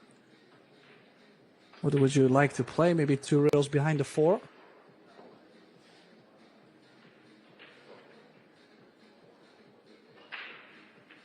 Yeah. Don't feel like she's got many other options.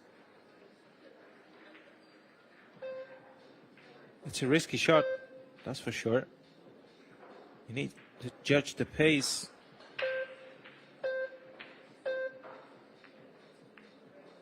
Oh, she tried to get the full distance.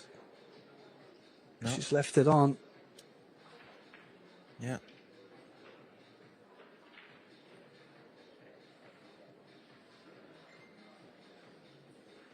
Yeah, and I sense, maybe this is a wrong observation, I sense for the first time you can feel a bit of frustration or facial expression by Sasha. It's been a tough day at the office so far, even though she's, of course, leading this one in sets.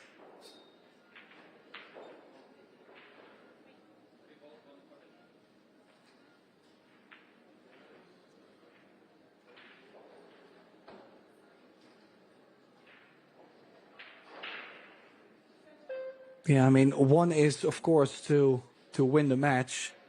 But number two thing on probably every player's list, or maybe even number 1 for some of them, is to just have a feeling that you're playing well. I mean, the top, you know, it kind of changes. Some players, they only just want to play well and they will see what the result is. Other players care a bit more about winning. But I'm quite sure right after that, they feel like I played well or I played bad, you know, like just the feeling that you're playing up to your standard. So important, you know, and very frustrating if you're not getting anywhere close. Ooh. Just on it, but a bit of a risk there.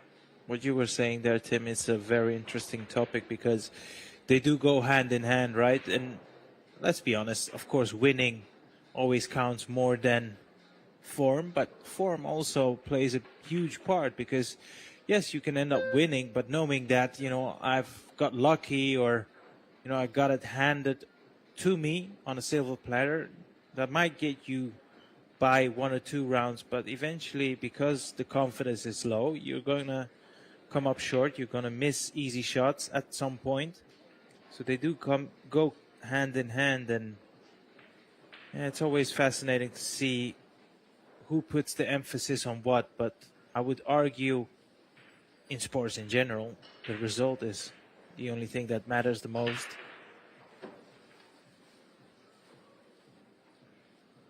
Well, I used to be very focused on the winning part, of course, you know, like you're playing to win, and obviously at times you're just not going to play your best game, right? I mean, that's just going to happen. So even when you're not playing your best game, you still got to find a way to win. So I don't mind that perspective. But now recently I just like to enjoy and, just try to play well regardless of the outcome. So indeed, there's always two sides of it. Now, this 4-ball is available, or at least contact on the 4 is available. But then now, to cut this into the center, we've seen her miss once or twice like this already.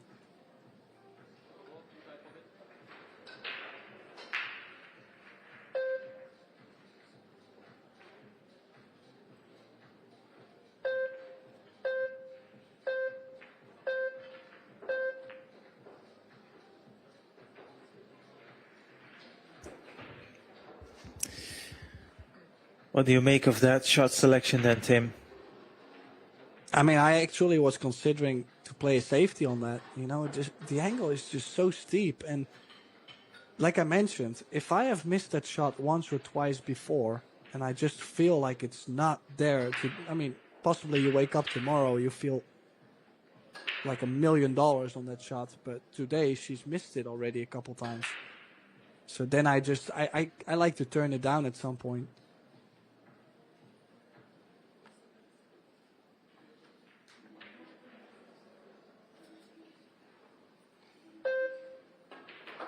Yeah, also, if you look at this layout, the only thing she'll have to do is make sure to stay on the correct side, the proper side of the 7-ball, because the 8 does not go by the 9, I believe.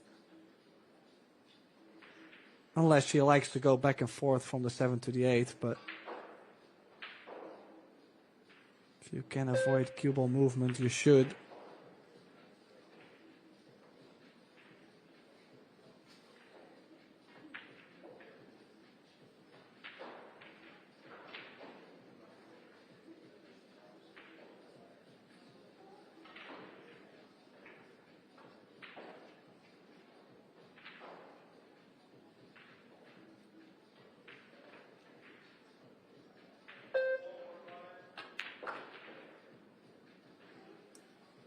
That was a very good shot.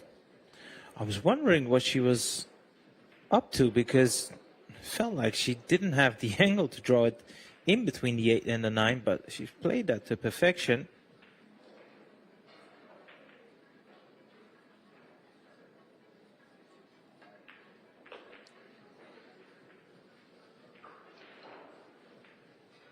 Yeah, looking to overtake the lead in this second set. There was a little bit of breathing space at some point, maybe for Muramatsu, feeling like at least she has something to say in this match, but now she's already losing that. Because Shashalu will be 2 racks away from winning this match. And this is a loser round 2 match, so that means the loser of this match will drop out of the tournament.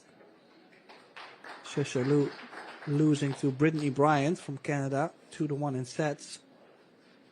And as I mentioned, Sakura Muramatsu losing to Savannah Easton yesterday.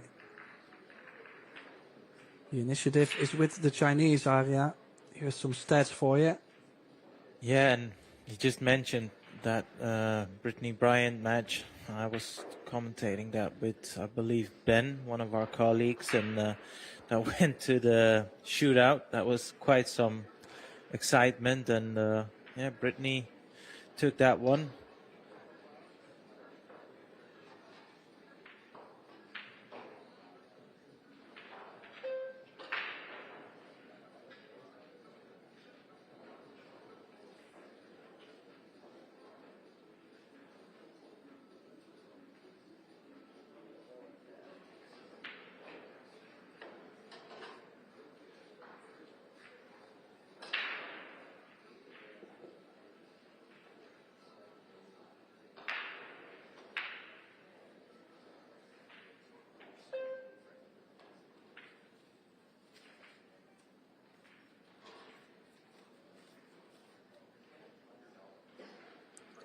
Yeah, now actually opting to break from the center, Shashalu. Interesting, was breaking from the side. Different perspective. Maybe feels like she doesn't get going because of the break. That was a much better break. And she's got shape on the 1 ball, and that 2 ball is not blocked. Good chance.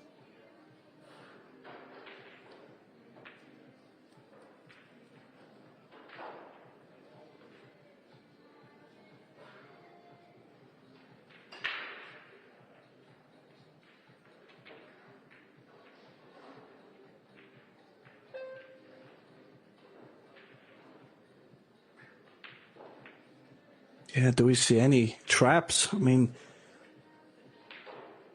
the run out is on.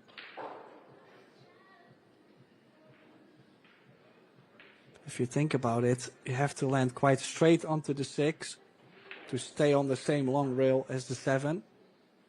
To play the short side shape on the 8 to the top left. So there is a couple of shapes that have to be very precise. Yeah, like you said, there are a couple of potential banana peels, but so far so good. I mean, a cue ball is looking very confident at the moment. And I suppose if she leaves herself an easy angle on the 5, getting that cue ball in between the middle of the 6 and the 7 shouldn't be too difficult for her.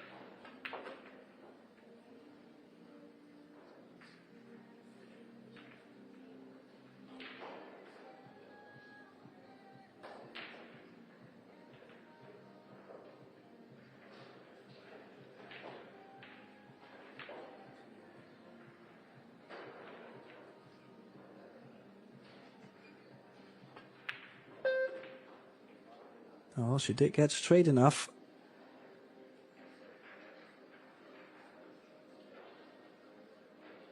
Now, I do wonder, Tim, if she tried to get a bit closer on the 7 off the 6, or just keep it simple. Yeah, or she can cue it nicely. So you would think draw it back at least a diamond and a half would be better, just like she's done there. Makes the next shot a bit easier as well, doesn't it?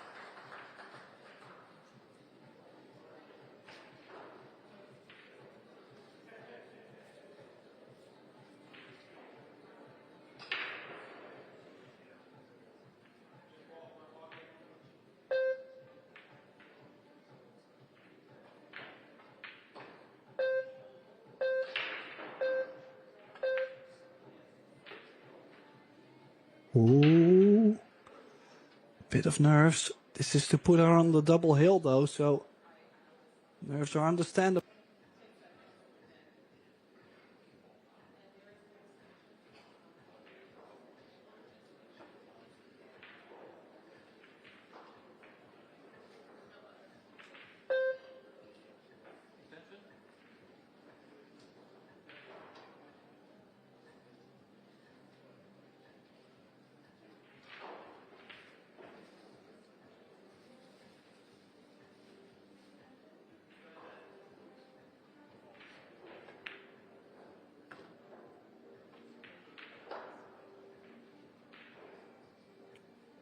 Right, let's have a look at this angle here. I think she's eyeing up the 9 into the bottom right. Top right from this camera angle. Yeah, I think she can just avoid the middle pocket.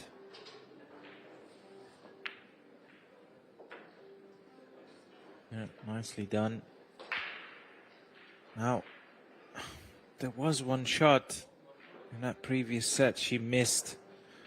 That was a lot easier than this one, actually. Left it over the hole, but you don't expect her to miss these type of shots. Nevertheless, these are not unmissable. These are not unmissable. Where's that cue ball? What's the cue ball? Wow. 2-0.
Yeah, so what could have been the double hill for Shashalu is now 2 each in this second set.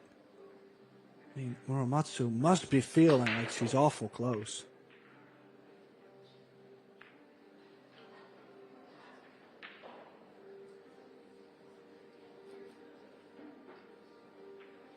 That's been the complexion of the entire match, really, Tim. It's swung both ways, the chances, and I mean, either of these two ladies, if they can find some decent form, can still win it, because, like I said, both of them have had plenty of chances per set.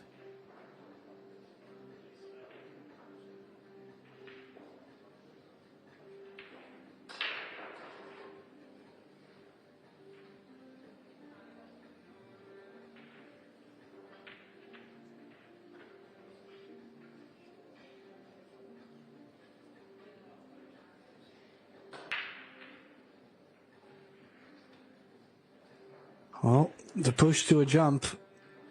I mean, I don't mind the jump. My biggest thing is that you cannot do much more with the cue ball. So even if you stop the cue ball right there, the cue ball will be on the rail. The shape from the 2 to the 3 will be difficult.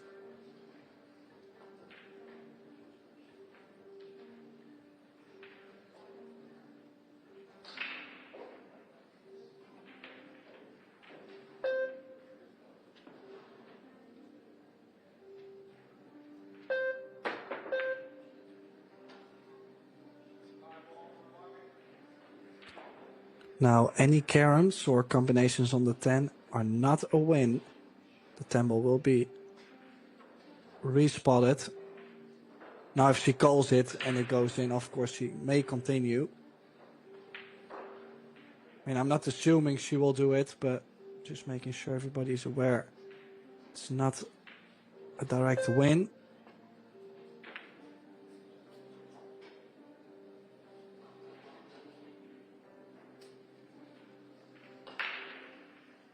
I'll tell you what, this might not be as tight as you think it is.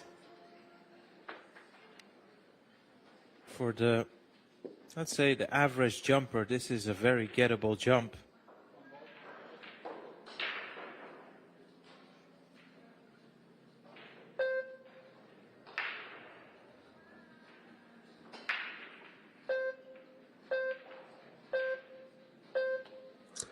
Well, the real first, definitely an option 2. Played it nicely. Looks like the cue ball is going to get on the 2, but not straight enough.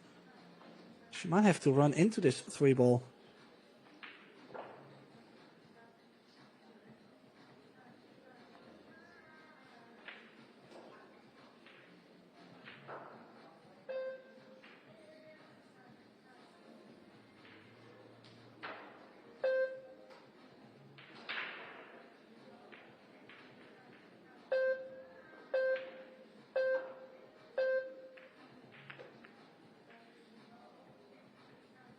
And that Good shot. Yeah, and that additional nudge on the 5 has made this all possible to continue.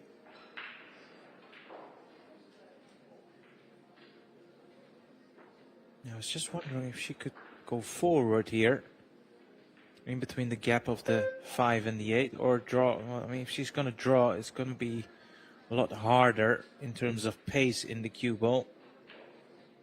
She can just slightly cheat the pocket, go forward with some left spin. A cue ball can come inside the gap of the 5 and the 8. Oh, she's going backwards.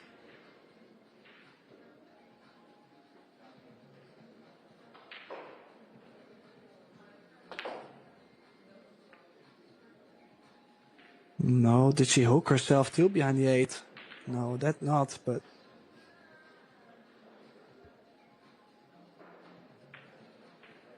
That's where the good news ends. Yeah, I was gonna add something more to it, but the only good news is she has maybe a thinner on the 4, cue ball under the 5. But that's it for now.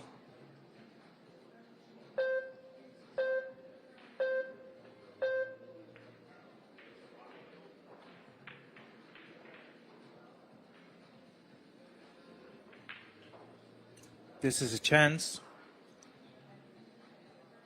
Drop this 4 ball in, nothing to do with the cue ball. It will take care of itself.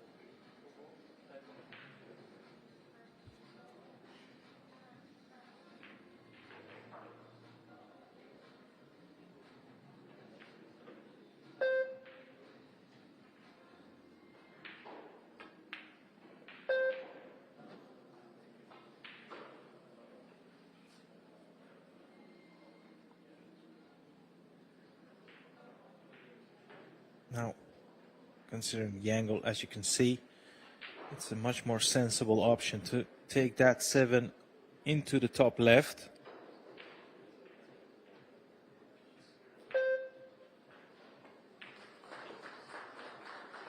As we've seen over the course of these past 5 days, these middle pockets are very tight.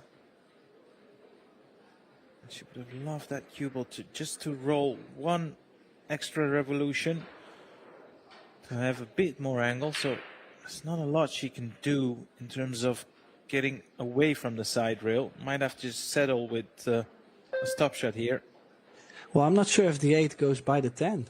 From this angle, I would say yes, but the previous angle we got, I was starting to doubt it, but no, it's fine. Now, another chance to get herself onto the hill. Remember last time she did go at the 10 and scratched at the same time. She would love to get closer to the double hill. Is there any other opportunity for Muramatsu still?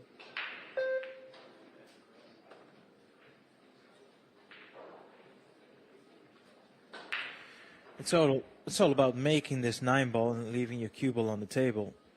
I mean, that 10 ball is sitting in a spot where it'd be hard actually not to land nice on it.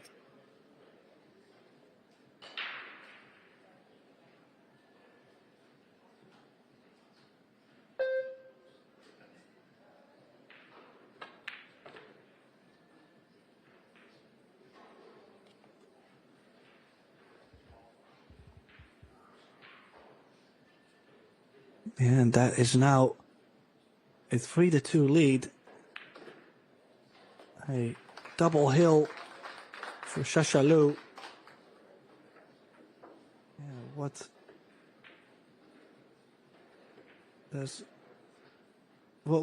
kind of opportunities will Sakura will still get? I mean, kind of feel like Shasha has stepped it up a bit in the second set. Well, I mean, I see what you're saying, but when you look at the table time after 3 sets, it's pretty much even. So that also indicates she is getting visits at the table pretty much every rack. And as we can look up the stats by turning our focus on the break and runs. Not been too many of them either. So, you know, that does show both players are getting chances. I can see 1 break and run by Sakura. Yeah, and that's it. So both players are getting enough visits at the table. Just remains to be seen what they can make of it. Not every layout is the same, of course.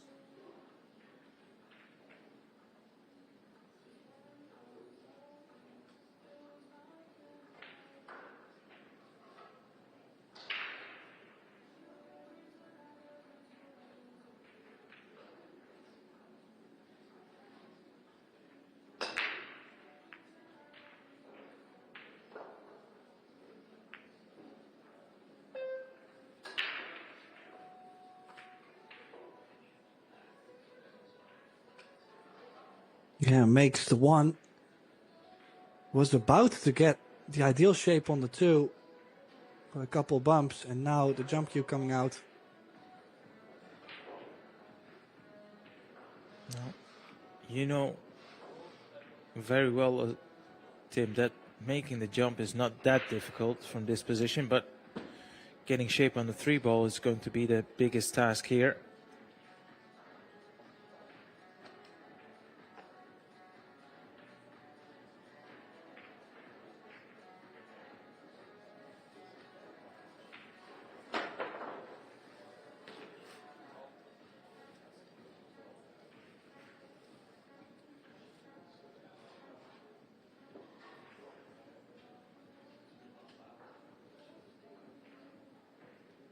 Yeah, she got a bit of swerve on that cue ball. It spinned mid-air. Happens, you get a bit of unwanted side. Both ladies are being tested to the limit in terms of patience and, mental fortitude.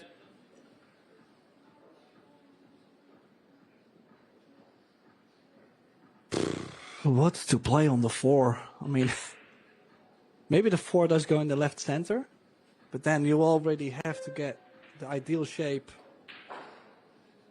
from the 2 to the 3 to stun over for the 4 in the left center. It's not a roadmap by any means. And then also to get from the 4 to the 5, it's not like that's easy either. Now you can see from the overview camera angle, that 4, like you said, does go into the bottom middle pocket from this camera angle. But like you said, you would have to land pretty much perfect on it to continue the run. Otherwise, you'd have to play some sort of a power shot to get your cue ball back in the open. There's also a case to say, play good shape on the 4 to play a nice tight hook in behind the 10. Ooh, maybe it's that 4-10 is a combination. How did we miss that one? Oh, Is I it? did consider that for a second, but it looks to Yeah, be it is. a bit wide. It But is there's makeable. There's space between the 4 and the 10. Yeah, she's called the 10 ball, so as long as she makes the 10, she will continue the run. It's not a win of rack, of course. I would be playing this with topspin, not backspin. That's unlucky. If that 10 ball would have dropped, this would have been a good chance, but that good chance now all of a sudden falls in the hand of her opponent, and she only needs this rack to finish off the match. Well, do you remember what I said earlier on? She did get the ball in hand, but by using that ball in hand, she has opened up the whole rack. Like now all the hard work is done. If she can get nicely on the 5, it's right there.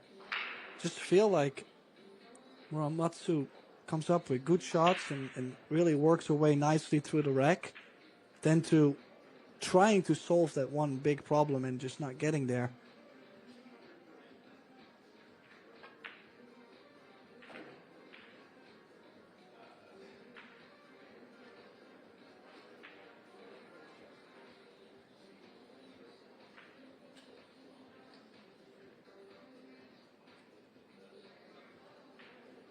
Make no mistake about it, this is a clear-cut chance to finish off the match right here, right now. But that has been the complexion of this match. Both players are getting chances and chances and chances. Did she still get somewhat of a hook? I mean, sure, the jump is on, but I think... Yeah, I think she can even swerve this. That's not without any risk, of course. Yeah, I think she can even hit the rail first as well. Yeah, so she should be okay. It's all about controlling the cue ball, of course. Needs that to bounce, needs that to stop. Well, it did stop. Oh, well, I mean, it's time to play another safety. You have to bank the 7 to the top short rail and get distance in.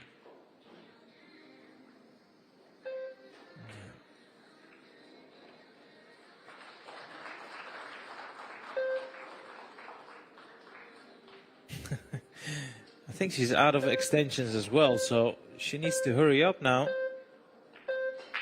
Foul? Was it? No, there was not a foul, but it was very close. She had literally 1 second left. There is a final beep, but indeed, it was awful close. And well, the safety is all right. She might have even have... No, she did not get both sides of the ball covered, but still a long way to go running the cue ball 3 rails under the 9.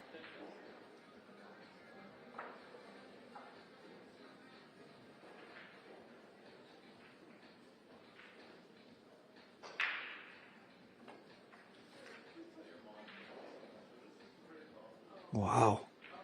Yeah, that's not Razor safe. thin. That's not safe. Well, pretty much the same scenario. Making that 7 is not going to be too difficult. Can she control the cue ball?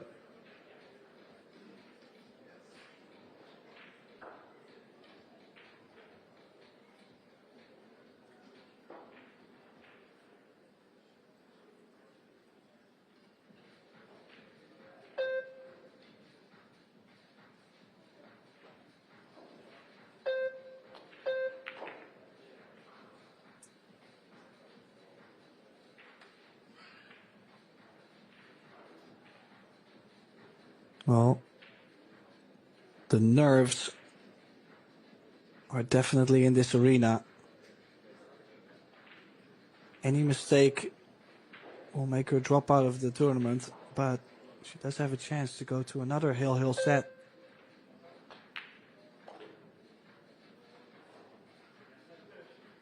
You do wonder, Tim, how much do these both ladies have left in the tank? I mean, if she can finish off this chance, which she should really, and then somehow win the next rack, we're going into a deciding set.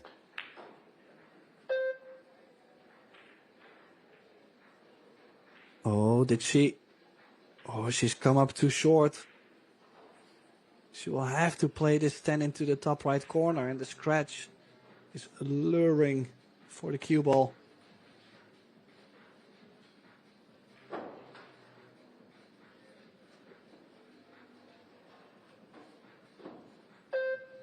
I feel this cuts, you know. Oh, well. She's Running called out of... 3-rail bank shot. Play Oh, that with an element of safety. That's a good pace. But this is bankable. Remember David Al-Qaeda, World Pool Masters? Well, she has that same idea. She'd be able to duplicate that shot.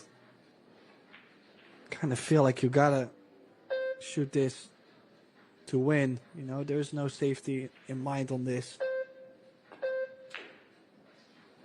Oh, and it's there. What a steal for Sasha Liu. What a straight back she's made on there, and that is making sure she survives in the Seyberts Women's Open. This was a loser round 2 match, unfortunately for Sakura Muramatsu. Her road ends here. So thanks everybody for tuning in. I do believe our next match will be on very shortly. We're running a little bit behind schedule, but just make sure to stay tuned at Pro Billiard TV. Thanks to Arya Sarabi for being by my side. My name is Tim de Ruiter, and we will see you very soon.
Congratulations.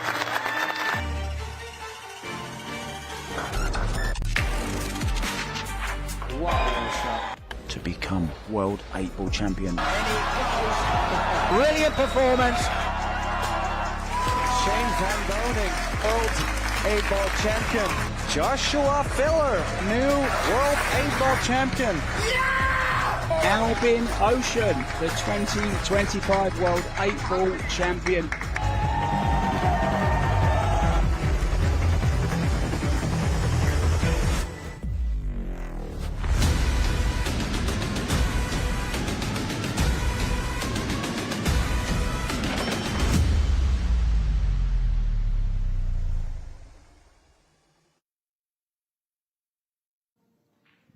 Hello, pool fans, and welcome back inside Arena 1. We're here at the Hyatt Regency in the shadows of the Gateway Arch here in St. Louis, Missouri. It is the second stop of the 2026 Predator Pro Billiard Series. Let me tell you, this has been an absolutely first-class event, and if you're in the area, you got to make it by. Over the next few days, well, there is going to be a lot decided, and we are even going to crown a world champion right here in this very arena, and nearly $600,000 is going to be awarded. So there's a lot on the line, and it's going to get really exciting over the next couple days here in St. Louis. Right now, we are in the middle of the 2026 Yalin WPA Men's 8-Ball World Championship. $300,000 purse up for grabs, and the absolute greatest players in the entire world. In this next round, the winners are going to move in to the qualifying rounds in the top 32. So let's get to it right now. Starting in Arena 2, he's from Paducah, Kentucky, the Bluegrass Bagass. Make some noise for Skylar Woodward.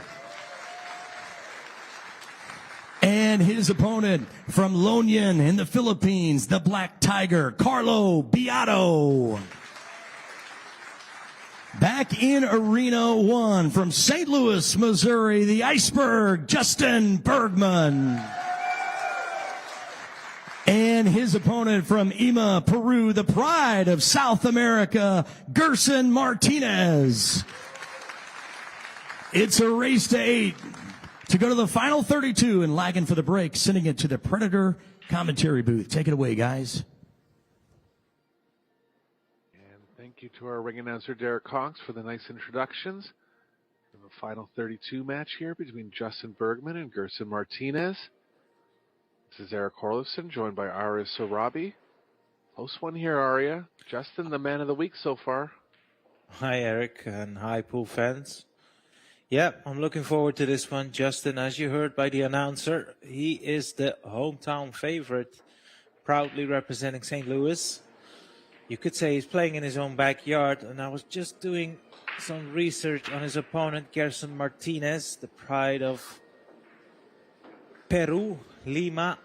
Well, in 2025, that was in February, so that is quite some time ago, he did win the King of the Hill 10-ball event that was held in Aurora, averaged by a 770 Fargo. So he has that winning habit. Yeah, he was a runner-up in the World Games to Oliver Shonaki. It's a bit of an unconventional style, a lot more body movement than a lot of world-class players, but, you know, beats top players on regular occasion. You know, Eric, you can't beat that Peruvian salsa. I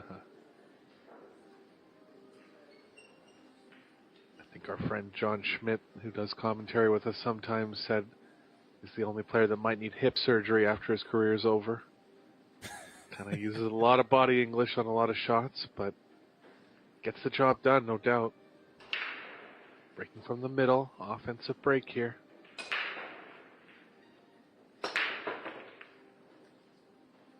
Good square hit. Balls flying everywhere, but nothing down.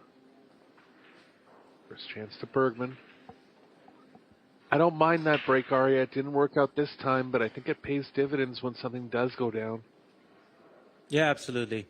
There's nothing I can add to that. That's exactly how I think about it. So Yeah.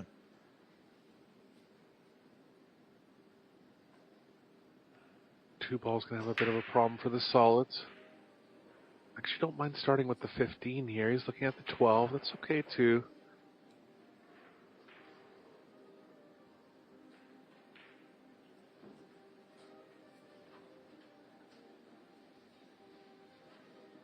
Switch over to the 15.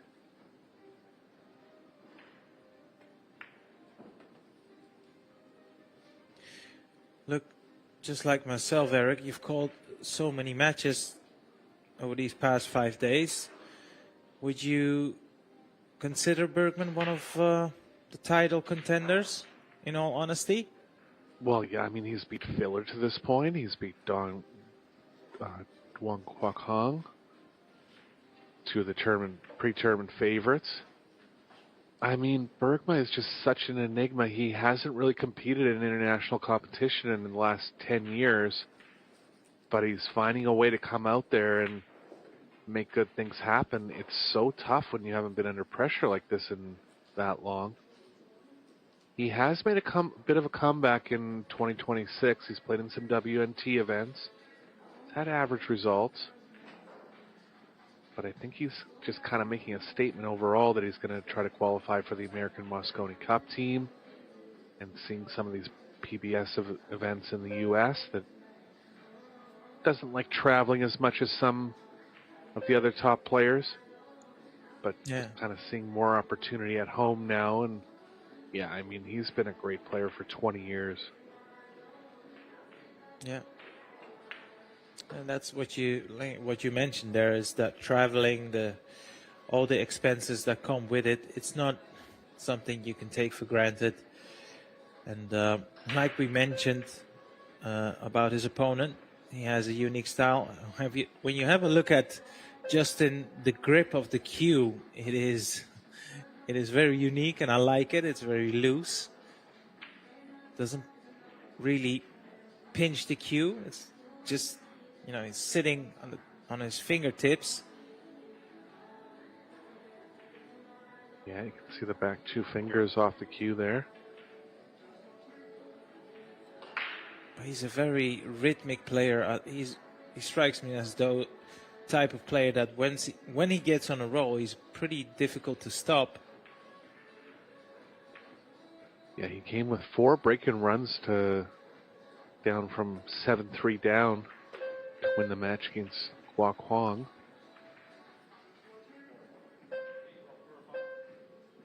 I didn't see the filler match, but that was an 8-7 score line as well. Him and his partner Xiaofeng Fu are into the quarterfinals of the mixed doubles, so just having a real great week so far. And opening with a run out here. You can see the crowds behind them. Yeah, absolutely. It helps when you're, in your hometown. Let's not forget, most of these players partaking in this event, they're likely sitting in a hotel somewhere, where I feel like with Justin, he's probably driving back to his, he's sleeping in his own bed, back to his house, and all of that matters, You can just stay in your normal routine, and like you said, he's got the whole crowd behind him as well. That also helps. But, on the flip side, it can really notch up the pressure. So you have to be mentally strong to cope with that. Yeah, it's odd when you have so many people backing you. It's almost like you want to please them. And I think he did have an interview where he said he was feeling the pressure from the hometown crowd a bit. But when things are going well, it's definitely a plus. You can feel their energy and just kind of keep pushing with that. Breaking from the side rail.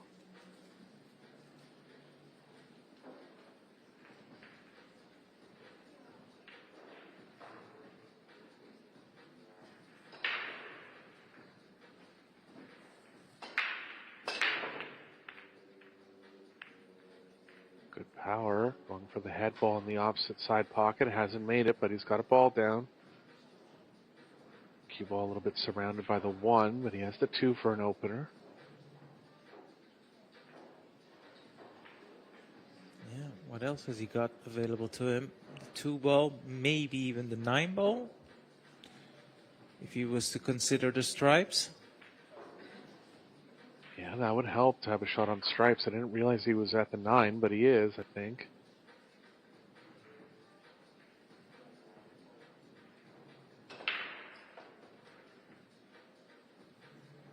Stripes are all open, Arya. Yeah. Yeah, do you think he'll play a nudge on the 8 ball off that, what seems to be the 15, closest to the side pocket? Yeah, I think if he takes it last, he can actually fit the cue ball in that small area to just pocket it in the bottom right. 12 will play okay. Even the 13. Ball down by the short rail here. The 11. Onto the 12 last. Or maybe the 15 by the side there.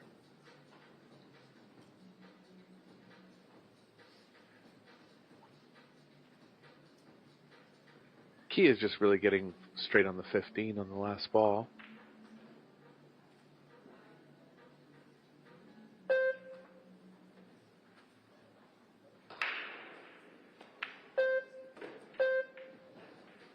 Bergman looking good to open with 2 runouts now.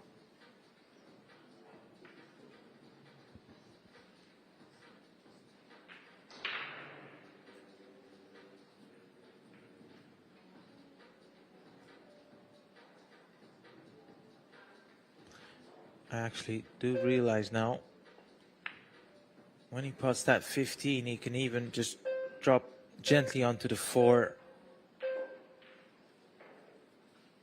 and leave himself on the 8 ball. He doesn't have to take the risk running into the 8 here.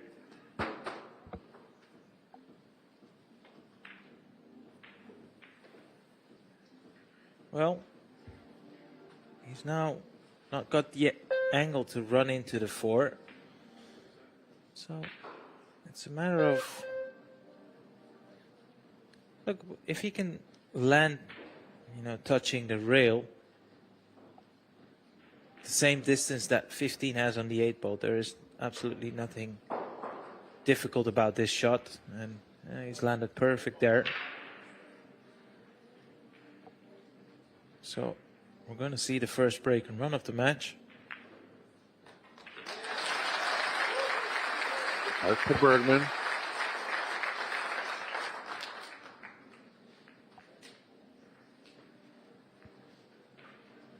So many different breaking strategies, but the year that Shane Van Boning won the tournament, he broke predominantly from the side rail. Head ball.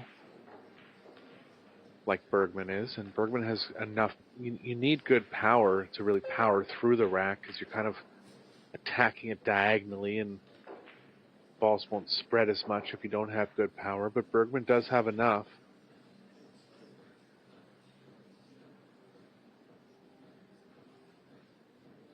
Yeah, and based on his current form, I think he would be a great addition in the American team for the Mosconi Cup.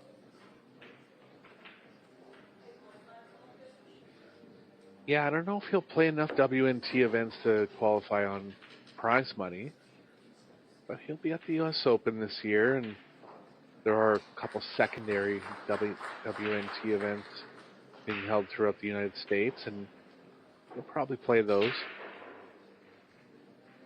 But I think as long as he's playing, he's always subject to be picked as a captain's pick. Yeah, exactly. And if he can go deep in this event, that would also help his cause. Like you said, he's already beaten 2 top favorites for the event on his way to this round. Up quickly on stripes here. See if the 15 passes the 8. Doesn't appear that it does. You can break it out with the 10. Playing the 10 into the middle. Not the ideal pocket for the 10, but doesn't have many other ones to shoot it in.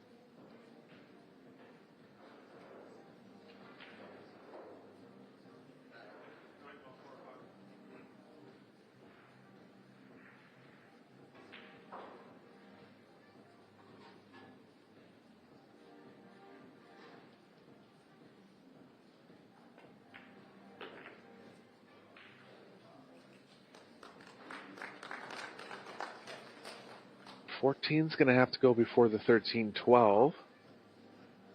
Tricky run out here.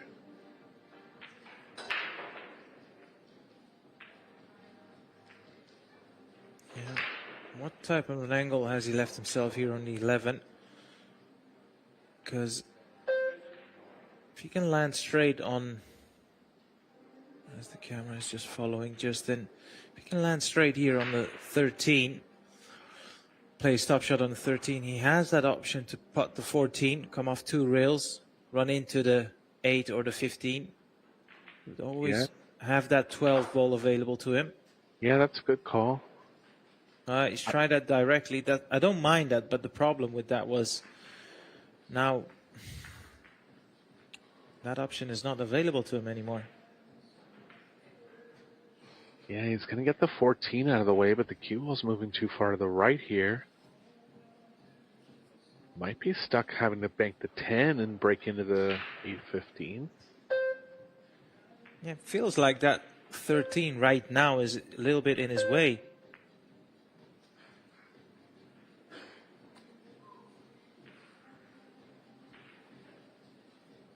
Could also bank the 15 right now. I think, yeah, he's eyeing up the 10 ball bank now. I think he wants to send his cue ball into the 8 and the 15.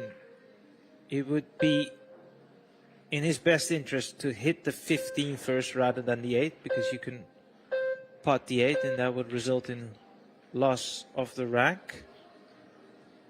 Just short. Tough rack there, almost got through it. Yeah, tough rack, and let's just pretend that 10 ball would have dropped now. Even what would he be on after that? Nothing, it feels like. So Gerson faced with a straight shot top right. So many people watching. Feels like he's a little bit under pressure.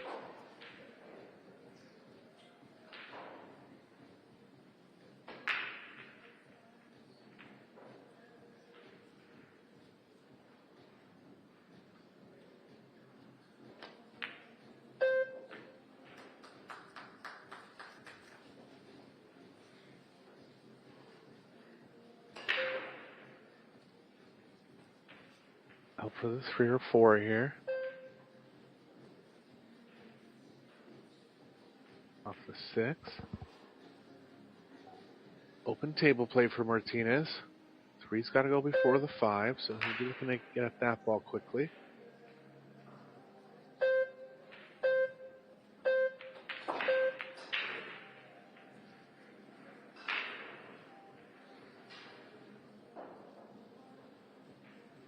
Five blasts will work here. 3, 4, 1, 5.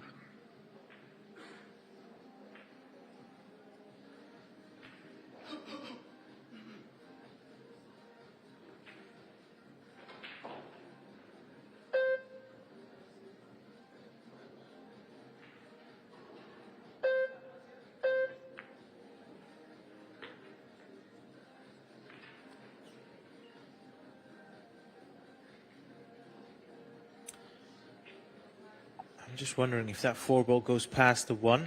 If it does, it's easier to control the cue ball. If he's dropping the 4 into the side, that cue ball is going away from the 5 and the 1 here. If he can maybe run into the 14, I believe, up table, he might be okay for the 1 ball.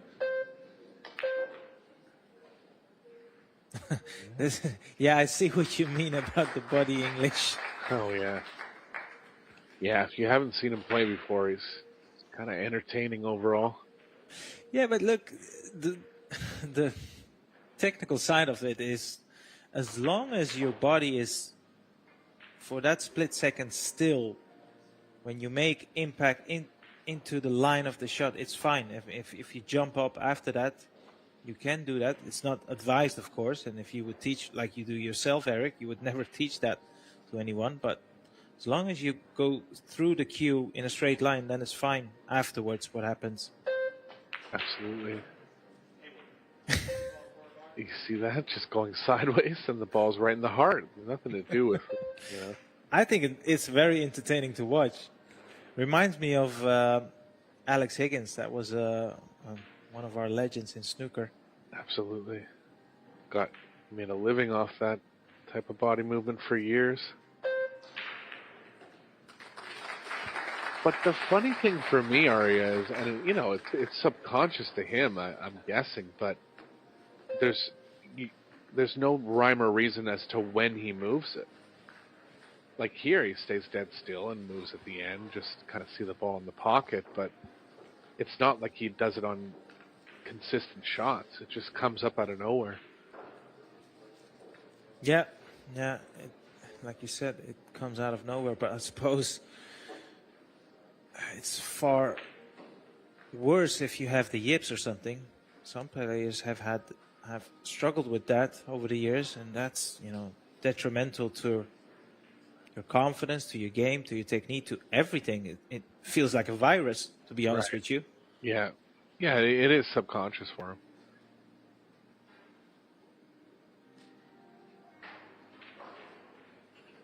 See if Martinez sticks with the middle here. He hit it very well in his first break.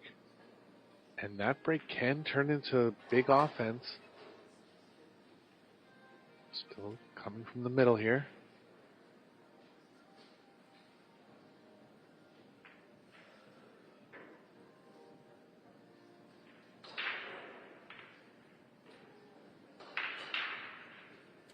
You know, for the longest time, I always used to obsess about the fundamentals, which I know you're a big fan of solid fundamentals. And then I saw this young man, Judd Trump, who is still at the top of the game in snooker. He's the world #1.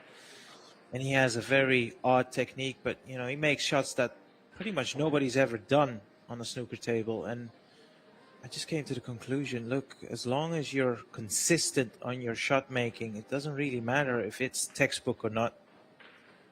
One of our greatest ever, Efren Reyes, he didn't have textbook technique, but still arguably one of the best careers ever. Yeah, you nailed it there. And I think as far as fundamentals, you just have to see if any kind of fundamental flaws are actually hurting you. You have to see if it's hurting your ball pocketing, or if you're making the same mistakes all the time because there's a bit of a quirk in your stroke. And if that's not the case, then yeah, as long as you can develop some kind of decent consistency, there's a lot of ways to approach the game. Yeah, and lastly on that topic is, even when you have your unique style, I think is useful to know what are your weaknesses, so you might, you know, play certain shots differently or positional shots differently, knowing that, for example, if you have a player that is more comfortable in rolling the balls in, you know, they leave themselves certain angles where most players would think, oh, this is horrible, but they know they lack in the cue power department, so they actually play it purposely with a bit more angle, for example. Yep.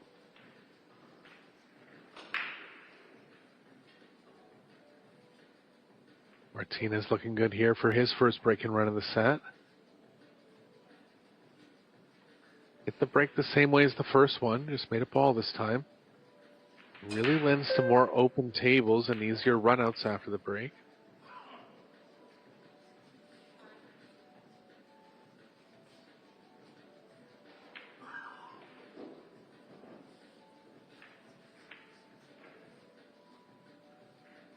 Kyle Richard, our referee.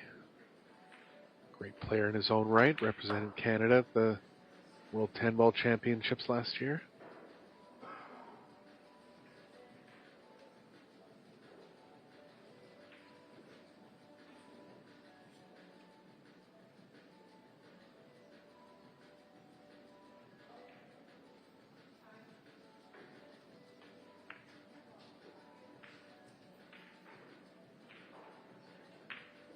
Bit of cue ball movement back down towards the 8. Might have to play the 13 in the side. Not too bad on the sharpness, but a little bit of distance from the side, so he's going to want to get a good angle where he doesn't have to overhit it.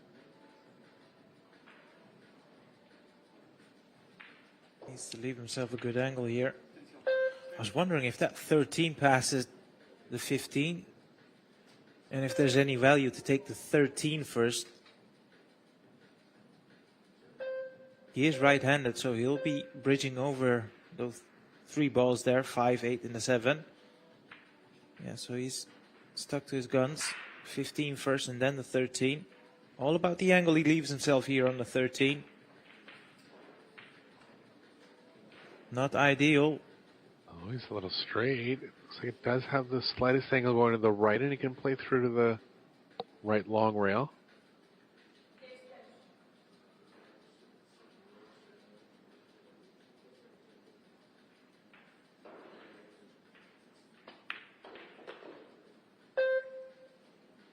Wow. He had an angle. And he's nailed it. That's a great shot.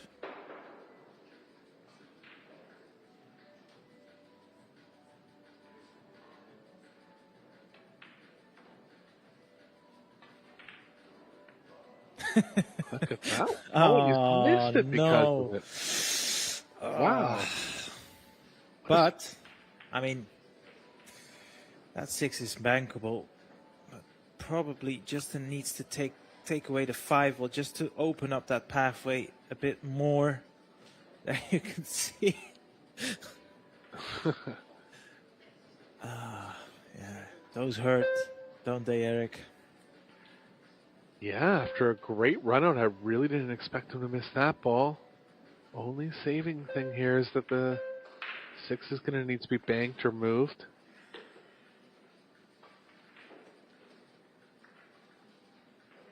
Doesn't have the angle yet to run into it.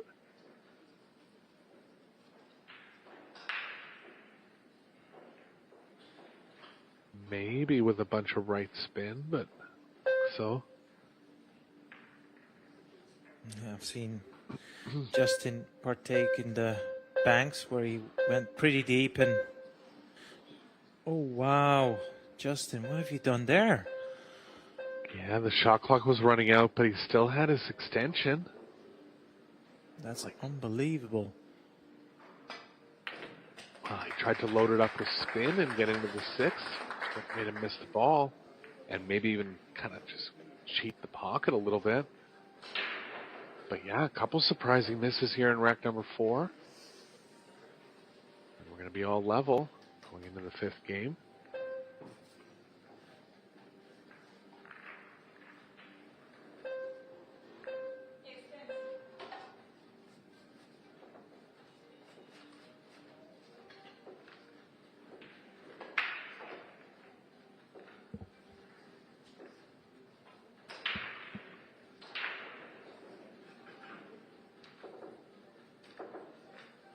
Martinez 1 for 2 on the break. Bergman made a ball on both. It's been all offense so far, as you will notice with 8 ball, a lot less safe play.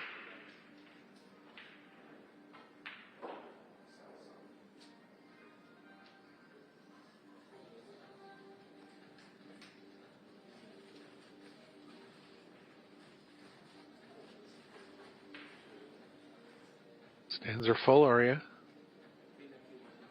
Yeah, and we heard it, when the MC announced Justin Bergman, he got a huge pop, and that's always nice to see.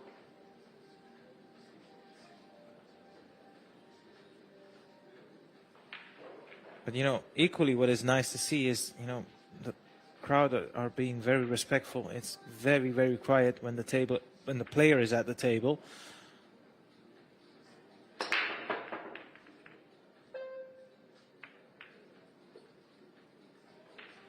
Dying second. Yeah, last ball moving into the bottom left. So what are we thinking here, Eric? Solid or stripes? Yeah, he's not real easy on either any opener. Looks like he has the 14. Cue ball's going to be loose a bit, but he still has 6 stripes to land on.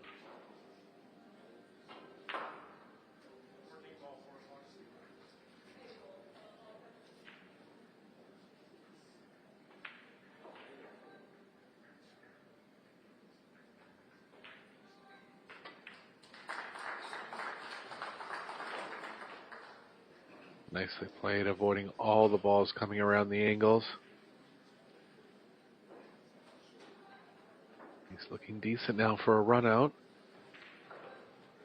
11's going to be the toughest stripe, but it is available into the bottom left and possibly the bottom right.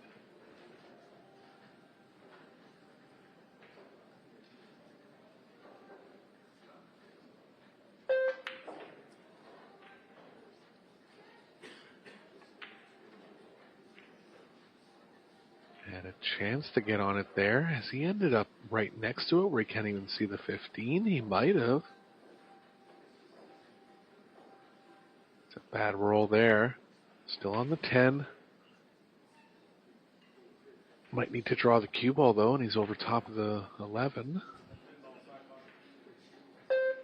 Yeah, the question is how much of the cue ball can he see actually? Because of the hindrance of the 11 there. Doesn't feel like he can play this with left spin.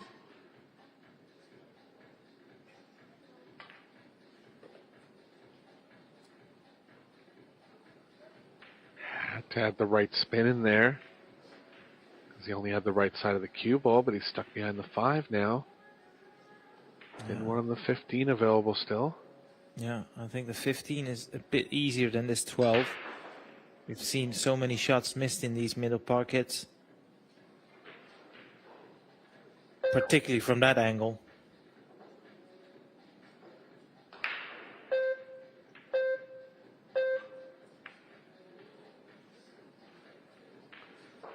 Undercut it. Another let off from Bergman here. Yeah. And this is a good chance. When you look at the layout, there are no problems for Justin at the table.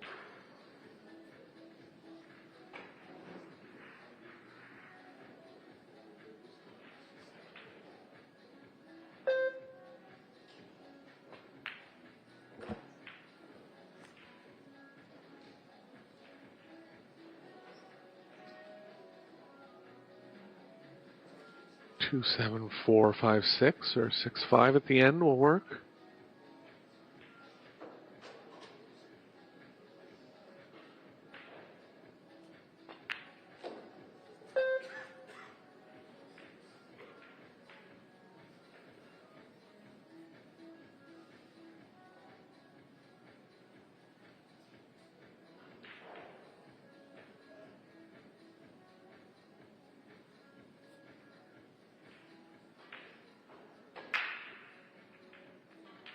When Bergman did play on the Mosconi Cup, he had about a 50-50 record, maybe slight winning percentage, which was good because even when he was selected, he wasn't playing a lot internationally. Yeah. He's the type of player that can really rise to the occasion. Sorry, go ahead.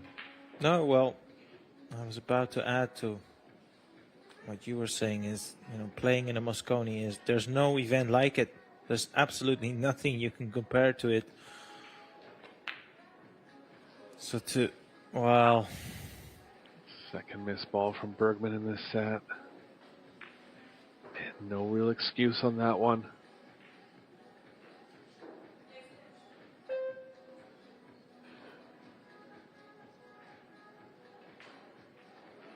Martinez looking to take his first lead of the set now.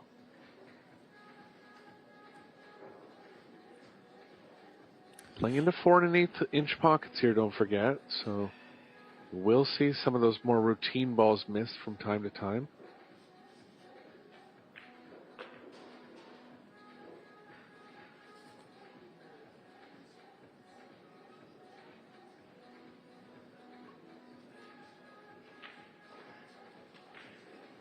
He's grabbing for his mini extension.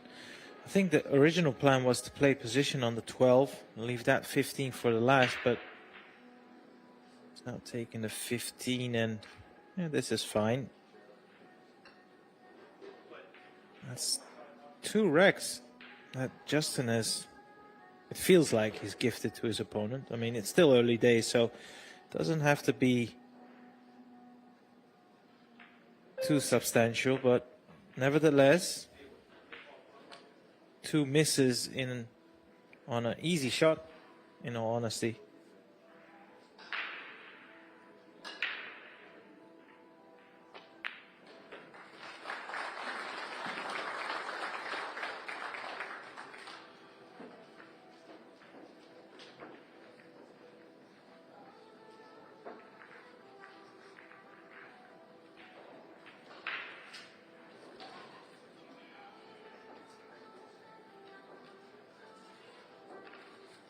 Martinez holding at 50% on the break.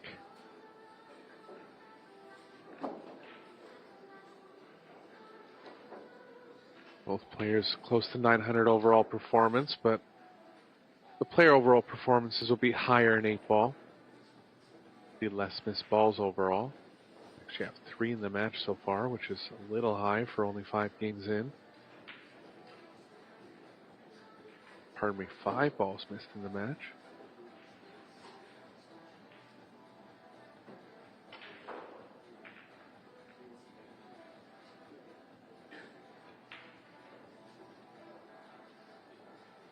That balls pocketed per inning is relative to break-in runs. Inning will end if a player doesn't make a ball on the break, and I really feel like the player that's going to win the tournament is going to be between 6 and 7 in that category. Both players at around 5 right now.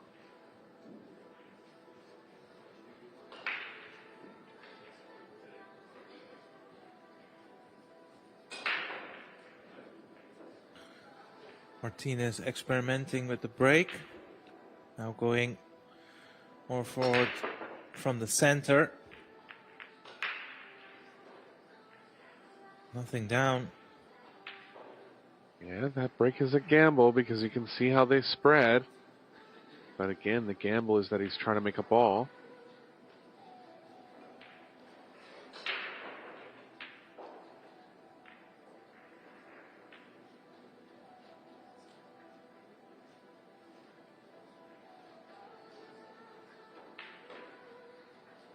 Can't really take stripes. The opener's not strong enough, and then no stripes near the 715. You would think the 5 ball is a good ball to open up the 7 with, but needs a perfect angle to follow into them. He can get into the 7 off the 2. 3-2 start here into the breakout.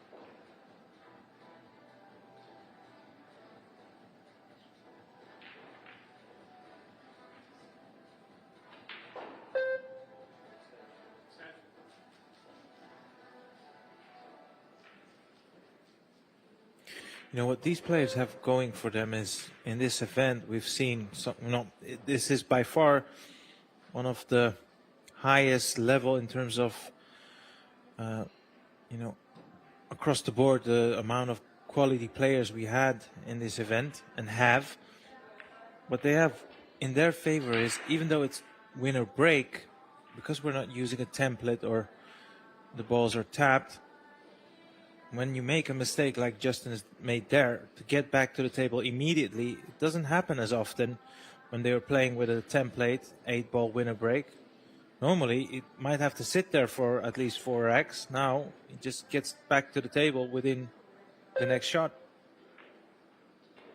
Yeah, good call. I mean, with the quality of players nowadays, if you're playing template rack 8-ball, you got to think the break and run percentage is going to be close to 60% across the board for the top players. And that's real high. I mean, there's times when it could be even higher. So then at that point, it just kind of becomes a breaking contest. But with this hand rack, you're going to see a little more variability. 3-ball combination possibly here? Might have to. That was almost a double hit. It sounded like it. Yeah. Just right there. Yeah. Ooh, that was a close call there. No protest from Gerson. No, and the ref is there, so it's hard to overrule the ref if he is not called a foul. That was a gorgeous recovery shot, and not only has he continued the run, have a look at the 5-ball. Putts easily. Yeah, open up the rack nicely now. I'm going to hold my breath for a second, because normally I would say there's no reason for him not to gone and finished the rack, but we've seen some surprising misses so far.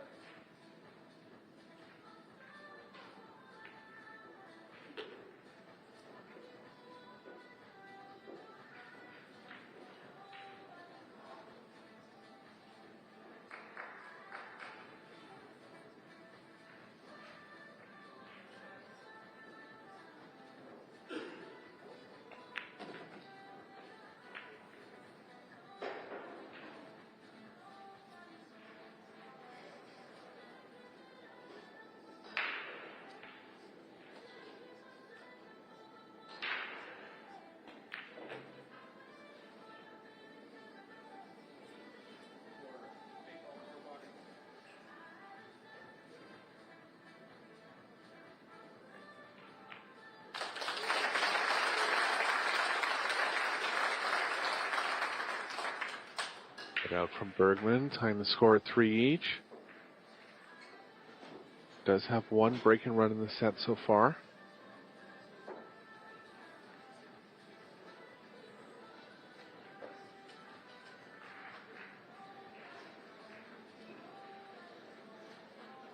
The other 16 matches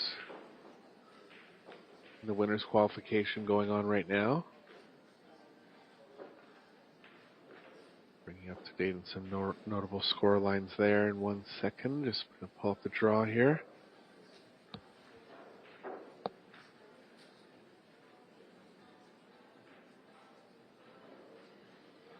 Three all with Carlo Beato and Skylar Woodward.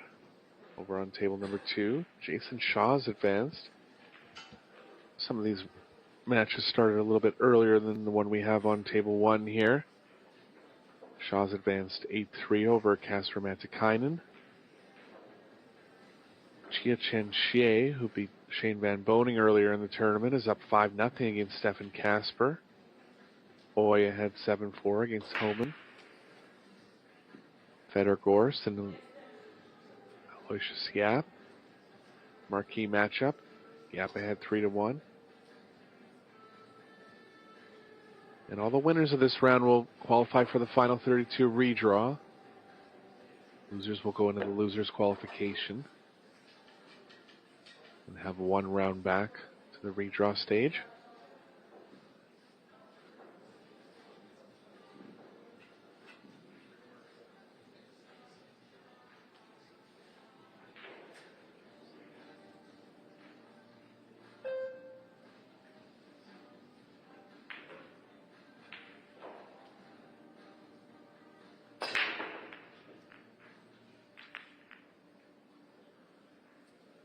Just missed the head ball on the side, nothing down.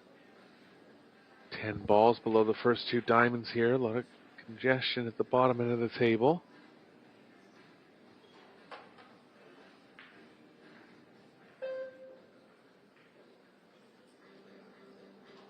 Martinez has choice of stripes or solids to open here.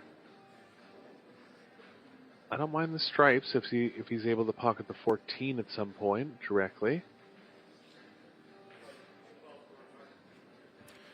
Yeah, it's called the 12 into the top right, so could have played 12 onto the 11, but you know, you're gonna lose 12 in terms of sending it towards the 4 and the 5 there, so it's probably better to pot it directly. Now, he might get to the 14 like you've mentioned there, right here, right now. Wouldn't be a bad option to take. Yeah, he's going to have to run into the 10, and he'll want to free the cue ball up from that bottom left pocket area. It's still fine if he can play it with draw and a lot of side spin. Be very unlucky not to leave himself a shot, but he's not 100% convinced on that shot. Yeah, I wonder what the other option is. Play a combo, I guess. Leave himself on the 9, hoping the 10 doesn't tie up with the 2 or the 6. Yeah, if you're going to play the combo, you have to play it at least at medium pace, just to give yourself the best chances that like you said, the 10 won't nestle up behind the 6 or the 2.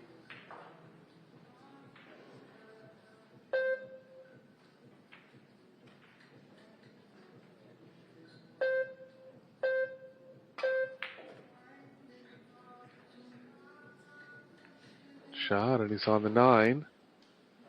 10's ended up okay. Yeah.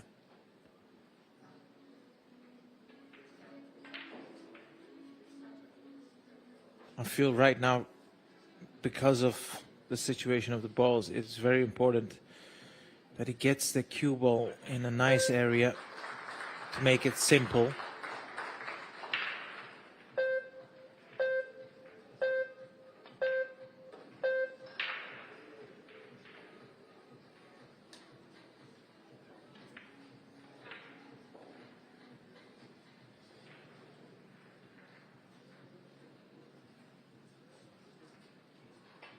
He's a little bit off straight here on the 15, so he's weighing up his options. I feel like taking the 13 wouldn't be a bad choice. If he can get enough backspin on the cue ball here, he should be able to land on the 10 ball there. This is... No, had too much angle.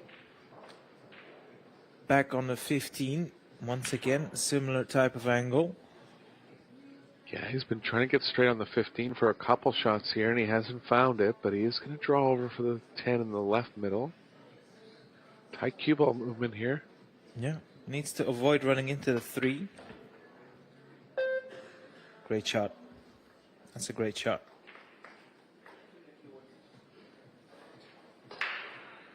Asking for the ref to clean the cue ball. So, where do you stand on that? I hate to do that when I have a key shot to play. Yeah, it's just never been something I've really done. I don't know. I just don't get paranoid that I'm going to catch a kick or anything. I know it does happen, but I usually wait till after the rack personally.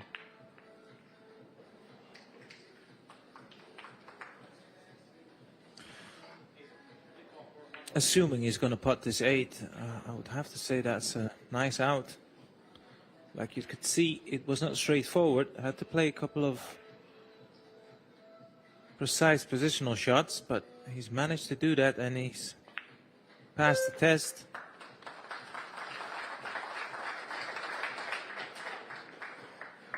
Getting back out in front now, halfway to his total.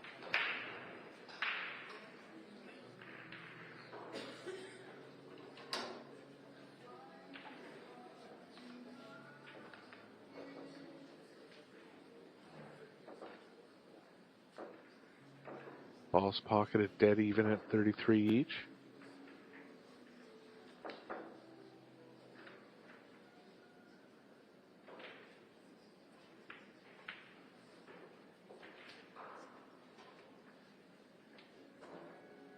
Going to have 2 more rounds of play for today for you after this round. Both mixed doubles rounds. We're into the loser's qualification rounds of that tournament.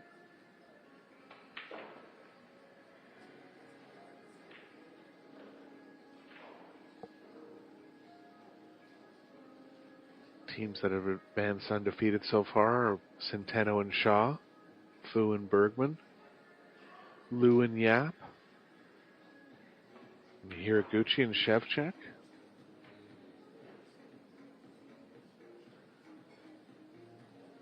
Savannah Easton and Shane Van Boning make a strong comeback after losing their first round. They'll be up against Seo Soa and Victor Zielinski. Beato and Amit, another strong team on the loser side against Bryan and Woodward. The Oceans against Ropero and Sanchez Ruiz. Lots more action coming up for you today.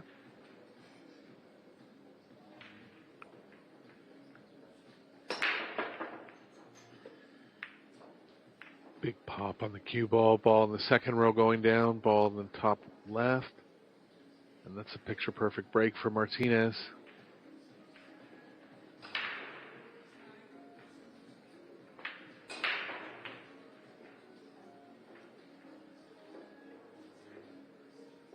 Stripes are looking good here. Really want to avoid the solids because of where the 6-3 is.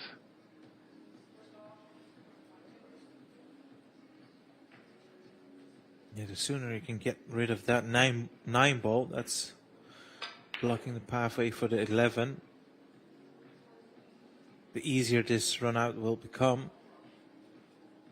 Yeah, I think 12, 15 and into the 9 can work. Yeah, I like that shot. That's a good pick. Don't know if he's straight enough to hold it. Might have to come off the bottom rail here.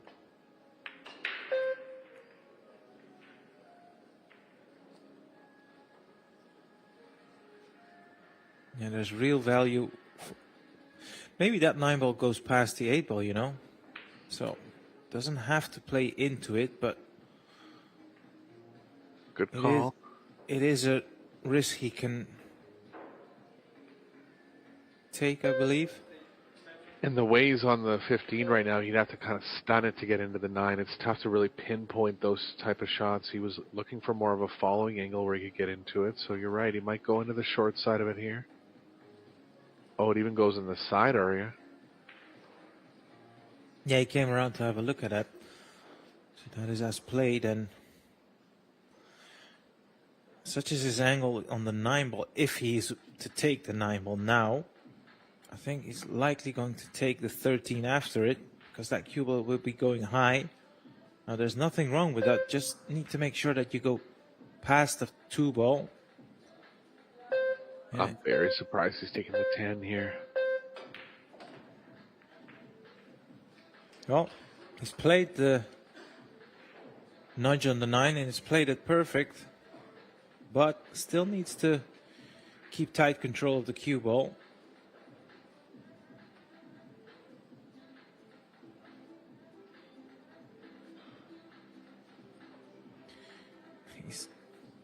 These last few shots, he's been in trouble in terms of the shot clock. Now all of a sudden, with only 4 seconds left, he needs to get down on the shot. Oh. Yeah, that's self-inflicted. That really is self-inflicted. He just took too much time. Agreed. And, you know, it wasn't anything too complicated there. There was only 3 stripes left. They were all in the open.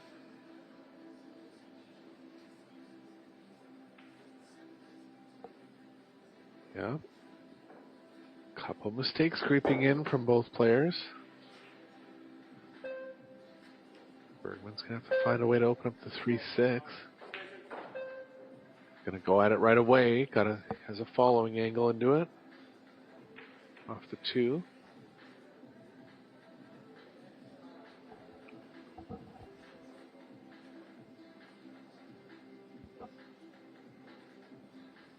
You feel it's very difficult not to hit one of these 2 balls if you make the 2.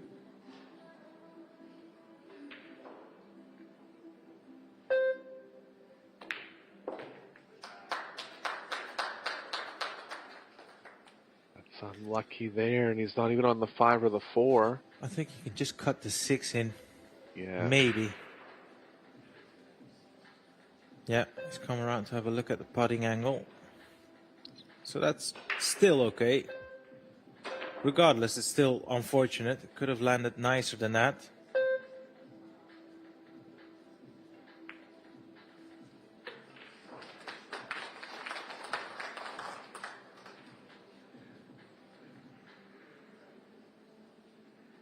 Might have to play on the short side on the 3 here. Doesn't need to overcomplicate things. Just needs to make sure he leaves himself an angle on the 3 ball after the 4. Presuming he's playing on the 3, of course. No, he went for the 5 instead.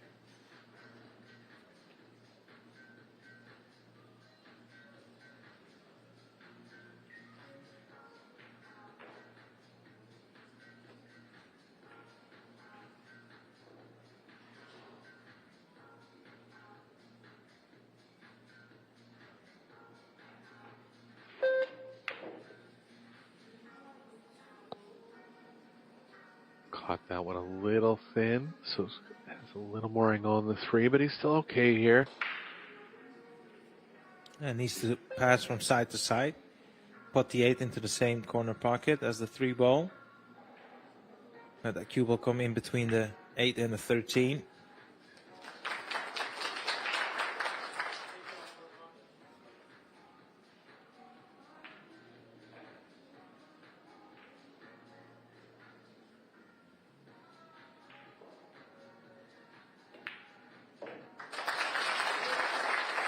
Mr. Martinez taking a timeout.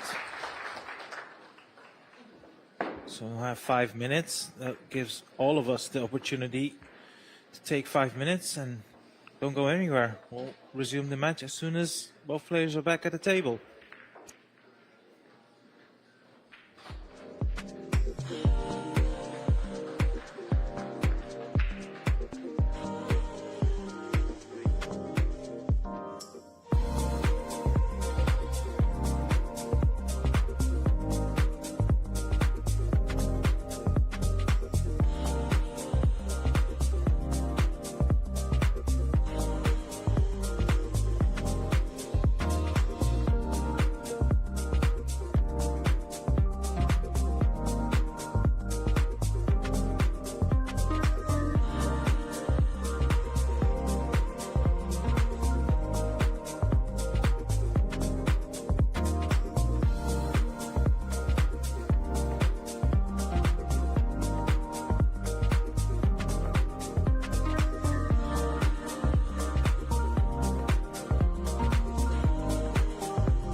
Welcome back. We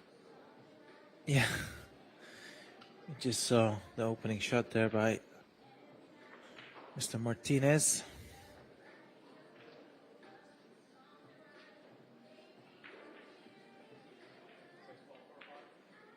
Story of this match so far has been both players having had a couple of chances, a couple of unforeseen mistakes as well.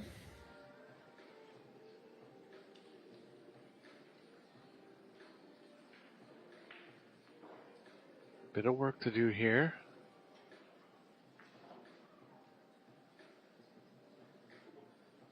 Work and play onto the 3. Gonna have to get in a pretty small area to attack the 4.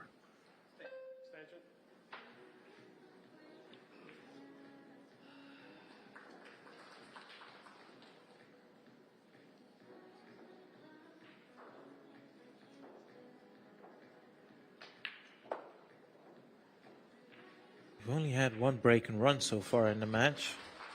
Now you would expect that to increase at some point, of course.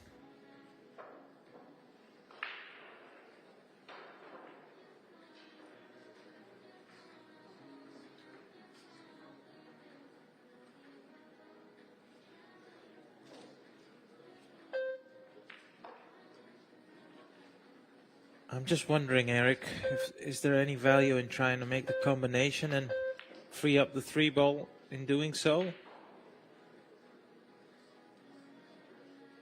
Well, that's off the cards now, obviously, but that 3 ball, you'd have to play perfect position on it, otherwise it's not sitting nicely there, so close to the 8 ball. Yeah, he's got an angle going to the right here, which he wants. If anything, it's a little too much, but he seems pretty comfortable that he feels like he can hold it.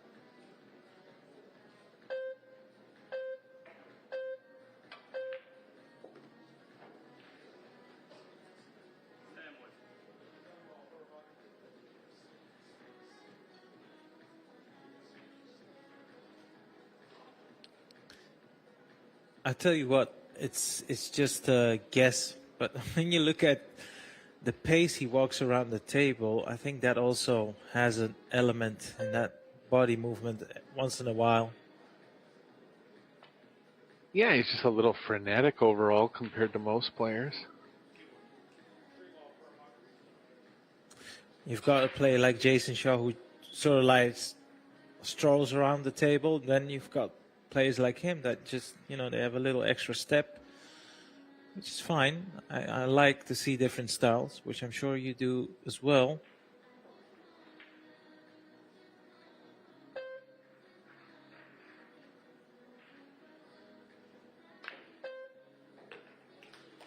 That was a great shot. Nicely played. Well, Justin Bergman so far was the only player with a break and run. It would seem like, unless we see a very surprising mistake, it's one break and run each.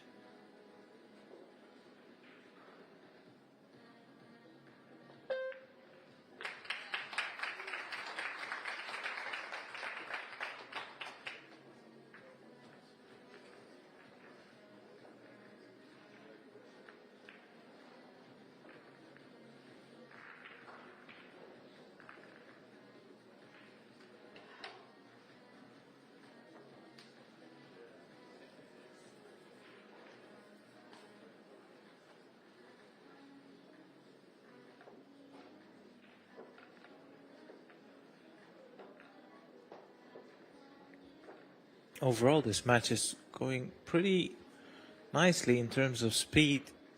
The average rack just over 5 minutes. We've had a couple of turnovers as well with the missed shots, as you can see there in that graphic. Both players have missed 3 shots. 2 of them by Justin cost them the rack immediately.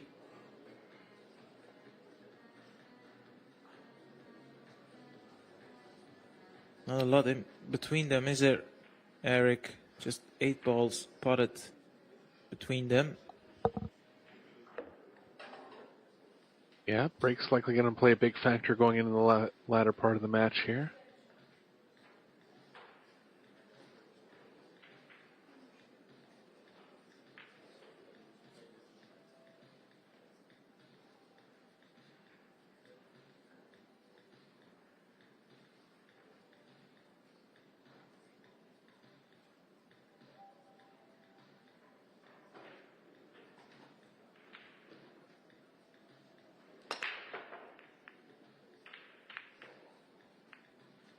Contact again, but Bergman can see that there's nothing going down and he's ready to shoot here. Yeah, he's got a pretty powerful break and a little unfortunate not to drop anything on his break.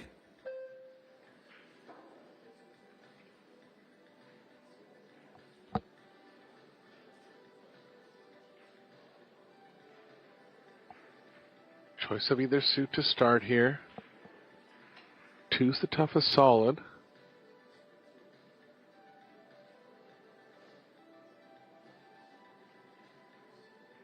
Stripe slightly more in the open.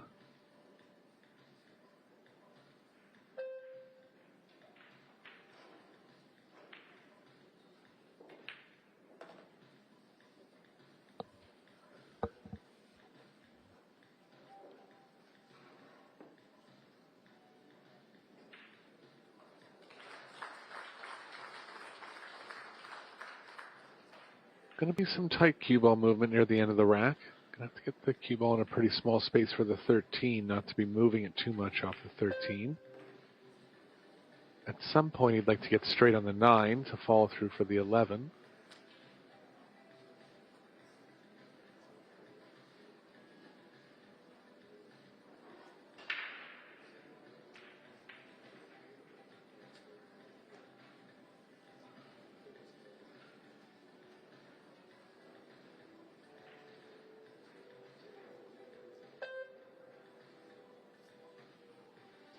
It's a rack where you can pot everything freely, but it's also a rack where you need to be cautious with the angle you leave yourself on a shot. You don't really want to run into other balls if so needed.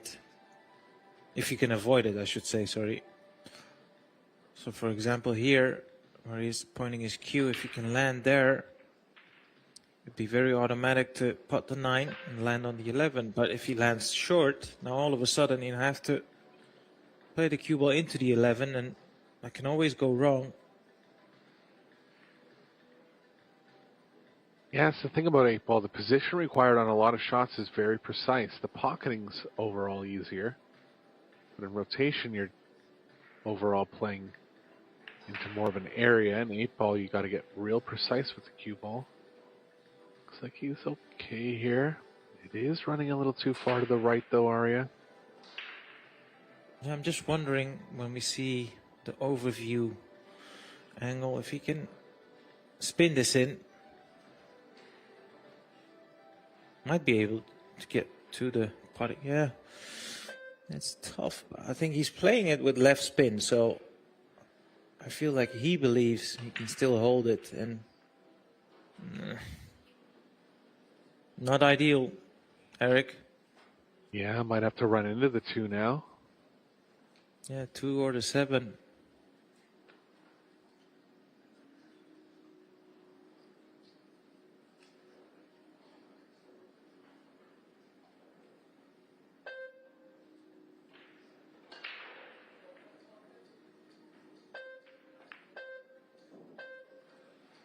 He tried to hit the 7 there. Completely missed it, and I think he's hooked himself as well. Yeah, he's in trouble now. Big trouble. Nowhere to even kick the 13, really. No, when you look at the table and you think to yourself, okay, can I tie something up? But you're going to give, and when I say tie something up, I mean intentional foul, but you know, you're going to give ball in hand, and highly unlikely you'll get an advantage. Call the 13 past the 6. Yeah. That positional shot from the 9 to the 11 was under par, and like you said, immediately he's in trouble. Yeah, and a big turnover in rack number 10. Martinez going to have a 2-game lead going into the finishing stages here.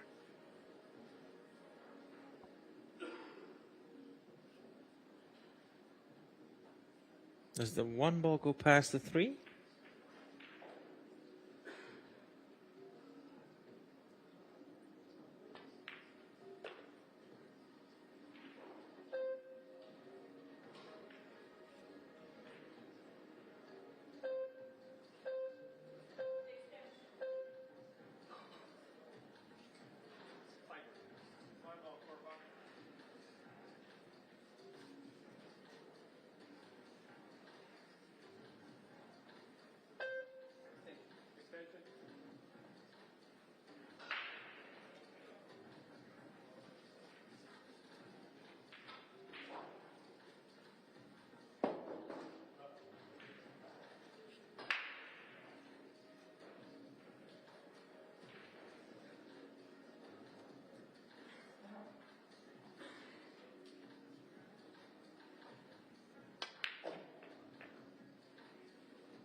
That's a good shot.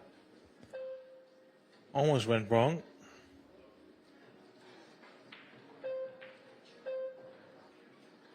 I have this.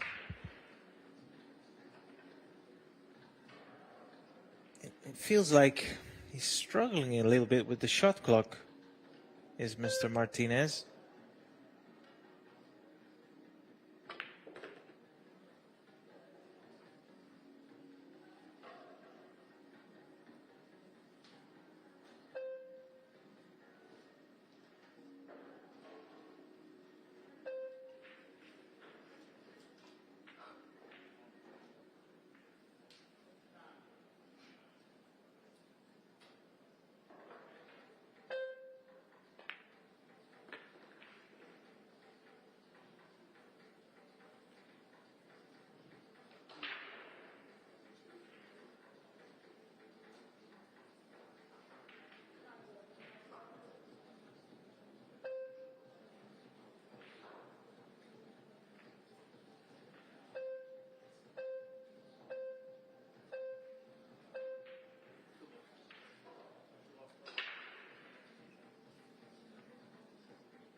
Yeah, nicely recovered the situation. He's looking to go off 2 rails now.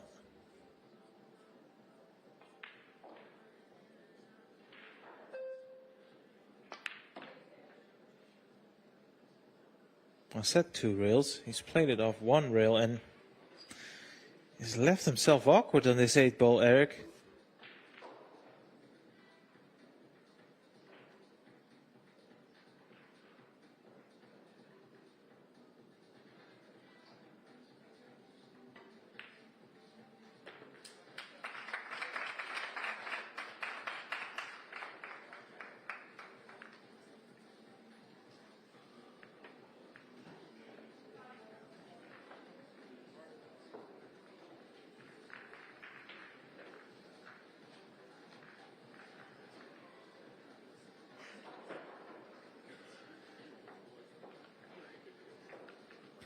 As we have a look at the stats here.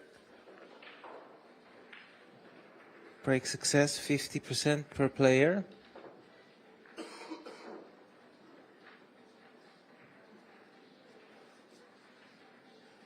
The biggest difference is, of course, the balls pocketed. Gerson Martinez potted 10 more balls.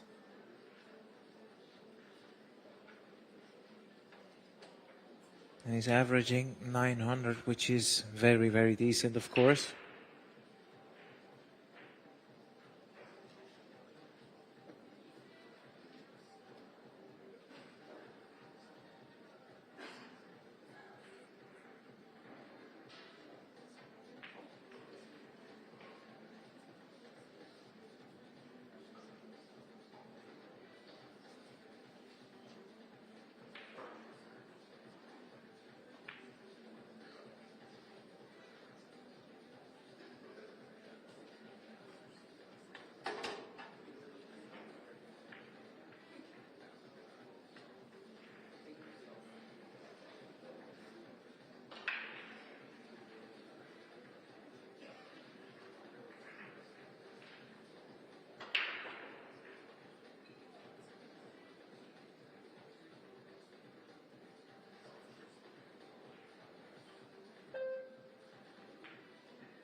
Make something out of these opportunities.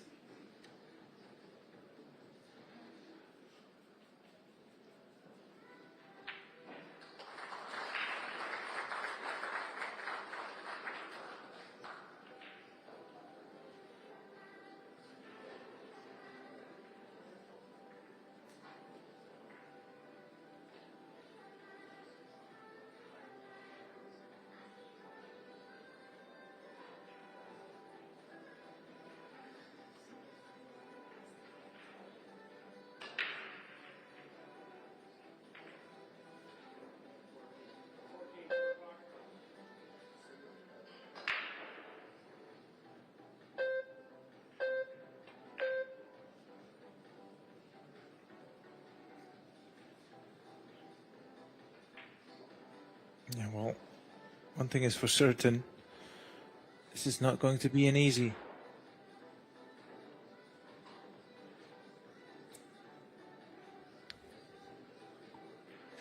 It's not going to be easy. As you can see, a 9-ball is tied up.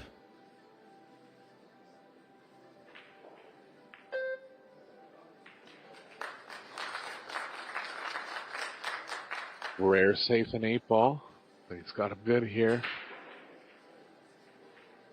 Martinez will be able to hit something. Doesn't really want to disturb that 1-9 area. Actually is the easiest ball to hit. And come across onto the 3.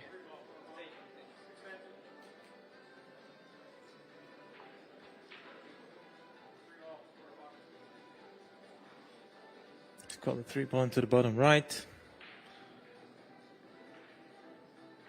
Oh, I thought I heard corner pocket.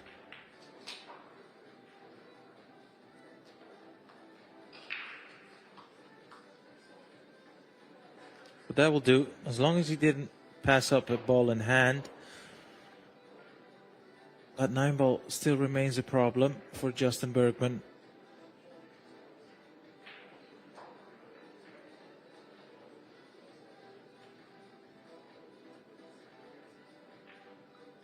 Yeah, I think it is available into the right middle. Gonna definitely want to be close to it.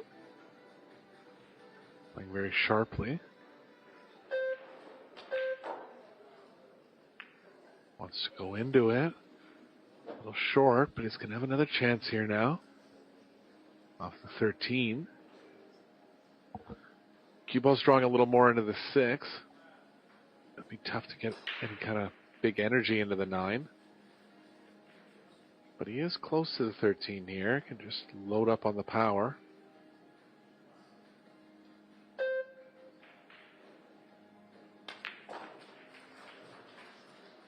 Oh, he's trying to get into the 9 more. Yeah, missed it. And now it becomes increasingly more difficult to release that 9-ball. And particularly if he wants to take the 12 now, how do you open up the 9-ball? Yeah, I think he can withdraw off the short rail, but the 8's kind of in the way of that angle. Might have to bank it. He is going to bank it. Yeah, that seems to be the plan. And this is a very big shot in the context of the match. 6-4 down. Doesn't want to help his opponent to get on the hill. Yeah, must be banking just a little long here, so going to take a shot at getting better at it.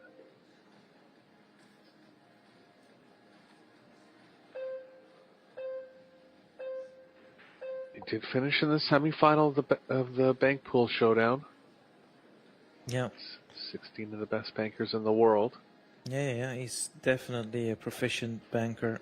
And as you can see, he wants his cue ball just below that first diamond, past the middle pocket, which makes sense. Oh, not again. Justin Bergman, not again. How can you miss shots like that? Yeah, that's 3 easy ones in the set now. Lost for words now.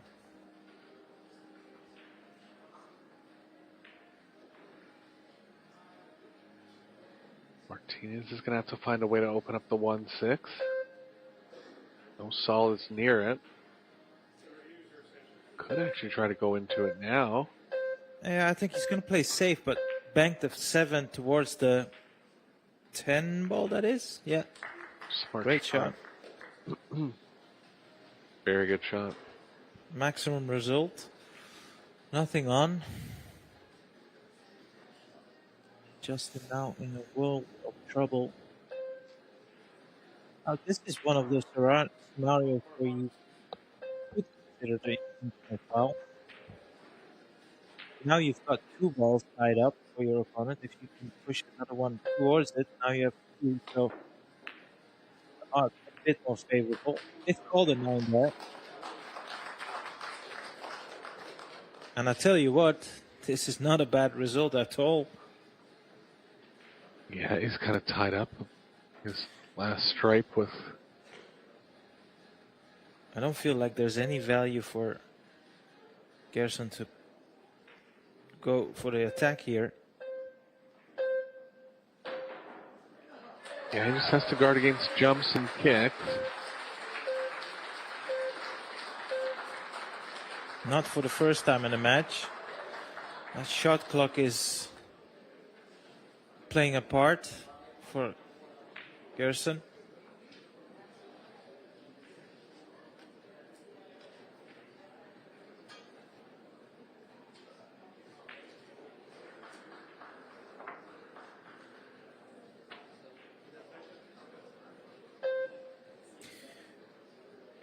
Gerson very much so holds the advantage in this exchange. As you can see, he's got so many options. Justin can only work with the 9 ball. And that 8 ball doesn't putt anywhere, so if you're Gerson, you're like, go ahead, make the 9, I don't care. 3-rail attempt here from Bergman.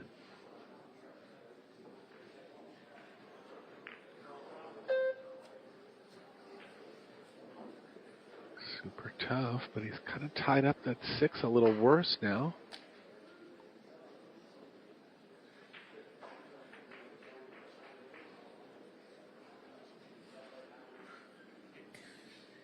Now me here, I'll probably try to leave the 5 or the 6, the 3 over the hole and leave your opponent purposely a side on the 9 ball. You don't have to hook him.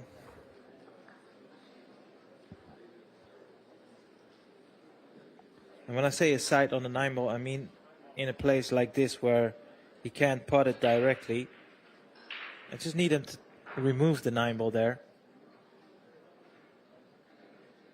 Yeah, I actually didn't mind shooting a solid into that area and just trying to rearrange it. Scratch here. Yeah. Yeah, he has no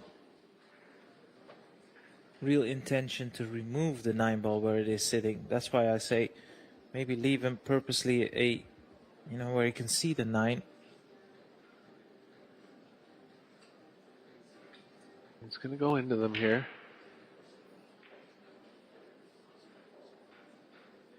Considering that.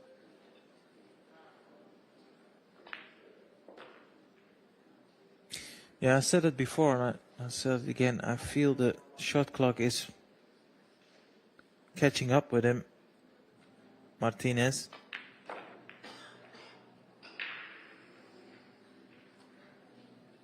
think it goes through the 8-9 now.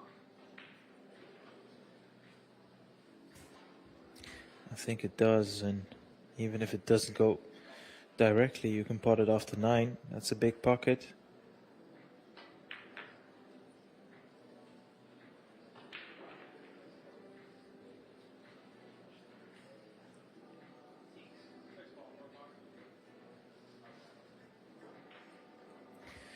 This is a big game in the context of the match. 7-4 is a very healthy advantage as opposed to 6-5.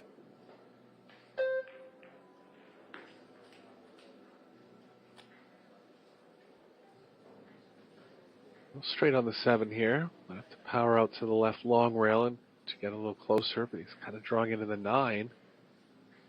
Is this a mistake, Arya? Yeah, it definitely is. He's made this he's made this very difficult for himself now. Oh, he could get enough in the cue ball, so might have been a bit of an optical illusion. Didn't look like from that camera angle he had this shot available to him.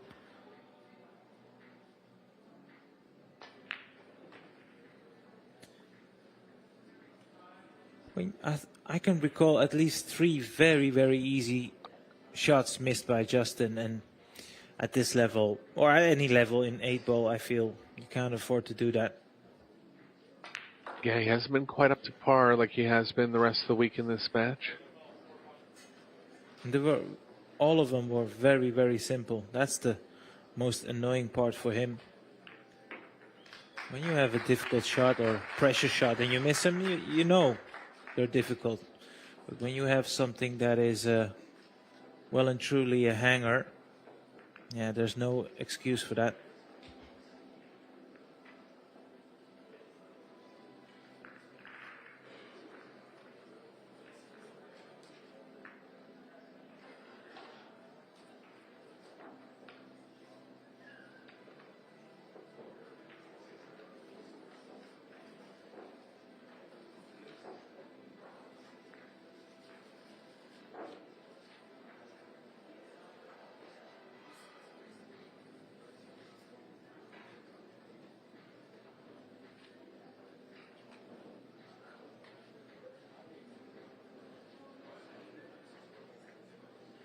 Martinez below 50% on the break success now.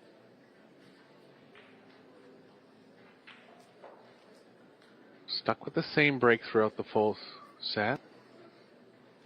I mean, if one goes down, the way he's spreading the balls, he's a big threat to run out.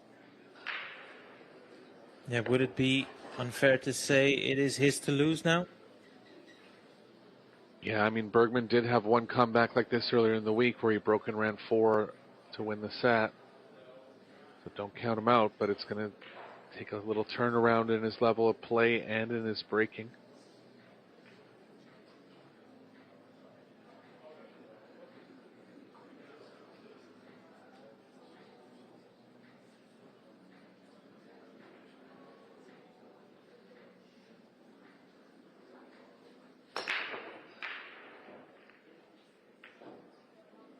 Thirteen's going to drop this time. Not really on an easy opener. The body language tells it all.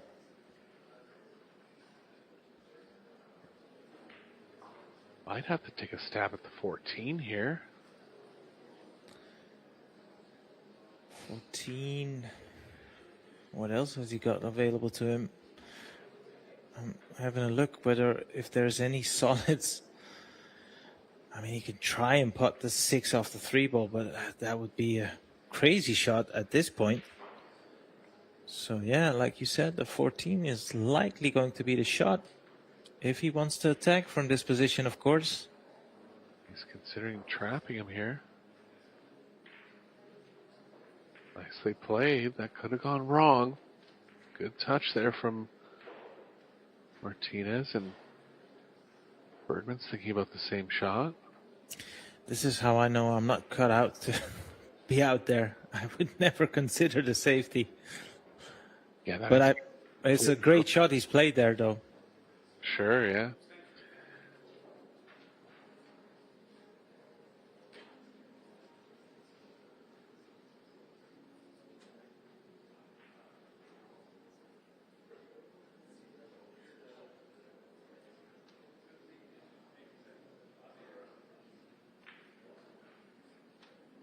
Referee's going to have to be right on top of this one.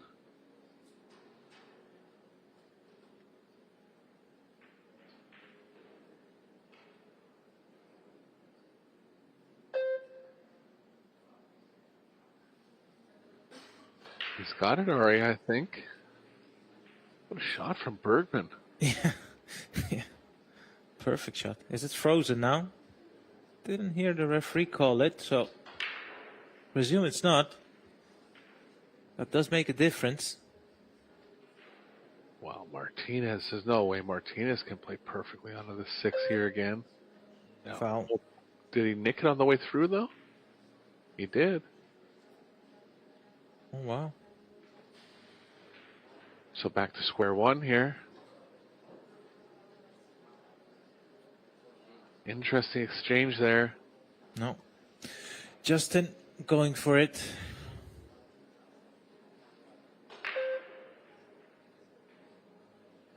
Has he got an extension available?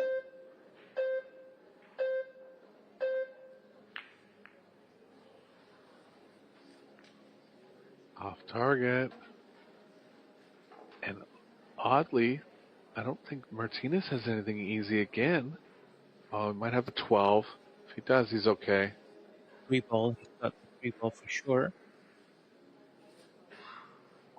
Solids, of course. I don't think he has either of them, Aria. He's laughing about it.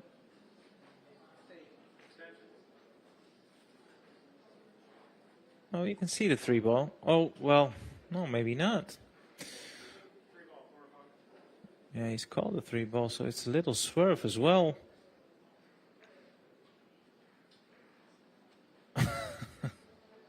Well, I mean, to kind of be in the middle, I mean, was in the middle of the table the first time, but not to have a shot twice when there's Now 15 balls on skipping the around. table. Yeah,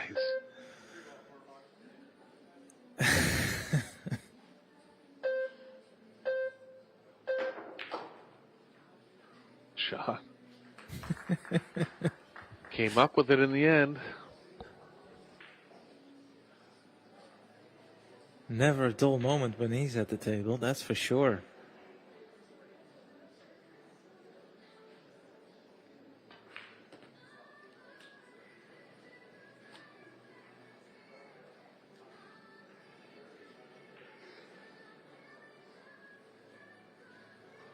You can really feel the tension is now building.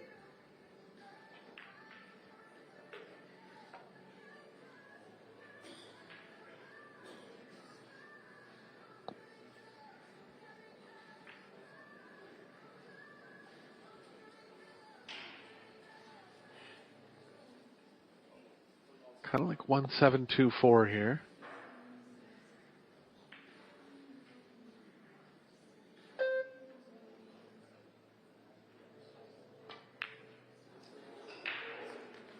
These side pockets are just getting players over and over again. Well, have a look at this. He took out a glove. That's saying something.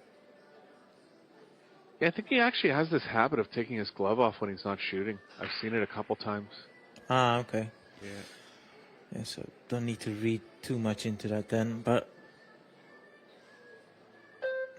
he's got no extension, I believe. No.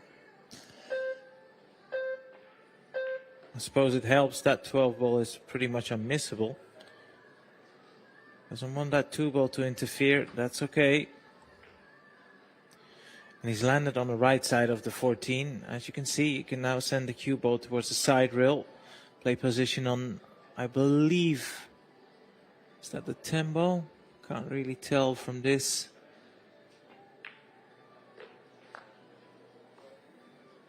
Yeah, it's either the 10 or the 12. Anyway, it's above the 15. Maybe the 15 goes as well. If it goes, seems to be the right angle.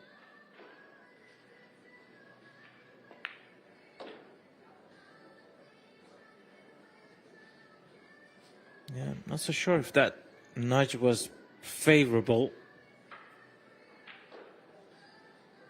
So I'll have to take the, was that the 11 up table? Just next to the 4, yeah, it's the 11.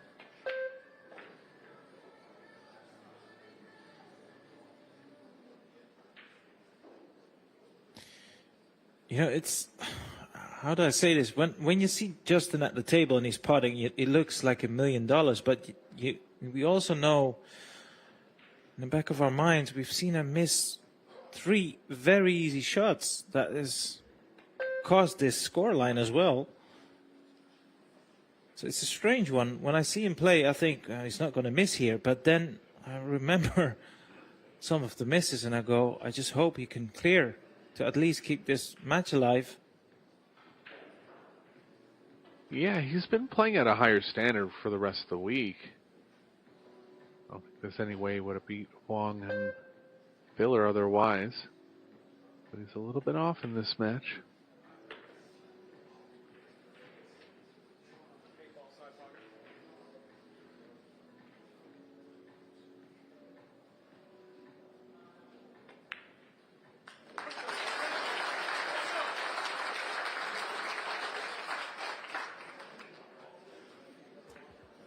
Iceberg still in this match.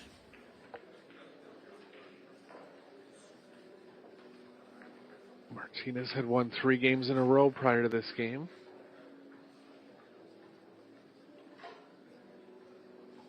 Bergman will have to get back into breaking form here.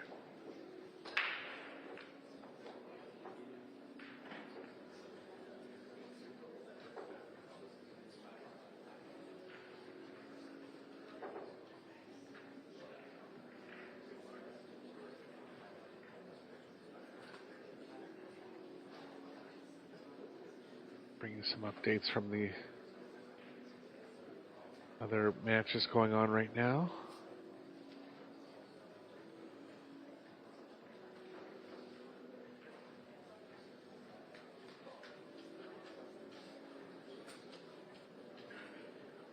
Simon Corral has defeated Billy Thorpe 8-5.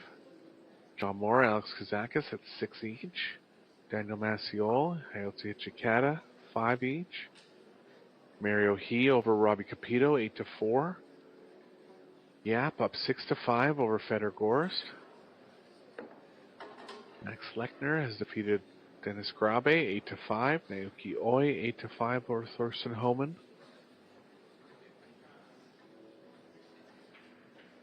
A few other matches still in progress. John Mora, Kazakis, 6-all. Scratched on the break area. That's a killer in 8-ball. Yeah, particularly when you look at the layout as well. This is a good chance for Garrison. Now in the previous rack, I did mention it feels like the tension is building, and he has that about him. He kind of sprints around the table. That shot clock has caused some trouble for him over the course of this match. So it's all about, can he keep himself together here? Whatever happens, you'd be the first to admit he has had chances to win the match. And this is another great chance to win the match.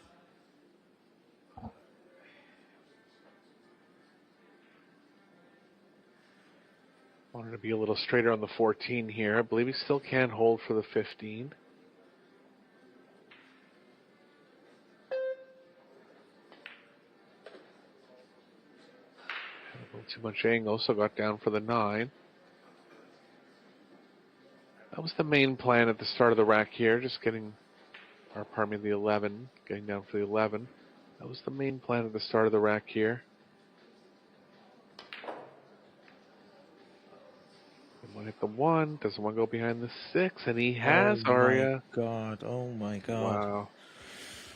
You can play that shot another 1,000 times, and I guarantee you that cue ball will not land where it has. That is unbelievable. He's still on the bank, luckily. Might have to swerve it.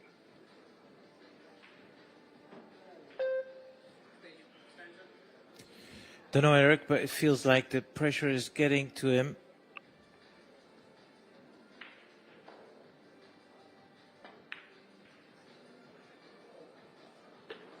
What a shot. What a recovery shot. but he's still not out of the woods just yet. He's pretty high on this 12. Yeah, and the 13 and the 9 don't go in the top left, so he's going to have to come back 2 rails here.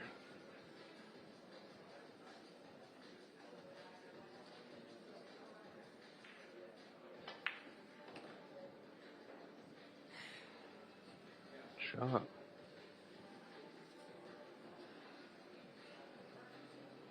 Looking good to book his place in the final 32 now. All the players in the final 32 will get paid $90,000 to the winner. Has he landed straight? A little straighter than ideal, but I think he can go through 2 rails.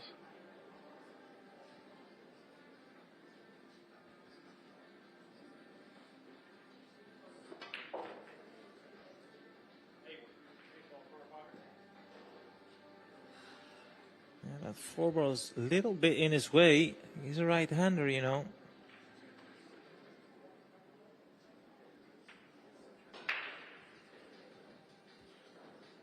This 8 ball to put himself in the last 32.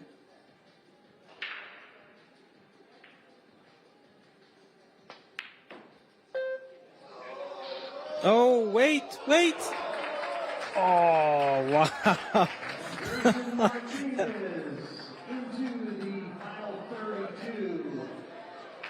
Entertaining finish here. Watch the replay. Cue ball's rarely going to run right through the angle like that, but it almost did. With Derek Cox here for a second. These are losers qualification rounds in the mixed doubles, so we have 4 big matches coming up. The winners move on to the quarterfinals, and the losers are out of the mixed doubles. Starting at 4 o'clock, we'll have Gorski Hung and Tutsier and Wayne Lee. It will also have Beato and Nitt, Woodward and Bryant. In Arena 2, the FSR, Francisco. And here the match is coming up at 4 p.m. And be sure to tune back in at those times. This is Eric Corliss for Arya Sarabi. Lots of action to come up for you this week. Be sure to join back with us. Talk to you soon.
ladies and gentlemen, pool players and fans, welcome to St. Louis, Missouri, USA. This is where all the action in the pool world is this week. It is the second stop of the 2026 Predator Pro Billiard Series. If you are in the area, you definitely got to stop by, because if it's any indication, the first half of this tournament has absolutely been thrilling. We've seen so many hill matches, so many shootouts, and really we're just getting started. Things are really taking shape, and a fan favorite event has been going on, and we're really a big portion of it. It is the Seyberts Mixed Doubles Open, 32 of the finest pairings on the planet, and we're to the spot where the winners continue on to the quarterfinals and the losers are out. So these next matches are huge. Let's get to them right now, starting in Arena 2 from Klagenfurt, Austria. It's Jazzy Jasmine Ocean and her partner, smooth operator Yalin Ocean.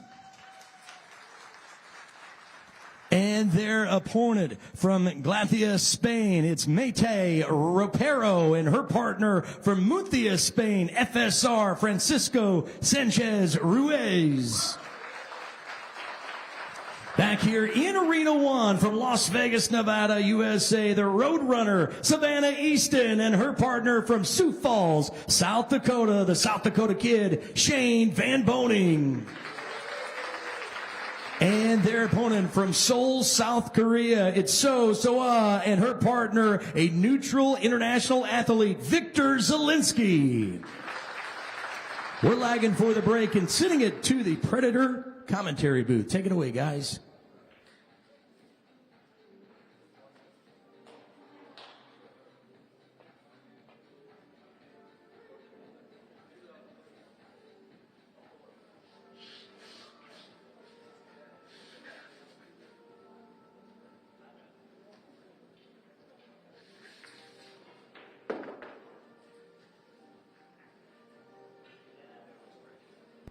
From Finland, your sorry, I'm forgetting who I am now. I'm Mark Wyatt, of course, and in the booth for me on this one, well, it's our first ever match together, so a big warm welcome to a man with a sexier voice than Barry White.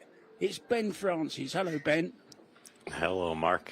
I don't know if I'd go that far, but I quite like my voice too. You know me. We need a little bit of drama. We're not going to have to create any, because I think this match, Ben, is going to produce lots of drama. What a match we've got in store here. Oh, looks like a good one. Hometown favorites, the USA favorites, SVB and Savannah Easton. We'll hear the crowd getting behind them. Plenty, I'm sure.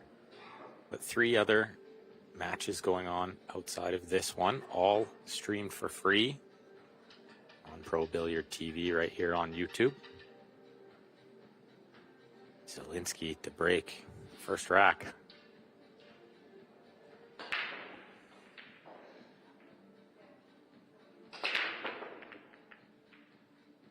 Not surprised to see from the side rail there.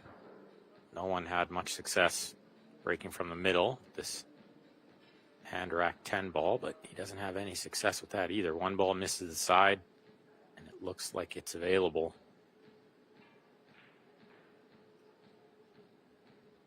Or is the 1 in the way a little bit here, Mark? The 9, rather, in the way of the 1.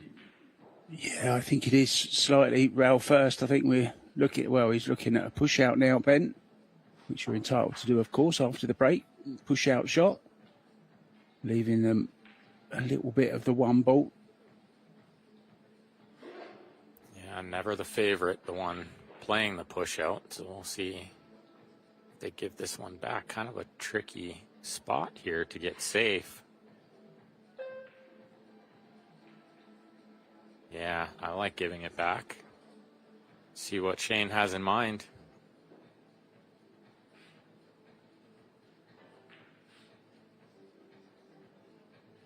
Yeah, not called any pocket, so just a safety. Trying to get in behind the couple of balls over this right-hand corner, maybe. No, he's got different ideas. How's that, Ben? Pretty good. I think he's found cover behind the 8 ball. He tried to use the 3 as well. Pretty crafty shot he found there.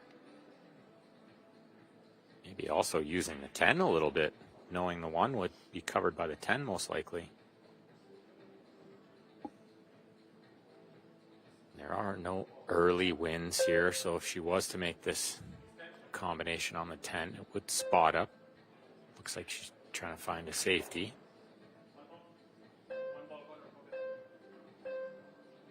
Yeah, he's playing it off the back of the 10 maybe.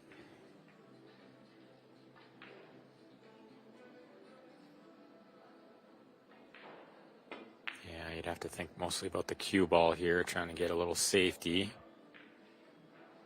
Hoping to hit the 10, didn't hit the 10, but it's worked out okay. He wasn't far off actually making it. SVB and Savannah started with a loss to Sakura Miramatsu and Nukioi on this very table on day 1 of this tournament. So they've come through the 1 loss side, beaten Wilder and Hogue, Stefan Kasper Zelensky, and then Al-Qaidi Chao Che-Yu brings us to this match. Plenty of arena experience together lately. They played as a pairing in Las Vegas only a couple months ago, as well as in the World Team Championship, where they had a pretty good result, semi-finalist. Yeah, I think Savannah and Shane are becoming a solid pairing, to be honest, Ben. I think it's one we're going to see for a few years to come. And these Pro Billiard Series events, these mixed doubles really are beginning to take off, aren't they? Very, very popular. Stacked field of 32 teams. As a giant pool fan myself, I absolutely love these doubles events. I think we really get to see a little bit inside the mind of these great players when they're playing doubles. Don't always get to see it when they're playing singles. They just kind of go about their own business. They know what to do, but the doubles, we get to see a little thought here and there. And Shane's a pretty good coach. How you like learning from Shane growing up at a young age like Savannah?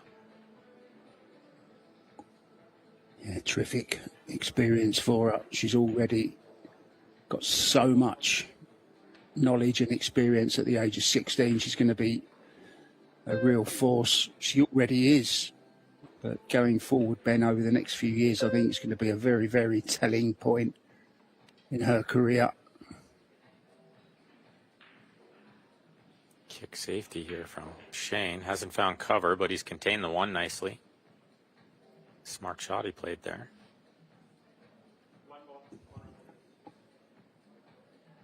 Yes, and Victor, just 1 defeat as well against Centeno and Shaw. They're going very, very well in this tournament.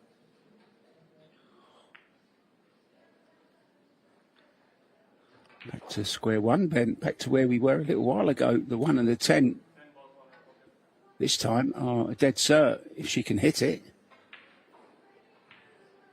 Yeah, I think kicking from the end rails, big ball. She has the 2nd rail to hit this one as well.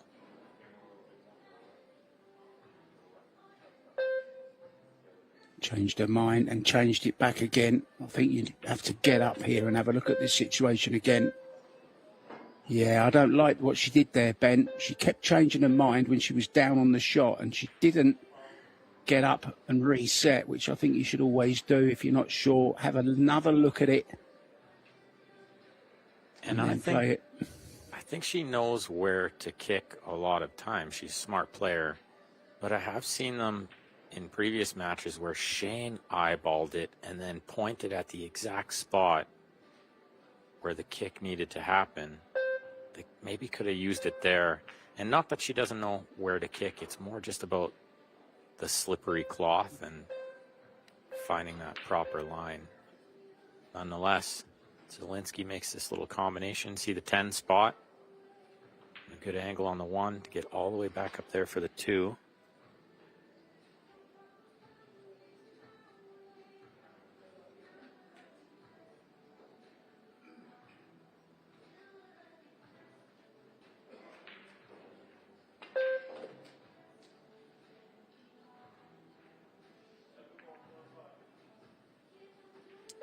she had to flirt with that side pocket just a little bit and wasn't willing to catch a horn.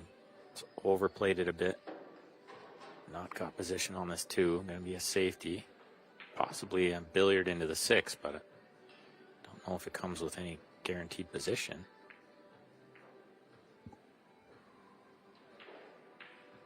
Well, that is what he's done. Nice shot, and he's held the 2 pretty good, considering.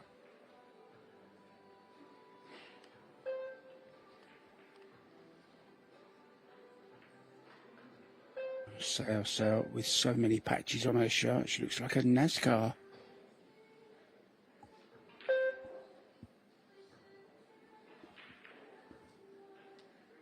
I really love to see that. I don't see a reason why pool players can't have a lot of sponsors like that as well.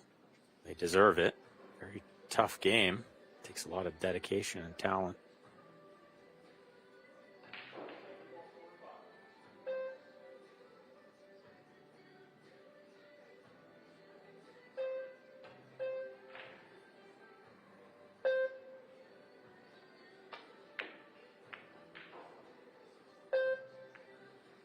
And I have to congratulate you as well on your recent sponsorship deal, Ben.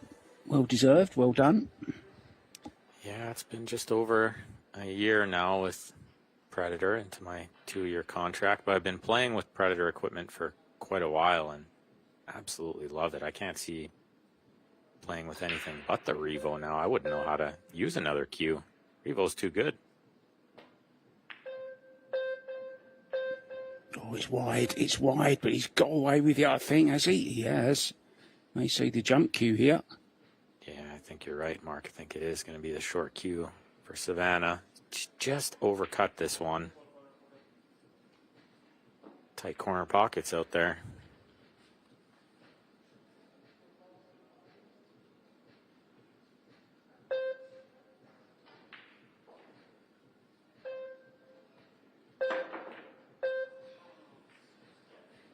Good effort. Got away with it, I think. Yeah, and the tight corner put on display there as well. That one rattled quite a few times. I thought she was going to make that ball. Get the crowd in it. Yeah, talking of crowds, they've been very, very good here in St. Louis over the past 4 days.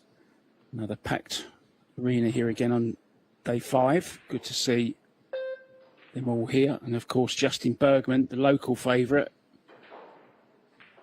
still going very well into the quarterfinals already of this tournament. Still going strong in the 8-ball as well. Other quarterfinalists, which will be coming up at 7 p.m. this evening for you guys. Jason Shaw and Centeno already through. Bergman, as I just mentioned, with Xiaofeng Fu, Aloysius Yap and Silviana Liu, and Wojtek Shevchik and Yuki Hiraguchi already into the quarterfinals. They'll be coming up later on. Who'll be joining them? We'll find out after this round. Plenty of matches going on at the moment. We'll keep you up to date with the results as they begin to happen as well. Some interesting pairings there, Mark, with some players that don't speak the same language, but pool's a universal language, right? Yeah, you can get by, can't you? Playing pool, a little bit of pointing here and there. A good attempt at the jump safety there, but it's leaked out. Maybe the first real good chance for Shane and Savannah try to win this first game. And they like to play fast and loose, so this can happen pretty quick. Absolutely perfect shot played there by Savannah Easton. Never easy to judge the correct speed on a draw shot like she just played, but finished absolutely plump on that 3-ball for Shane. Yeah, coming across the line, she gave Shane pretty much ball in hand shape.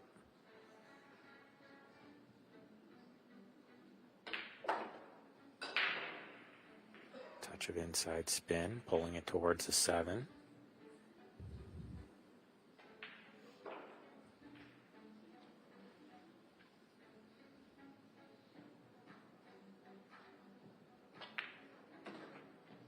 It's a shot I've always struggled with, Ben, the reverse spin, like low left in that case for Shane. It's always been a difficult shot for me, that aiming wise, I mean.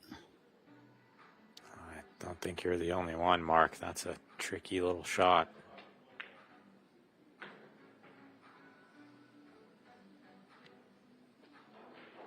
Good one from Shane there.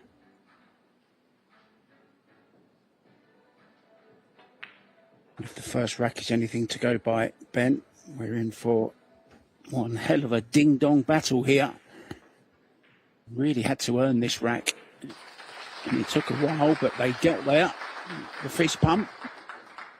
1-0 to the Americans. Yeah, a couple small mistakes from each side. Zielinski missing one. See, it's early days in the stats, but 3 misses in the first game, a little worrying. Yeah, that's a lot, isn't it? 3 and 2, 5 misses total. That's a lot. Yeah, we've seen entire matches with less misses than that. So we'll see if they can clean it up. Obviously, a lot of pressure out there trying to qualify for that final 8, the quarterfinal spot. Plenty of prize money up for grabs this week as well. $40,000 to the winning team of this doubles. Yeah, just can't not mention. Oh, look, Shane's going from a little bit more, or almost centre here. This is the break he's famous for. This is his favourite break. Yeah, nobody hits it better than him, and he's got a ball down. Yeah, it shows how well he hit that, Ben. Got the 4 railer. In background is, look, we've got mum, dad and daughter all in one picture, and Shane Van Bonen. Look at that, a photographer's dream. Good stuff. I love that. Savannah's parents, big supporters of her game, and I think that's a big reason why she plays so good, has the opportunities that she has.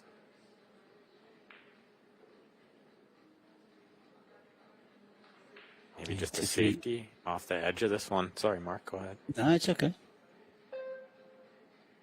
Yeah, she does just have the thin edge, I think, Ben. Oh, a little bit thin. This is going to be an opportunity. Although it's well, 2-7 combo, Ben. He's inviting as well. No easy way to get on that from this much distance between the kilo and the 1. Might have to come all the way around off a few extra rails, or take what the table gives you and just get side pocket height, cut the 2 into the 7. Got caught by the shot clock there. Yeah, I don't think we see Savannah get caught by that shot clock too much, but Victor, he's also a pretty quick player. Yeah, the extra Look at rails. this. Oh, unlucky. Can play the Karen, maybe. Well, or just a safety now, Ben. Behind the 8, what do you think? Yeah, I think she'll play some sort of safety. Behind the 8 looks good. She might go for a little extra behind the 4 or the 3. Looks like the 4 maybe. And bank the 2 to the end rail. Looks pretty good. What a shot.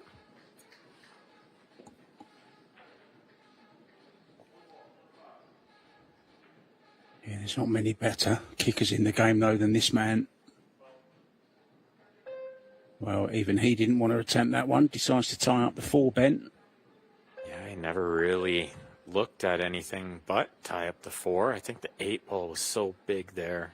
No way to spin around it. Multiple rails weren't available. Smart shot to tie it up, but they're not going to love their next shot. No, and he can open up the 4-5 as well here in the same shot. Yeah, I wonder if he'll try to get behind the 10 while doing that. Looks good to me. Smart shot. Oh Doesn't wanna dear. make the 4. Oh, he's made the 4. Well, that was always a Well, real he called it. possibility from Or there. did he call it, or did they just put it back in straight away? Yeah, I think just straight back in. No need to get out of the chair and look at this one.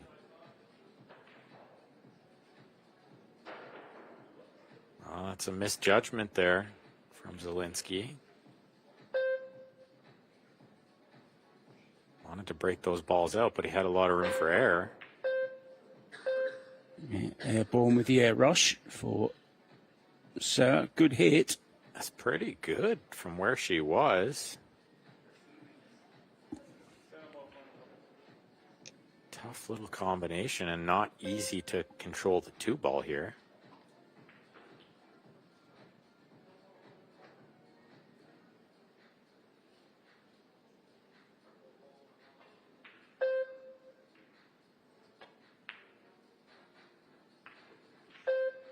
Oh, she's hit it right on the nose. That's held the 2 over the pocket. Beautiful shot.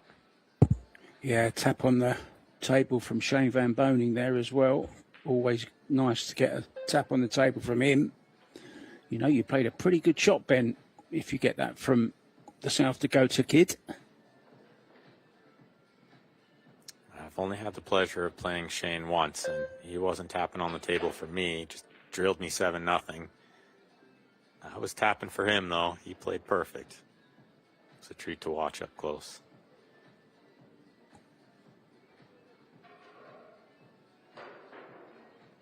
Really got into that one with the draw shot. Don't think he was trying to pull it all the way back for the side pocket, but it's going to work out okay. She can leave him some distance here.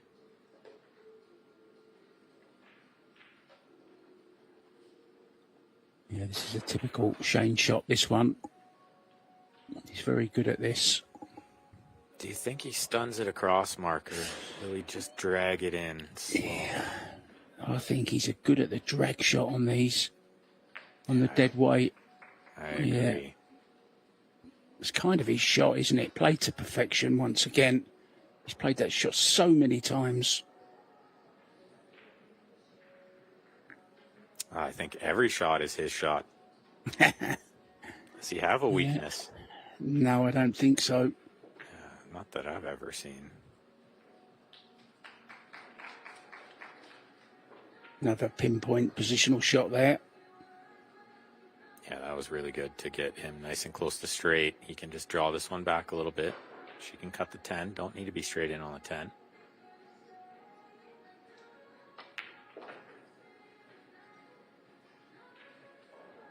Well, she's going to be reaching a lot. I thought he would recognize that and leave her just a little further away is actually easier.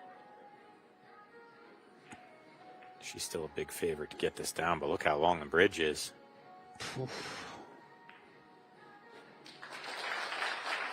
No problem. Yeah, Shane straight out of his chair for the fist pump. And I think Shane's enjoying his pool. Okay, he went 2 and out in the 8 ball. He finished, I think, semi-finals in the banks as well. But he looks to be enjoying himself, Ben, which is really, really good to see. Yeah, I think everybody is enjoying that as well. We're all treated to some great pool, and the great SVB is out there enjoying himself.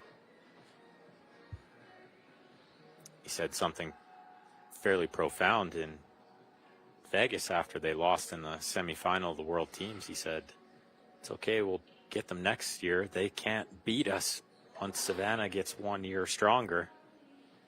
Wow. So it tells you how much he believes in her.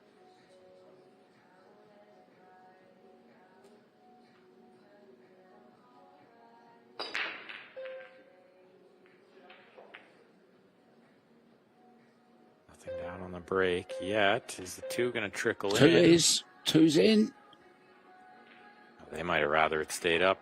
Yeah, I think so, because now 1 over the hole, but they've got no access to it. Yeah, the look on Shane's face there told you everything you need to know. There's not much here. Push to a kick safety.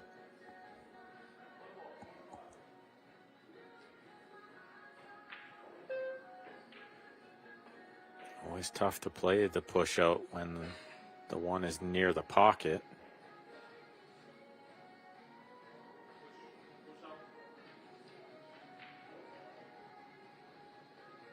It's called the one. What did he call? Just the He's gonna push, I say believe. push. Yeah. Can't tell. Was he trying to leave the edge of it? Looks like he has, with maybe the safety coming across the one rather than the kick safety, but nothing easy here. Might get this one back. Right on cue, Ben. He does get it back. Or she gets it back, I should say. It will be Savannah's turn. Yeah, Even so though it's, Shane pushed. yeah, it's not the one to push that gets put back in. It is the other player, so Savannah has to shoot this one. Shane's going to give her some instruction. It kind of makes sense as well that it goes to the next player, especially in doubles, because Shane can tell her exactly why he pushed there and what the options are, Ben. Yeah, I fully agree. Yeah, it should go to the other player. It does make sense. Oh, look at this. No. It's going to work Unlucky. Oh, it is going to work out. Wow. out.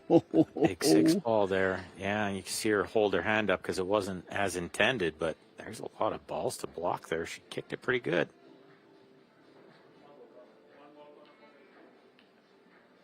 The orange air rush out for Victor here. This is a tough one. You got to land almost on top of this one ball. He's quite a tall lad, which is an advantage. Yeah, being able to get that bridge hand nice and high on those jump shots. Made a good hit, but it's almost the same thing as ball in hand here for SVB.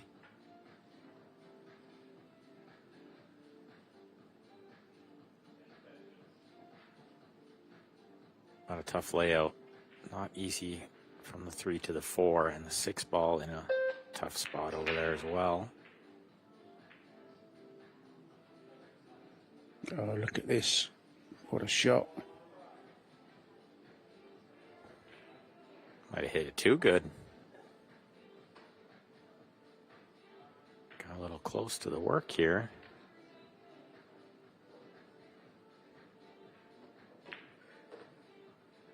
I think it might be a safety on the 4. Well, if they could see the 4. Yeah, overdone it. These tables are very, very quick and slick. Yeah, rails nice and bouncy. Exactly what they want to see. 3 rails here, I think, Ben.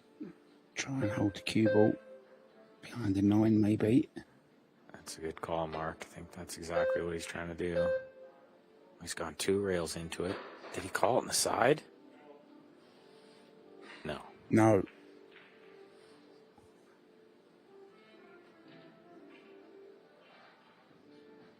Put some pressure on them here, though. As I mentioned, the 6 ball in a real tough spot.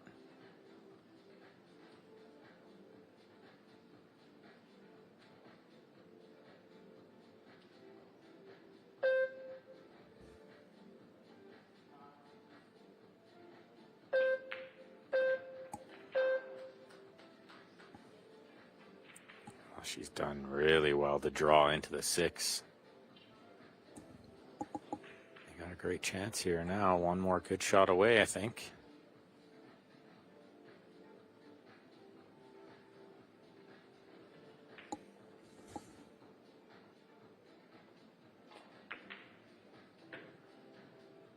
He's got it. They're perfect on the 7. Has he gone just a little bit too far? Cue ball going slightly to the right, maybe, Ben? I think so, but it should be okay. Even just a stop shot, more or less, and he can cut that ball in, knowing that the 9 is right over the pocket. Nothing much to do from the 8 to the 9.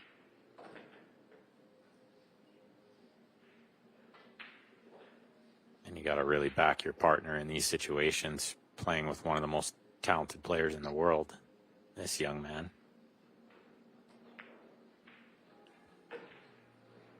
You have to say, I expected much more from Viktor Zelensky. Did win the Las Vegas Open and the Pro Billiards Series once. I remember that. Same year that Wojtek Szewczyk won the World 10 Ball in Vegas, I do believe. And this 10 Ball now to get on the scoreboard. And this losers round match. And other matches going on at the moment. Fedor Gorst and Bean hung in action against Marco Teucher and Wang Ling. It's Teucher and Ling that are 2-1 up in that one. 2-1 up also, Rubelin Amit and Carlo Biardo over Sky Woodward and one of your young ladies from Canada, Brittany Bryant. And the Oceans, brother and sister, are 2 down to Mighty Repero and Sanchez Ruiz. Now, those of you that don't really know Ben, some of you might not know him, Ben Francis, my co-commentator, a very, very established player from Canada. Now, Ben, you're working, are you still at Leather Pocket? More or less part-time. I Okay. help with the junior league and run some of the tournaments, but yeah, good room in Calgary, Alberta, Leather Pocket, Billiards, full of diamond tables. Well, this break has been a menace for everybody. Looks like the 2 balls wedged in there between the 8 and the 9 certainly doesn't go.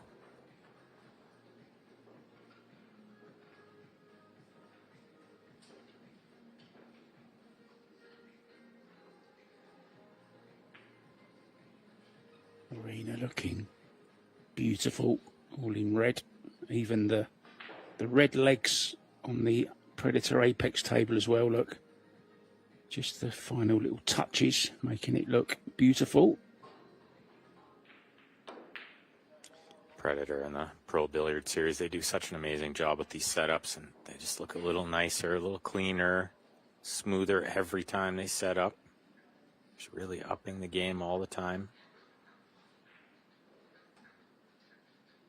Missed one there from Shane. Yeah, it wasn't straightforward, was it, Ben? He was jacking up and trying to hold the cue ball for the 2. Yeah, and I think in the back of his mind, knowing there was nothing on the 2 anyway, just a safety on the 2.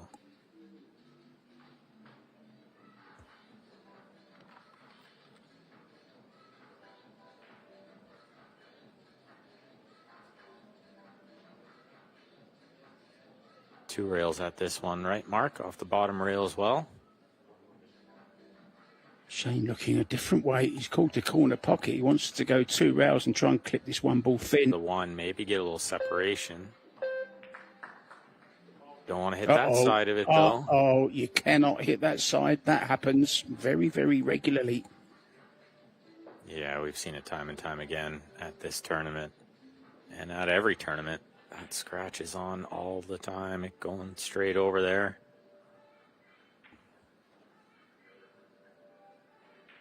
Still nothing on the 2 ball, though.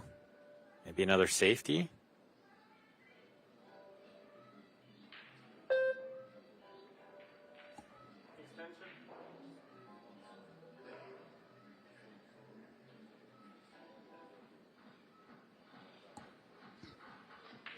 There you see what he wants.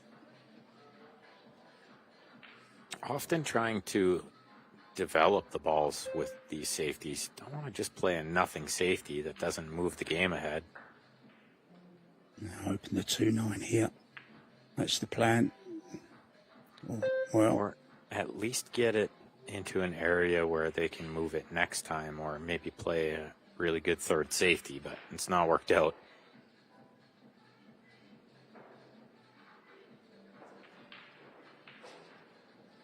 I think in those situations, better to just let her find the shot. I think she's a world champion. She knows what to do.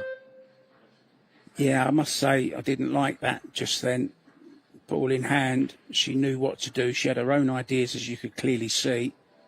Viktor wanted her to play something else. I don't necessarily agree with that, to be honest, Ben. I think you're better off letting your teammate play a shot they're comfortable playing rather than one that you've manufactured for them.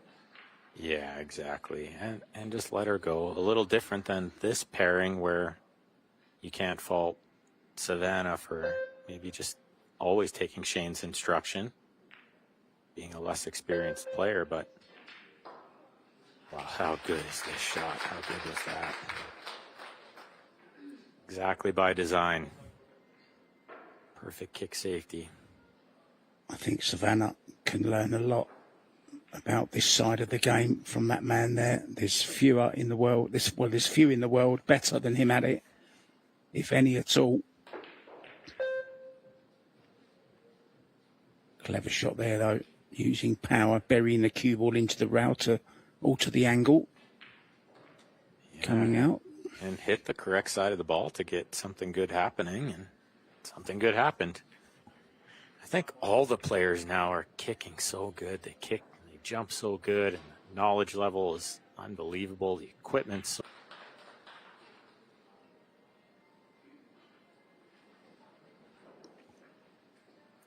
this might be the angle they needed to develop the two. Yeah, Shane with a little grimace on his face as he saw where it ended up. Maybe an opportunity, this.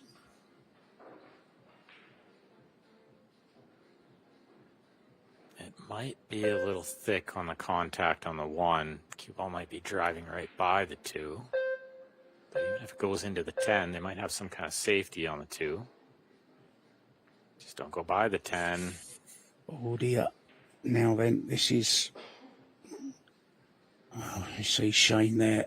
As soon as that ball was played. Got very fidgety in the chair. Can't wait to get out.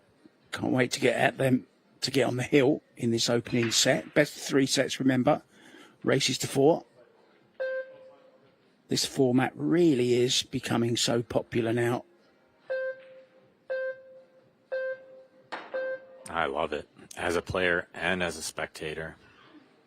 I think it's really great.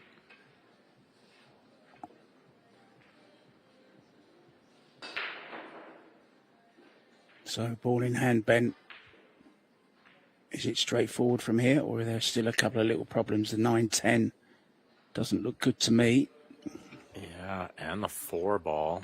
But ball in hand on the 2 will help get the proper angle on the 3 to come across for the 4. Definitely some work here.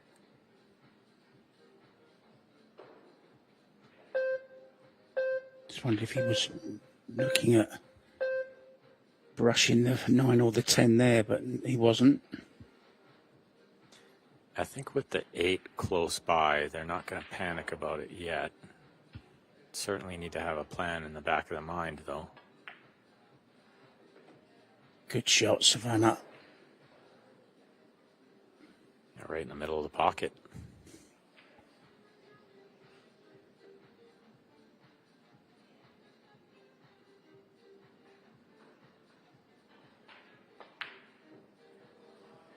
Oh, they didn't play that well, did he?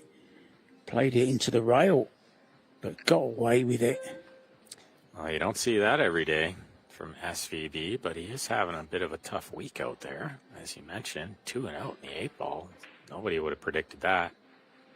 I mean, look at that. He's hit the second diamond there with ball in hand position. Wasn't really that close, to be fair, yeah.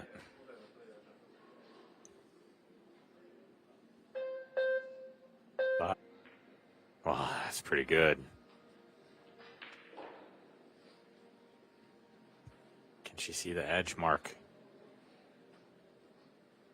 No. Is the answer, I think. Straight to the kick shot, Ben. Exactly, and looking for 2 rails again here.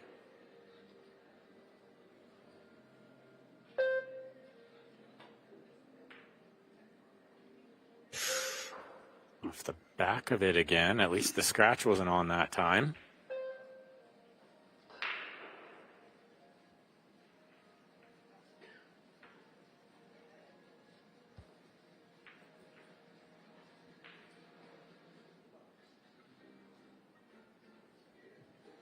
I'd like to see Shane pointing to the place to hit in this situation, Ben. I don't think it's overcoaching. I think in that situation it's okay. Yeah, I mentioned it a few shots ago. I think she kicked that like a combo on the 10 and drove by it. I agree, Mark. I think just with the slippery rail, it's easier for Shane to know the exact spots to kick.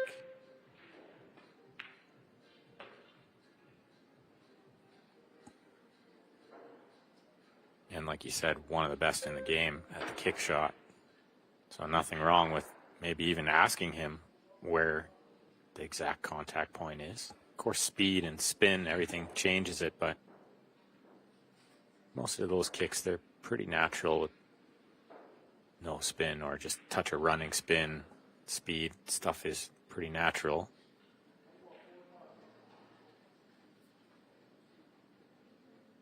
Nonetheless, chance to tie this match up. See what they find with the 9-ball.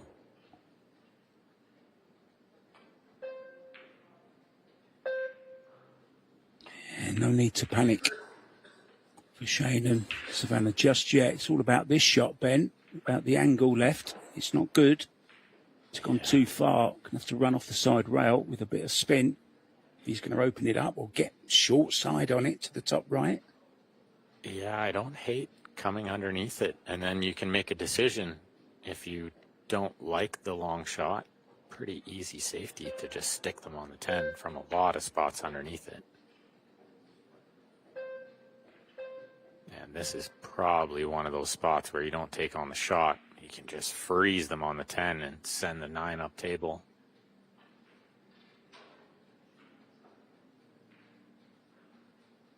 Ball, no reason to give them a free kick.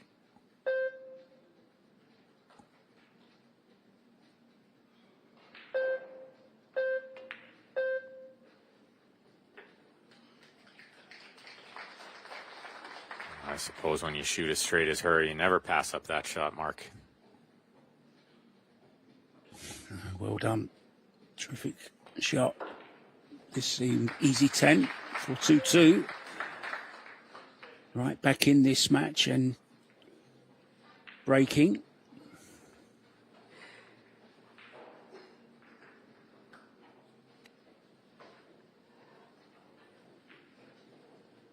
Looks like all the matches were at 2-2 there for a moment. The other 3 matches, just Brittany Bryant and Skylar Woodward have edged 3-2 in front of Rubelin and Carlo on table 3. Yeah, that's a partnership that seems to be working very well, Brittany and Skylar. Yeah, and as you mentioned, Brittany seeming to be in stroke this week. She's got 2 good wins. Women's Open already on the winner's side. Yeah, she's doing really well in that. Started with a terrific victory over Shasha Liu. She's no slouch, Shasha. Look at this break. Wow. Nice safety available on the 1. Nothing else, I don't think.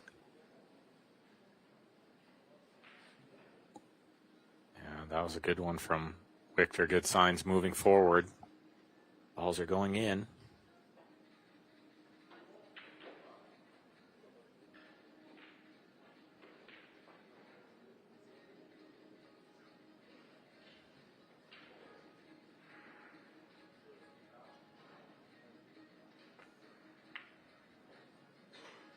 Touchy, beautiful, little safe, and she's dealt with it really well.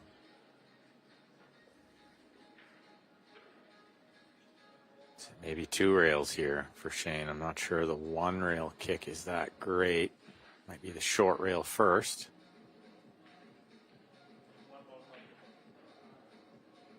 Just going to spin it off the 1 rail. More opportunity for safeties this way. That shot that Sarah just played, that was all her, you know. And I think it's a pretty good way to go about it. A good phrase to use would be, you know, if your partner's at the table, just say... Yeah, that's it. When you're playing with a world champion, there's no need to coach them.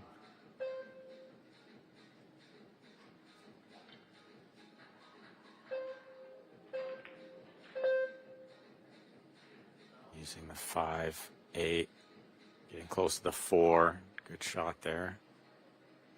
Lots of balls in the way.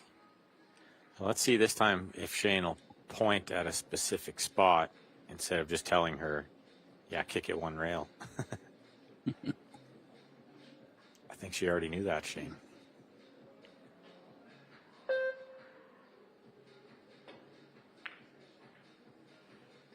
Oh, this is good. If it misses the 9 and gets the end rail, it doesn't. Perfect line though, Ben, on the contact. The idea was good. Just a little bit lacking in pace. Yeah, and it's tough to judge the speed on those kind of shots, so you can't fault her for coming up a little short.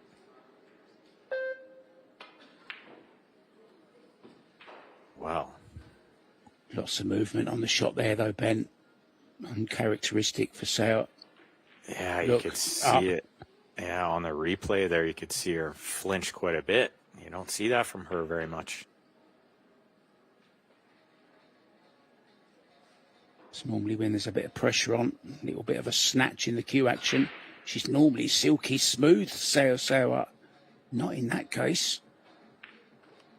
Yeah, that's absolutely right. She doesn't jump up on the ball very much.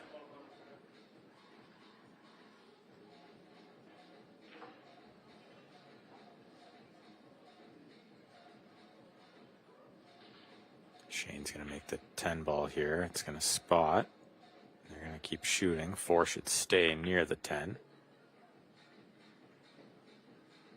Oh, yeah, that's fine.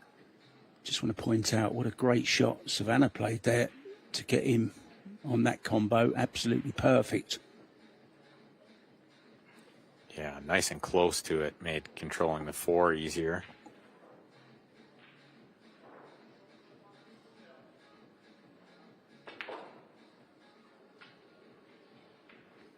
Not so sure about the grip on the butt of the cue there, Ben, on that rest technique, the bridge technique. I think she needs a little bit of help on that, maybe. I know players don't use it too much these days because of the extensions that they prefer to put on the back of the cue.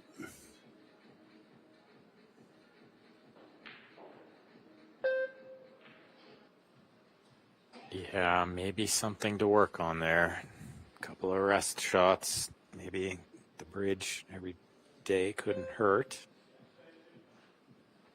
But yeah, you're right. A lot of players avoiding it. Like the Plague nowadays, they got the extension. They're shooting with their opposite hand. Shoot behind their back.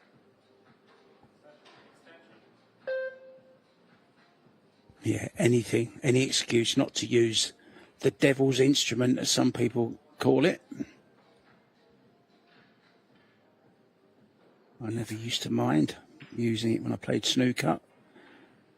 Yeah, and I was just going to point out, Mark, yeah, coming from the snooker background, I'm sure you're quite handy with it. Yeah, I mean, it's just, you don't even think twice about it. You know, I've got extensions for my cues, and this is the honest truth. I've had them just over a year, and I've not used it once. I haven't used the extension once on the back of my cue. There you go.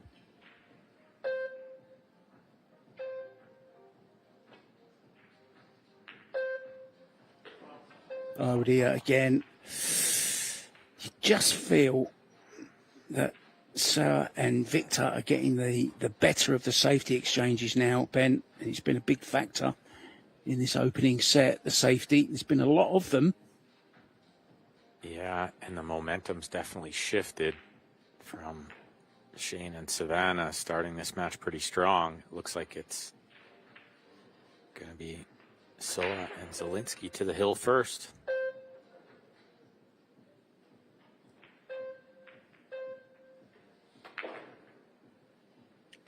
A lot of pressure on young shoulders out there. But she's shown us time and time again she can handle it. Just having a little bit of a rough patch. Well, and there's really no losing here from her perspective. Like, what a great experience playing with the great SVB. Can only go up from here.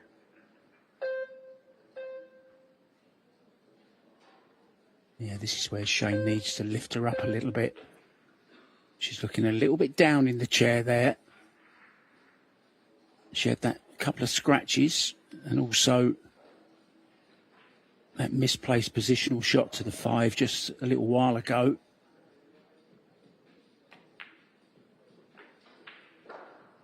Oh, struggled. Yeah, I think Shane not one to talk too much to the teammate. We've seen it in Mosconi Cup quite a bit. He's more kept to himself.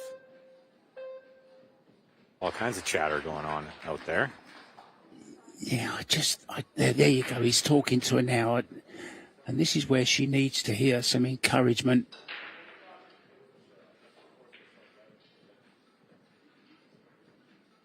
Well, it's just about... Did they take the balls out too early? No. Oh, let's have a look at the replay. What happens after the 10 ball? Oh, so No, it's happened even before. Just wondering if they're talking about whose break it is, maybe. Okay, yeah, that must be what the discussion was, because nobody reached for the ball until the ref did.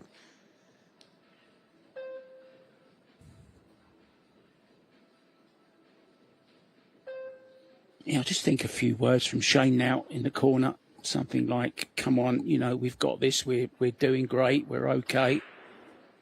Forget about the past.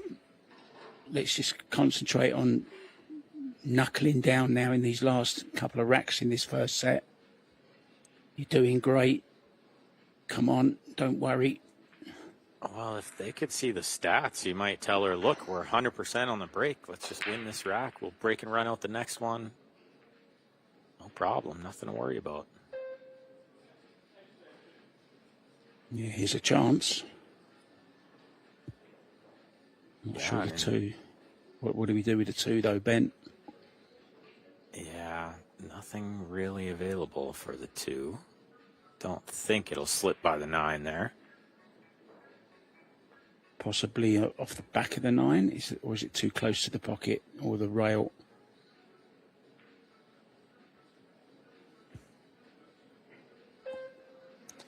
Pockets can be a bit deceiving sometimes. There are times when that 2 ball will just slide right by that 9, wiggle in there. If they could get close to it.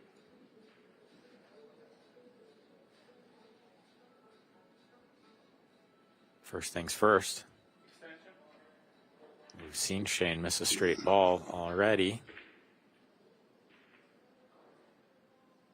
Yeah, I like this. He's got back up, having a rethink, taking his extension.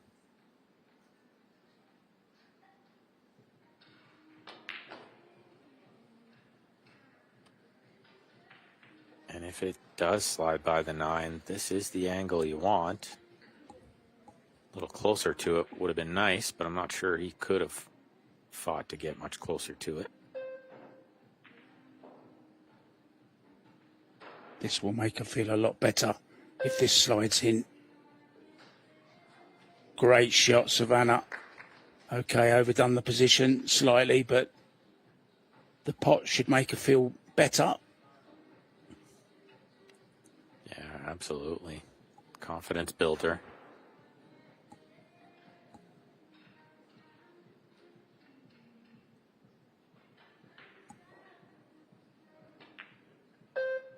Back and forth to the other side of the 4. Speed looks pretty good.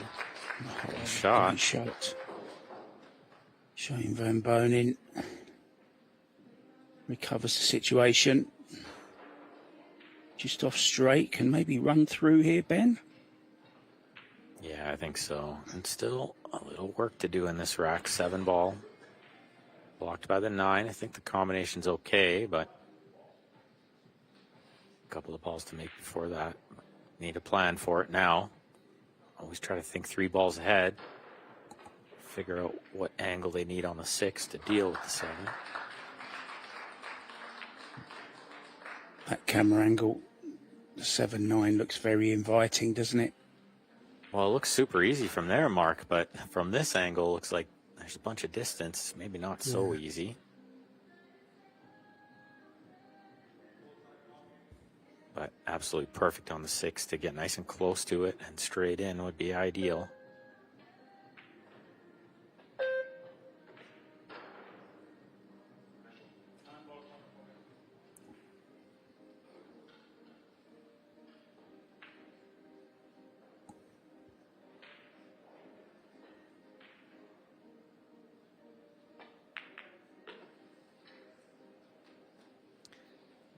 And I think that one missed straight in ball from Shane might actually help him in the long run. That might have just slowed him down a little.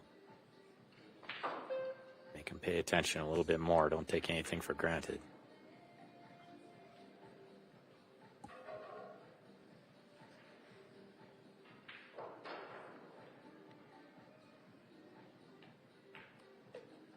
Another thought about Savannah as well, just while it's on my mind. She is a little bit of a perfectionist as well. And if she doesn't even get the right position but still makes the ball, can beat herself up a little bit, you know. But she's a fine young player. Yeah, I think we could see it a bit there when she played the 2. I mean, she made a really great shot to cheat the 2 in by the 9, but she overran the cue ball a little bit, and she was livid with herself. Yeah. Wasn't a problem at all. To be a perfectionist. Yeah, and I think a lot of pool players are, right, Mark? We see it from players like Albin and Kachi and even SVB here. He's just a little out of position, and he beats himself up a bit. Yeah, prime example, using a snooker analogy, Ronnie O'Sullivan, probably the worst in the world. He's the best in the world at lots of things, but he's the worst in the world about being a perfectionist. And if he's an inch out on his position, kind of doesn't like it. He wants to play perfect all the time, but we all know, Ben, in Q Sports, just doesn't happen. Look at this for a break. Now, you did mention win the previous rack, get the break, 100% break record at the moment, and that continues. And a good look at the 1 here. Is there any banana skins, Ben? Well, nothing to slip on here, that's for sure. That was an SVB special, this break.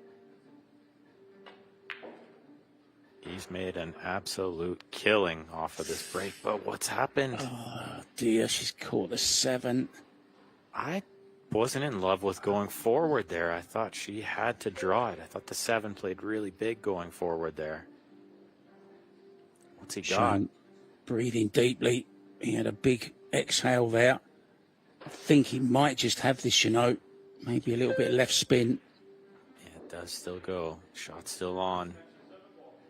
Extension called. Big shot here. Hill in the first set.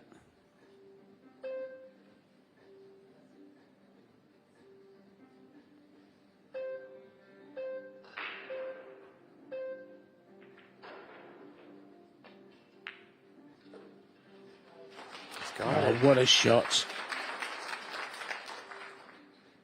Well, when you need a man to come up with the goods, SVB's the boy. He's the man. He's a South Dakota kid. He's everything.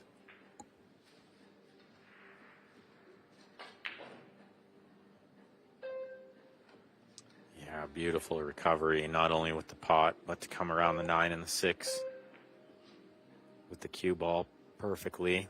Looks like they're in prime position now.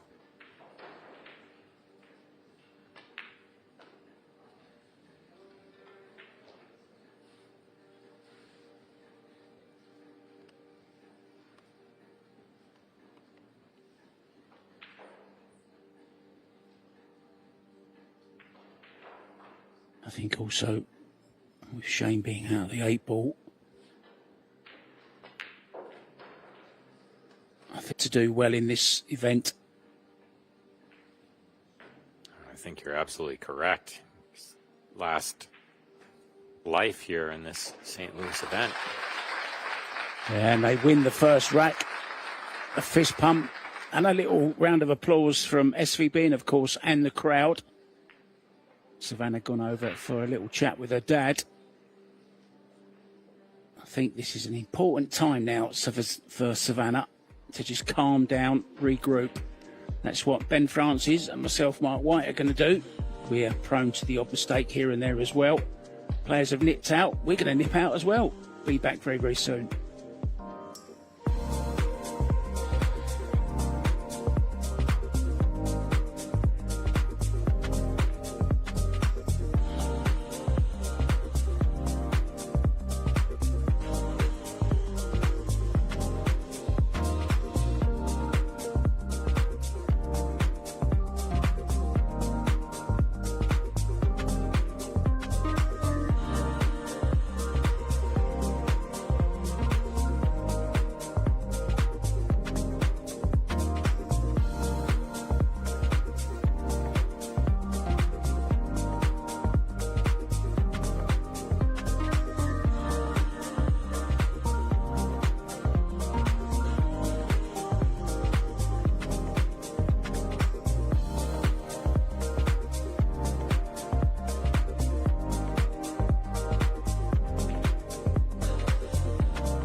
Regency at the Arch here on this Easter Sunday. 1-0 up. Van Boning and Easton. Elsewhere, Wang Ling and Teutsch lost the first set to Hung and Gorst. Brittany Bryan, after being ahead with partner Sky Woodward, lost the first set to Rubelin Amit and Carlo Biardo. And the Oceans are one up against Sanchez Ruiz and Mighty Reparo. I'm Mark White with me in the booth for this enthralling battle all the way from Canada, in Calgary in Canada. Ben Francis. I can't believe what I'm seeing on these break shots, Mark. We haven't seen anybody go 100% through 3 breaks in a row, let alone through 5 now. SVB and Savannah making balls.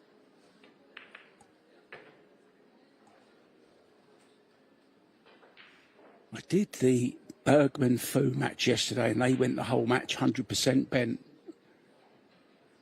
In the 8-ball. No, in this, in the doubles. That's impressive. Yeah. We haven't really seen too many players figure out this hand rack, triangle rack, referee 10-ball.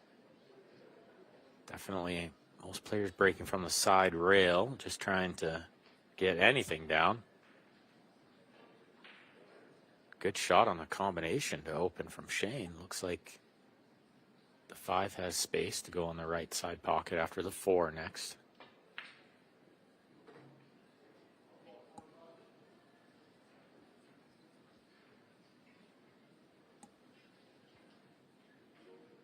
But how clutch was the break and run out to win the last set? Yeah, they did exactly what you said they needed to do. Win the previous rack to go 3-3, get a good break in. And they did exactly that, Ben.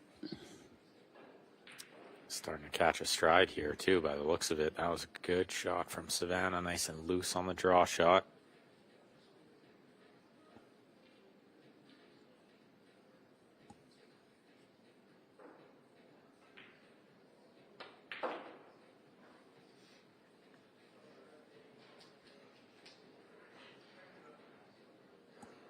Now what, Ben? Yeah, try to get the cue ball back where it is now would be ideal.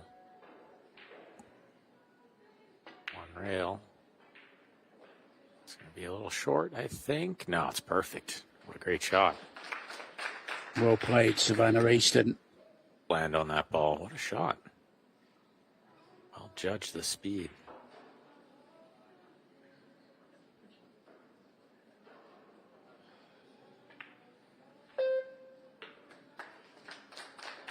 Break and run to finish the last set. Break and run for the start of the second set. Doesn't get any better. Back-to-back jacks.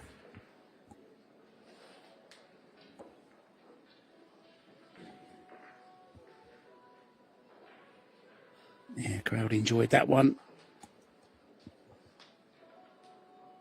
I think we'll see a slightly louder group for the next match with Bergman coming up at 7 p.m. Yeah, always a packed house with him. They've been coming out in droves to watch him, Mark. In standing room only, it looked like.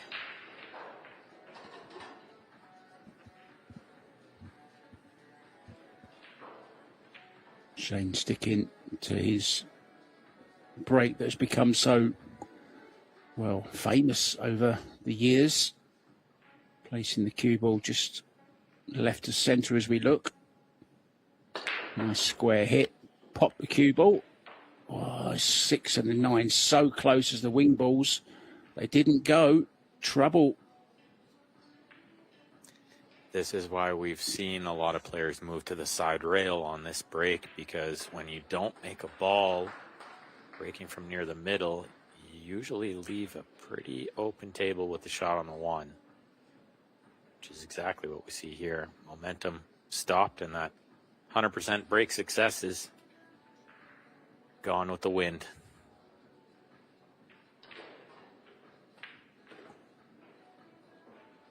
difficult to keep it up with the hand rack, as you mentioned before. Chance here for Victor and Sarah to get back into this match early in this second set. They want to win this rack. And we'll go 2 behind.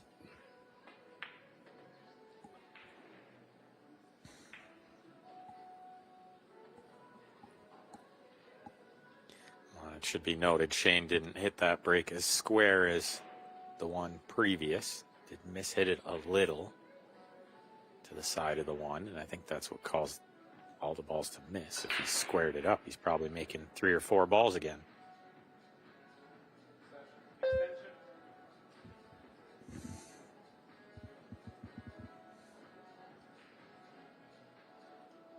Looks like the angle is carrying towards the 4 here. Might need to kind of roll this one through and play the 4 in the bottom right instead of the side.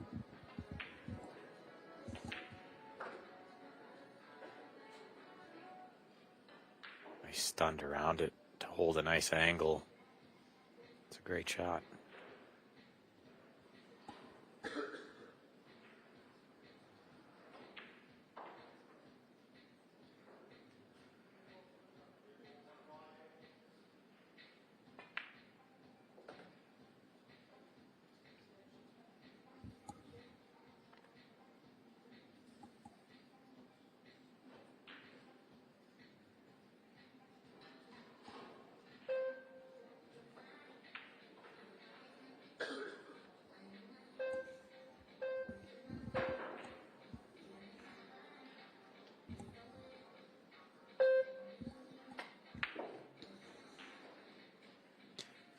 Angle on the 6.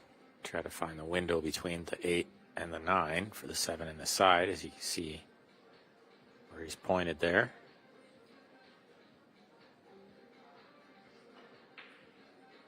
Yes, such a great player as well, world champion, such a smooth cueist. She's actually a student of Kim Ga-young, of course, the great player from Korea. She's taught Sir, been her guide for some time.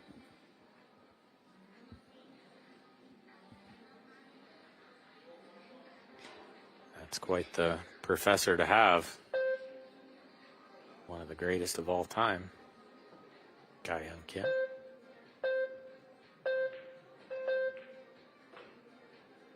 Shot clock running down. Looks like he's hit it perfect. Kim just playing 3 cushion now. Very popular, of course, in South Korea, 3 cushion. They actually have 2 designated 24-hour-a-day Karam TV channels, Ben. See that 8 ball wipe its feet on the way in. It's got her smiling. Might loosen things up a little bit out there. Starting to get a little tense. Yeah, it's a reverse dish. Best serve chilled in that situation. The dry break from Shane, punished fully by that pairing there.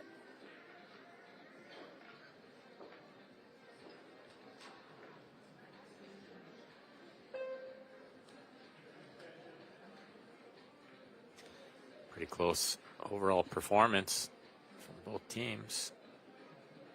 Not much separating them here.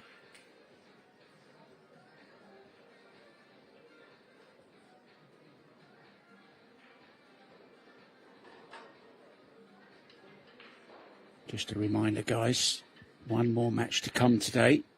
As I say that, up comes the schedule of events. We have quarter-final action in the Poison mixed doubles coming up next at 7 p.m. local time. Which one of this pairing are going to be in the final? In the quarterfinals at 7.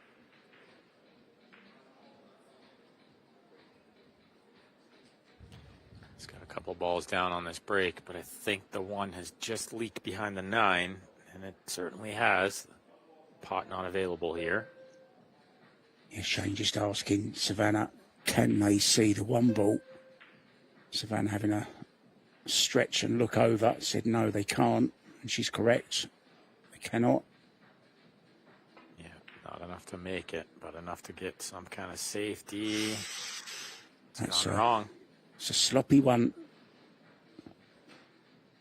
Yeah, that's a fair statement from where she was. She was a big favorite to do a lot better than that.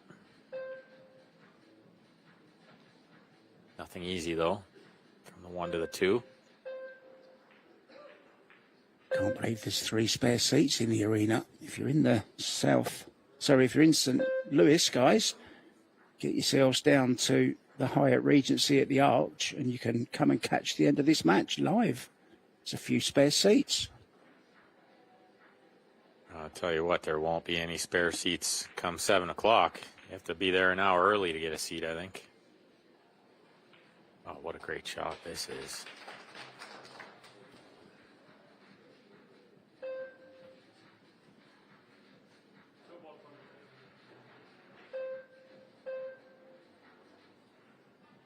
Yeah, Shane looks fully invested in this, really laser focused. Tell he wants this one. And prize money, 40,000 to the winners, Ben. 20,000 each, that's... Well, it's twice as much as a lot of tournaments played in the US on a yearly basis. Well, so I wonder, out of the 5 US Open 9 balls that Shane's won, how many times did it pay 20,000?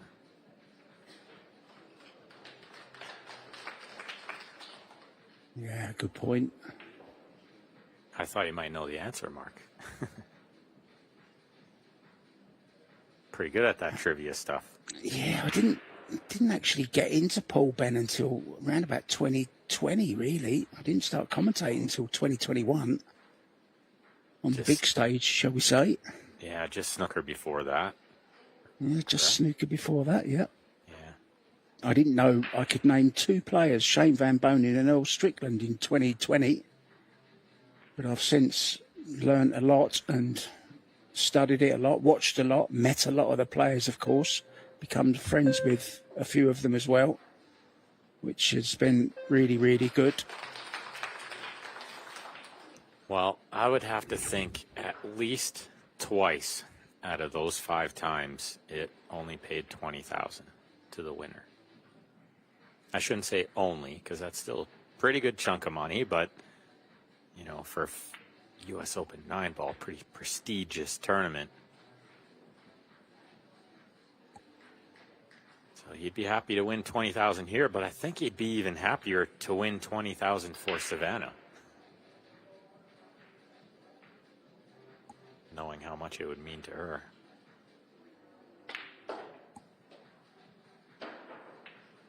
Well, what a mistake he's made here. Well overhit this ball.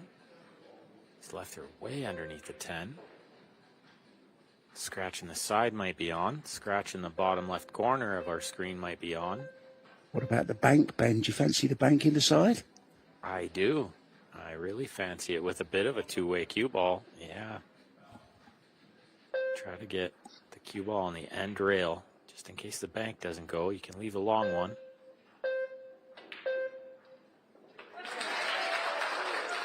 Beautiful. She bailed him out there. Yeah, well done. That will really give her some confidence. Not that she was completely void of any, but certainly there's a smile on her face now. She says, "Why didn't you just leave me straight in the corner? I didn't like the bank." Well, I've got an answer for you, Ben. The US Open 9-ball championship prize money has grown significantly over the recent years from a meager $8,975 in 1976 to around 100 now, but it did remain at 30,000 for many years. So you're not far off. 45, I knew it was somewhere in that range, and Good break from Savannah again. Look at this. 1 and 2 down. Shot on the 3. 4 in the open. Everything open. 7, a little bit awkward, Ben. Oh, she's getting through the break really great.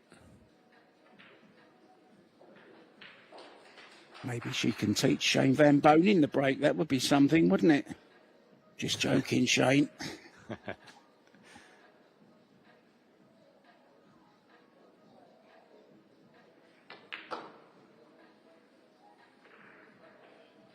Watch out, 10 ball. It's good. Yeah, it looks okay.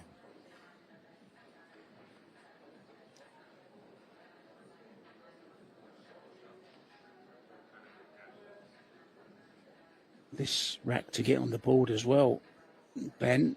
Things looking very good for the American pairing. If she can get on this 5. A chance for another break and run, and what a time to do it. To try to get on the hill here in set number 2. Try to close this one out in straight sets. Get into the quarterfinal.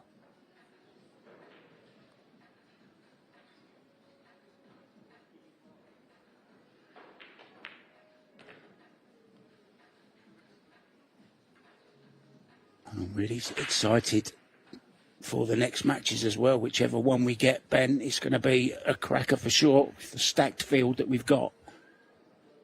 Just so looking forward to the quarterfinals at 7 p.m. local time.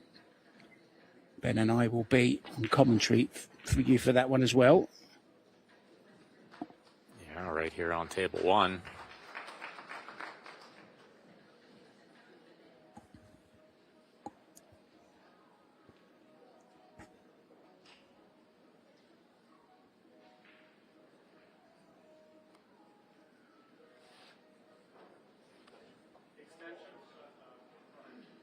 Point to the side pocket might be in the way a little bit coming back.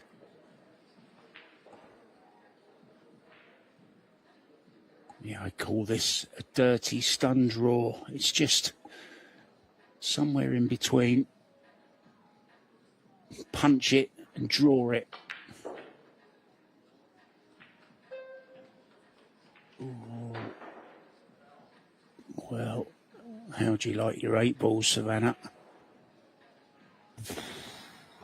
Yeah, well, better than the 10 ball she shot in the last game, that's for sure. Can she nudge into the 9 here as well? That's what I...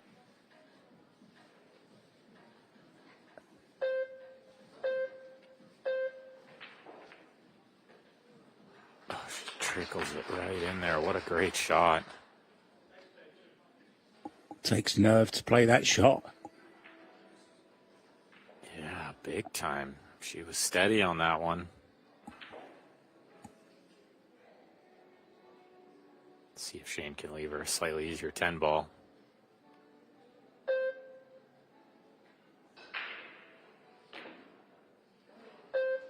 Well, he's got to make the 9 ball first, Mark. What a mistake. I tell you, I'm going to say it again. So many times you see players get down on a ball, change their mind when they're down on the shot, and they don't get up and start again. I really hate to see that, you know. See people miss balls so often when they change their minds when they're down on the shot. Just second guessing a little bit, and I think the gut instinct is usually pretty good, especially for somebody like Shane. Nonetheless, 2-2, just what they needed to see here. Zielinski, Soa. Down 3-1, they were going to be in big trouble, but 2-2, they're right in it. Just shows you, Ben, even the best in the world still make elementary mistakes sometimes when the pressure is on. Hung and Gorst are a set up and 2 up in their second set against Wang Ling and Marco Toicha. Sky Woodward and Brittany Bryant, after having lost the first set to Ruben Amit and Carlo Biardo, 1-1 in their second set, 2 up in the second set, having lost the first set. Rapero and Sanchez Ruiz against brother and sister, the Oceans. The Oceans lead their by 1 set to 0, though. Back to this one. It's very, very tight in this one. 2-2 second set. Ball down. What's the 1 doing? Oh, Well, early 10 isn't a win, but I think this combination is on. They may be able to control the 1 ball after. If not, the safeties look pretty routine, a couple different ways. yeah, 1 ball going to the left towards the middle pocket if he does play the combo. And then, of course, the 10 is respotted. Where does the cue ball go? It's a safety. Trying to use the 7 for cover.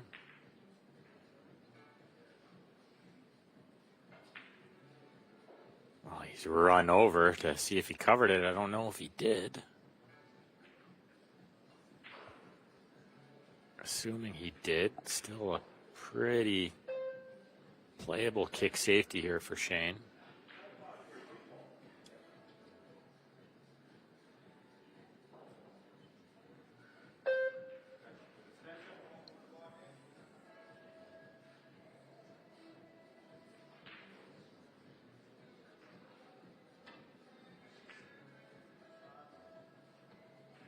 Just going back to that 9 ball, Ben, in that last rack, one that Shane missed into the side.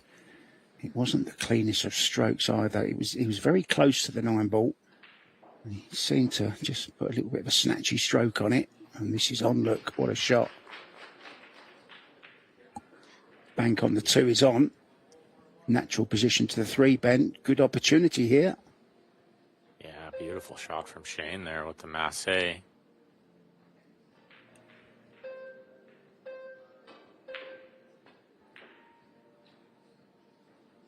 Not this time with the bank.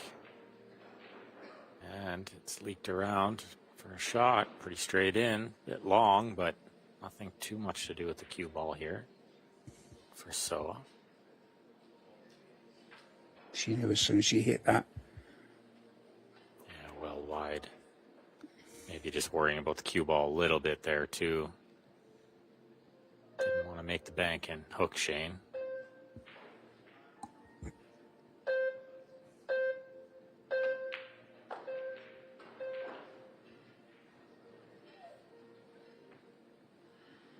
Good shot, that one. Not easy, those straight in from distance like that.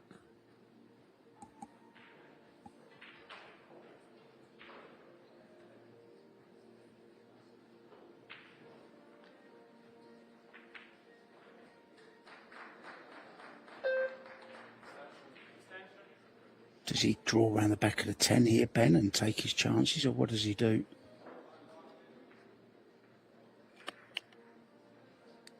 Yeah, I think so. Don't think the 4 passes the 10, so some development needed with that 4 ball.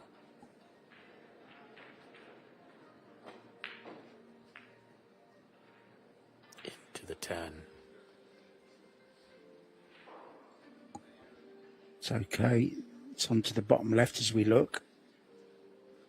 Be home and dry it, and on the hill. Yeah, and what a turnaround when it looked like it's going to be Shane and Savannah up 3-1.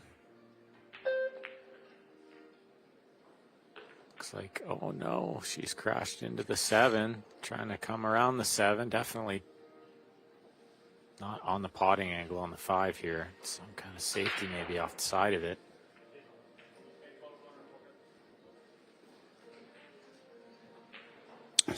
Shaking her ponytail there, shaking her head. Why did I hit the 7, she says. Why did I do that?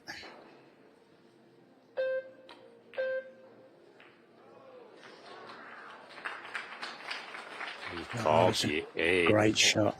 Wow. Mostly about a safety there, but he didn't get the safety.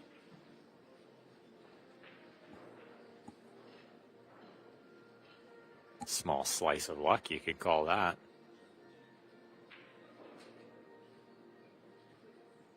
Look good on TV, though, Mark. Yeah, I bet it didn't look very good from where Savannah was sat, though. She was right behind it. And she knew it was in before anyone else.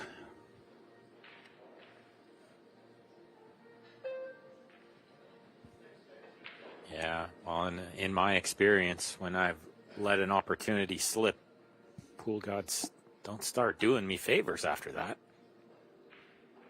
They usually start helping out my opponent.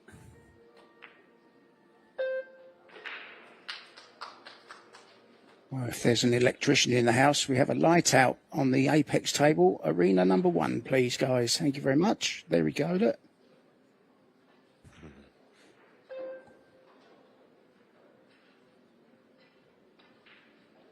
Zelensky played a nice one there.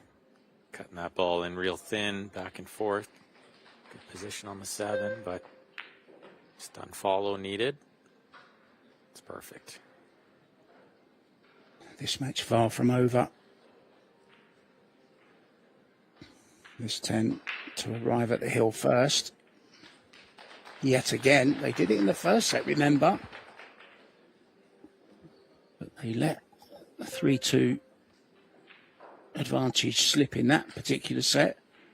But they can't afford to do it again this time.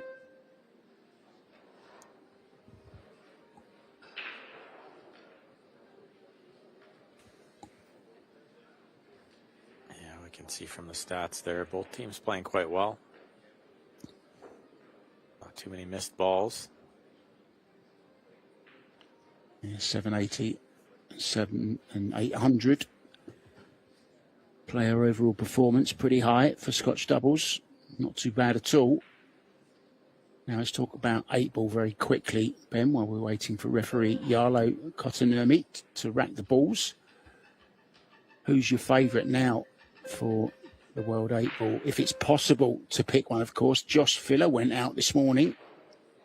Yeah, and I was just looking. Feder Gorst on the one-loss side as well, Mark.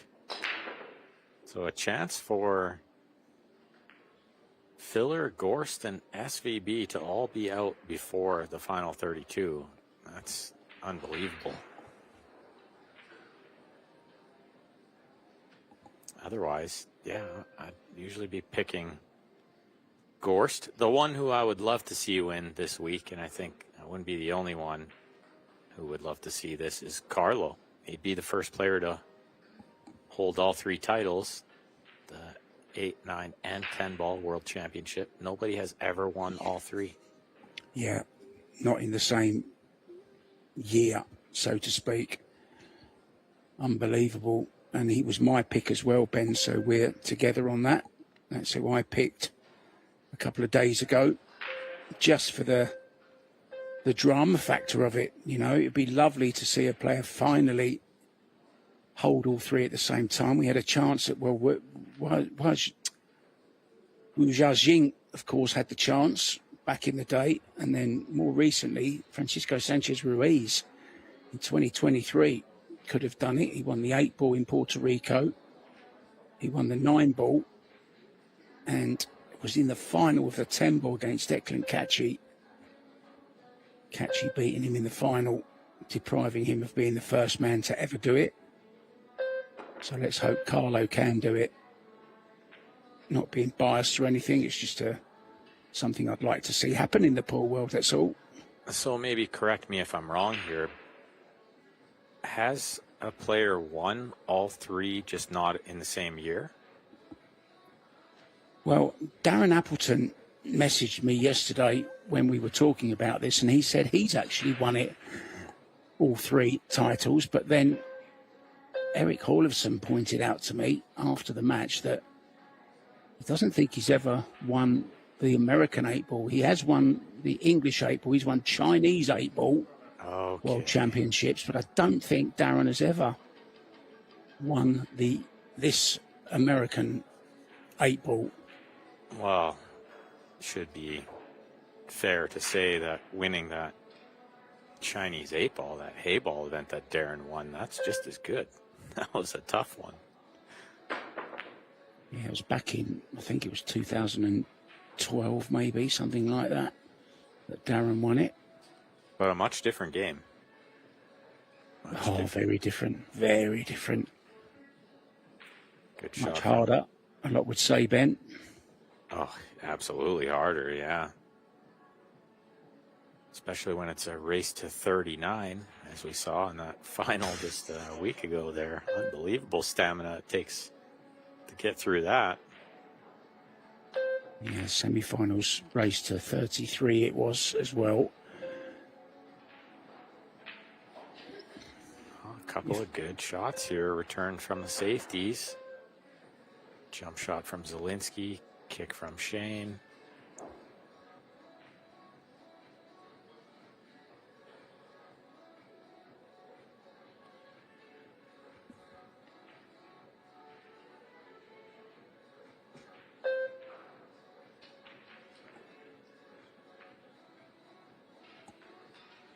Good one from Soa.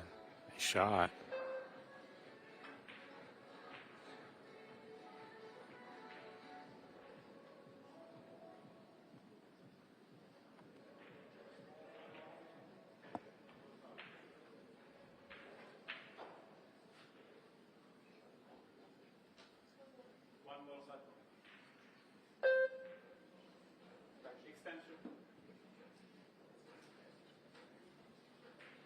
Jumping at this one, try to get some kind of safety here.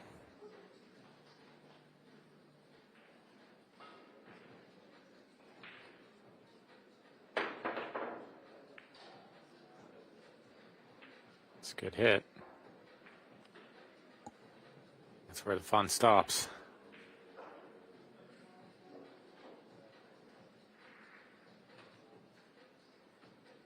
Chance of this one ball to roll it to the top left corner. Maybe Karam into the 3 ball as well at the same time.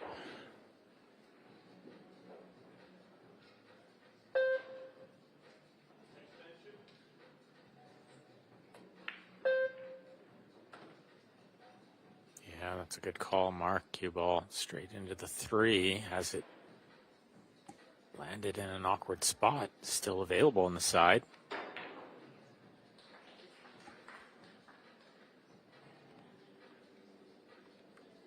Yeah, the angle he had on that one ball made it much easier. Didn't have to do anything with the cue ball, knowing he was going to go full in the face on the 3 and hold for this 2 ball.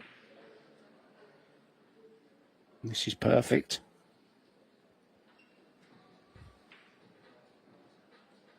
Yeah, can he just touch this one in?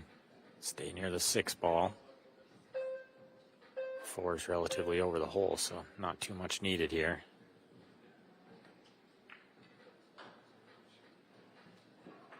Oh, has he gone enough? I think just enough, Mark.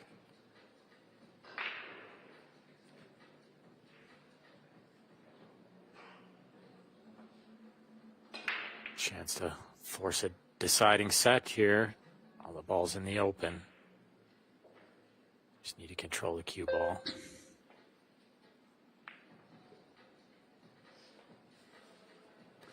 Overcut that one a little and got a big bounce on the cue ball.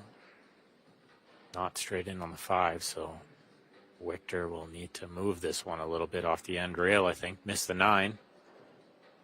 Yeah, it just shows you there, Ben, doesn't it? Although she made the 4, she made it into the wrong part of the pocket. Lost the cue ball slightly. Makes this 5 ball a little bit more difficult. More cue ball movement needed. But he's handled it well. Nicely on the 6. Yeah, good angle on the 6 as well to come across for the 7 in the other corner. They're looking good here.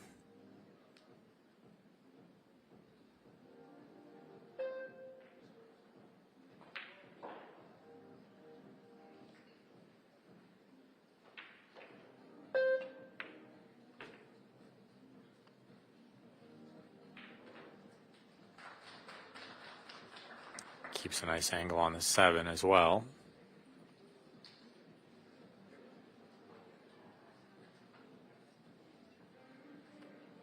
Yeah, I don't think he'd come all the way across for the side pocket. These side pockets are triple tough, so land on the wrong side of that side pocket, you're in big trouble. Played for the corner. Looks pretty good. Pinch it back just a little bit. Leave angle on the 9.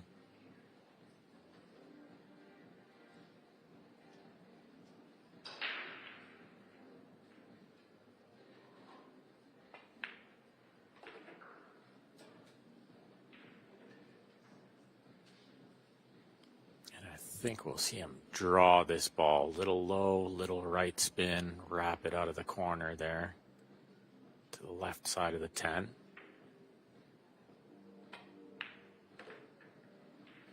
It's just the most comfortable way to play that shot. And this 10 ball to force a third and deciding set. Exciting matchup.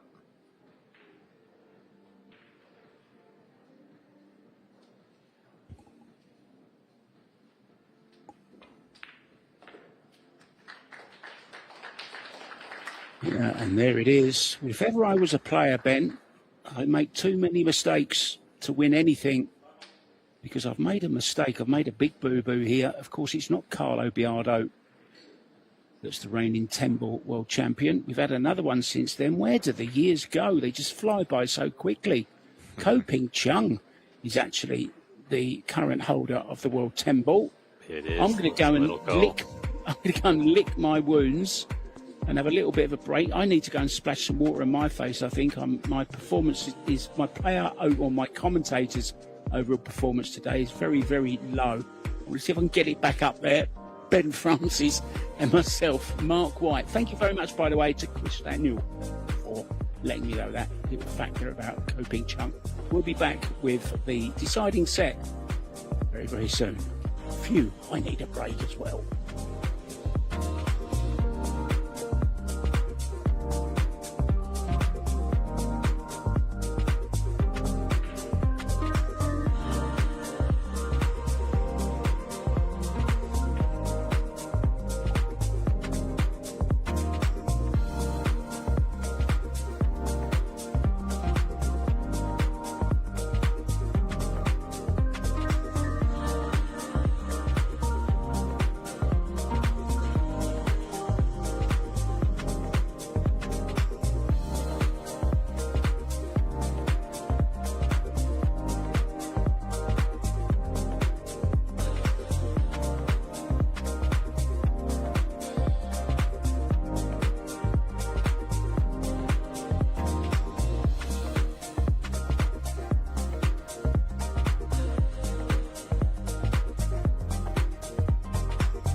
Welcome back, guys, to the Poison mixed doubles here at the Hyatt Regency Hotel and Complex here in beautiful St. Louis. Just one result to bring you. Fedor Gorst and Bean Hung have gone through to the quarterfinals, beating Marco Teucher and Wang Wenling in straight sets. Back to this one. Ben Francis and myself, Mark White, are in the booth for this one. Nicely poised, Ben. A great match. Down to the wire here. Third and deciding set. And just to remind everybody, if it goes 3-3 in this set, we'll have a shootout. I've seen a couple already, Mark. Yeah, I'm not sure Shane's had a shootout this year. I know Sarah and Victor have, which they lost, I believe. Yeah, late last night to Cheska and Jason. They lost in the shootout, I believe.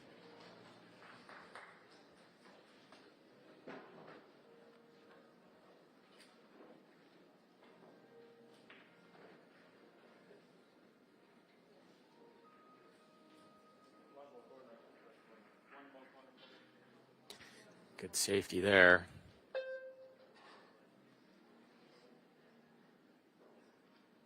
Jump cue. Try to get a hit here. Get some kind of safety back. Oh, the 6 ball is going to be big. Pays to hit them.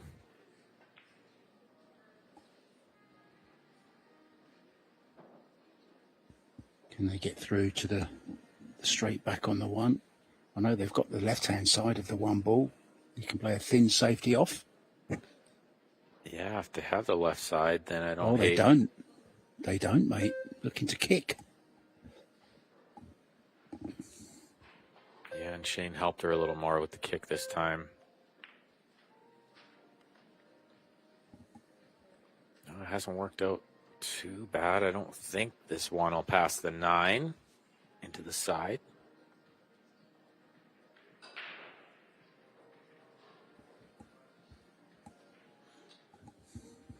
Maybe another safety.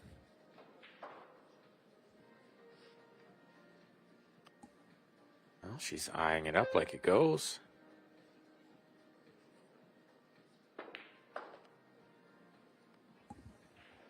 Plenty of room.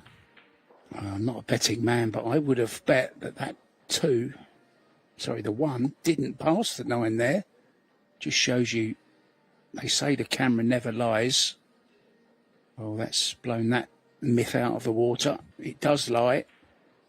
I mean, it makes me look ugly as well in pictures. I mean, what's that all about? That's not right either. Yeah, in my experience with pool, the camera always lies. Can never tell what's going on out there.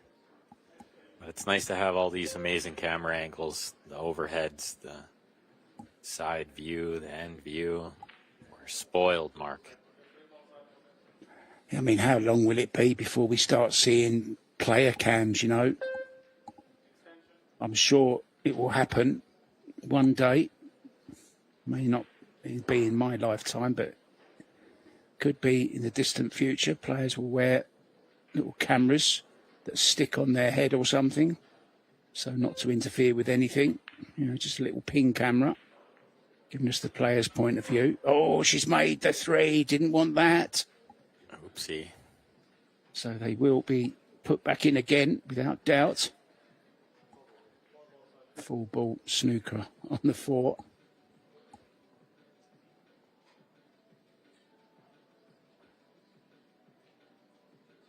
It's the second time they've fluked a ball trying to play a safe. 1 each. Oh, this is good. This is so good to hit that side of the ball off one rail like that.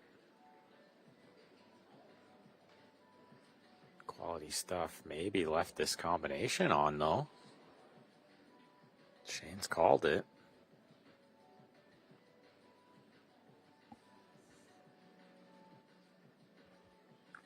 Yeah, Savannah in her seat may have to get out of it in a second to play the 4 ball. Shane really fancies this 8. really eyeing it up.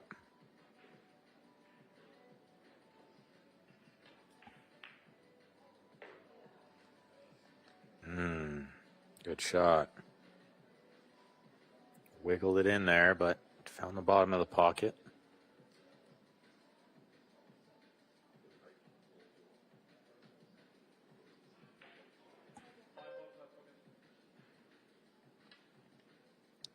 Looks like she's playing a combination as well. 5 in the side. This one a little easier to control the 4. But didn't get the cue ball where she needed it. Thin one for Shane here.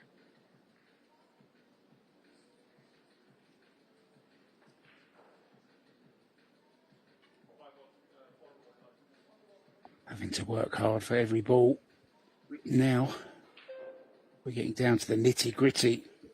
Mistakes are magnified at this stage.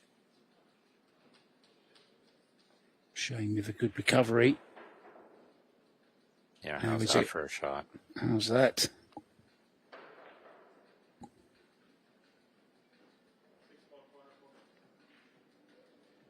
Still not out of the woods yet, though. Nothing easy in this rack. Like you said, having to work for every ball.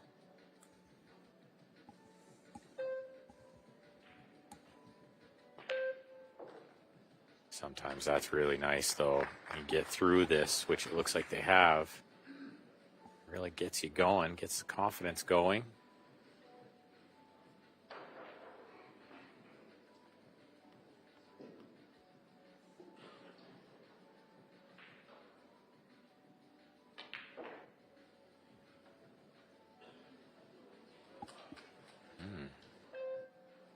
Surprised to see him play it to the side pocket, knowing that they couldn't really land on the correct side of the ball. Can she load this one up with the right spin, Mark? Yeah, just okay. There you see, lots of right-hand spin. Smooth this in, though. Oh, how's she hit that? She got lots out of it. Good shot. Terrific shot. Helping out her partner, SVB, on that occasion. They take the opening rack, and every rack so important in this deciding set. Always nice to get off to a good start and get a couple on the board if you can. Gives you a bit of breathing space. And they will be breaking, Ben. Haven't broken as well, or didn't break as well in the second set. 67%, 100 it was in the first set. They need that form on the break to come back right now. Yeah, they're playing quite well. You can see that overall performance right around 800 for the match.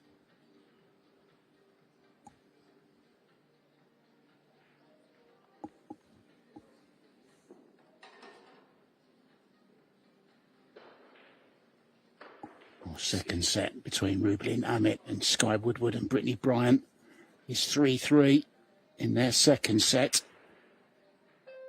Amit and Biardo 1 set up, so a must-win set for Brittany and Skylar. Similar story to the first set. Brittany and Skylar were up 3-2.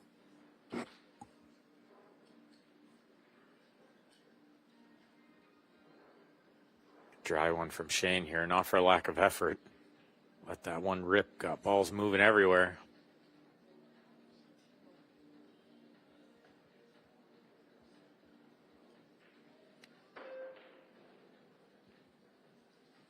Nothing happening on the one though, maybe push out.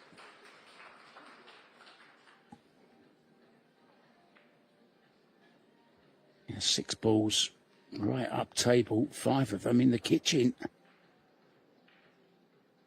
That tells you what kind of power he hit it with.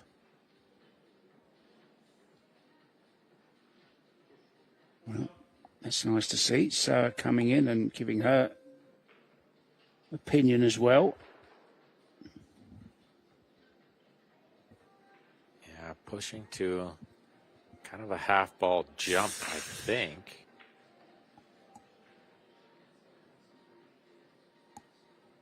think there might be a piece of it, actually. If there is, that's a mistake. Nice, easy safety here.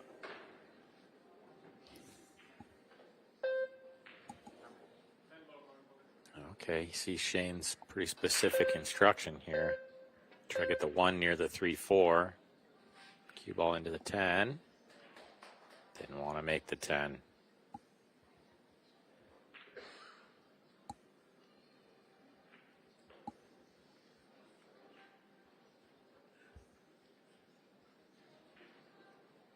She says, I made my shot. It's your turn.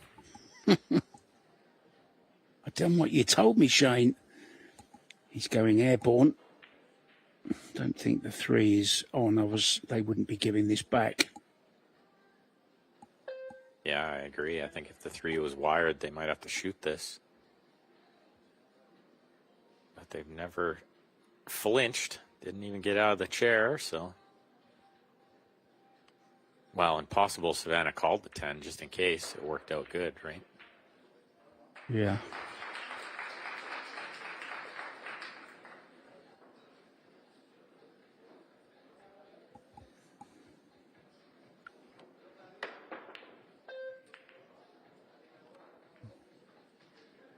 Oh, no. Oh, I thought the 2 was going to go then. Wow. Look where the 1 ended up glued to the 9.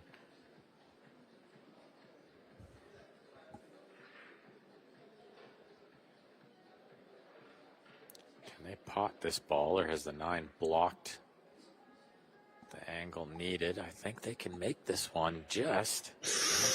Do you think so? I don't think so. Oh, no, he's going to kick it. So, yeah, that tells you it's not available. How good is this?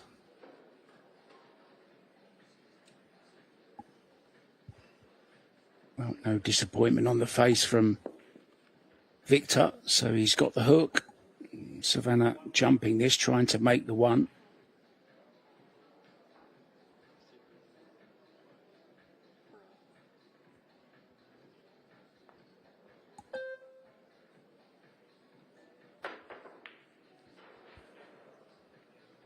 Good hit.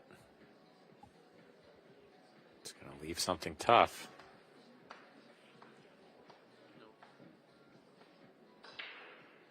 Can play this open, draw it to the right-hand side rail with some left-hand spin just to check it up. Hold for the 2. Oh, it doesn't go. Can she play the 2? I think the 1 to the other corner. I think the camera's a little deceiving here again. I think the 1 goes by the 9. Wow. I think she's going to back cut it in. What a shot right in the middle of the pocket. Tremendous shot. She made it look way easier than it was. Yeah, she certainly did. Positional side of it as well, Ben. Well played. Yeah, dropping underneath the 2 there made it easy for Victor to get near this 3 ball. Looks pretty good. Maybe just the 5 to the 6, the only tough thing left here.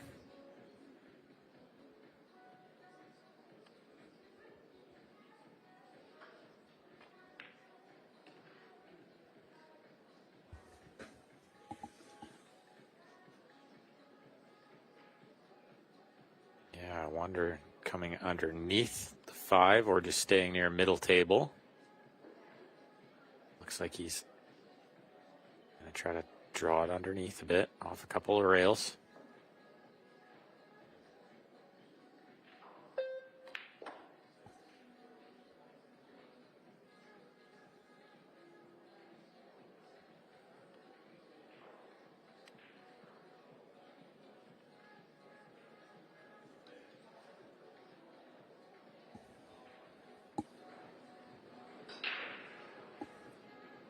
Just top and maybe a touch of right spin is going to bring her right between the 6 and the 7 towards the 8 ball. It's perfect.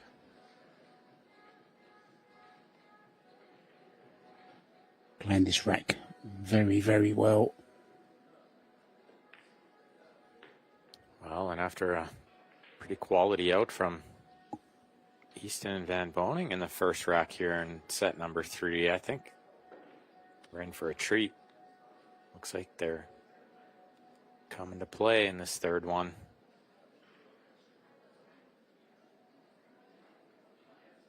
Right down the line with the Korean. Playing the shot with her, almost.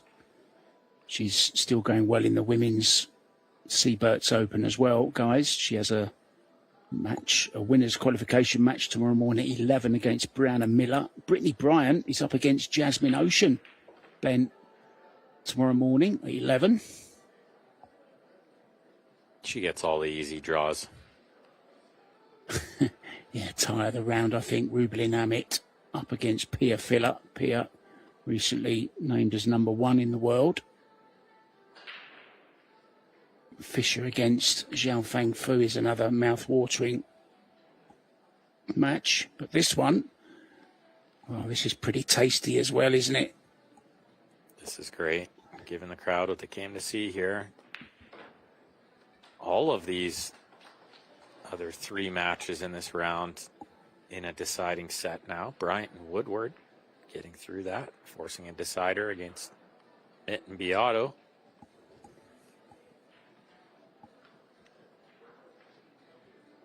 Good stuff. Lots of amazing pool to be played tonight still. A few more days to come.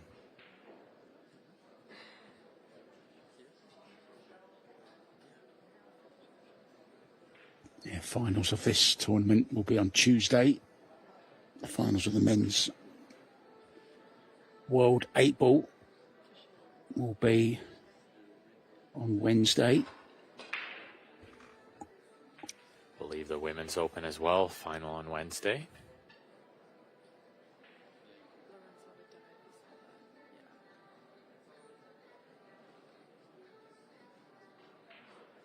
Yeah, you are correct, Ben. 3 p.m. on Wednesday, the women's final of the Seyberts Women's Open. Not much success on the break from Victor in this match.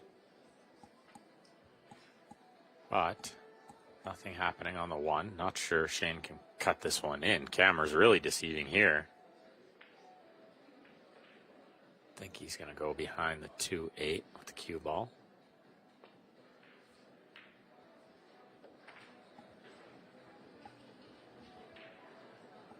Oh, he's played the 3 nicely all the way to the end rail. Lots of balls for cover there.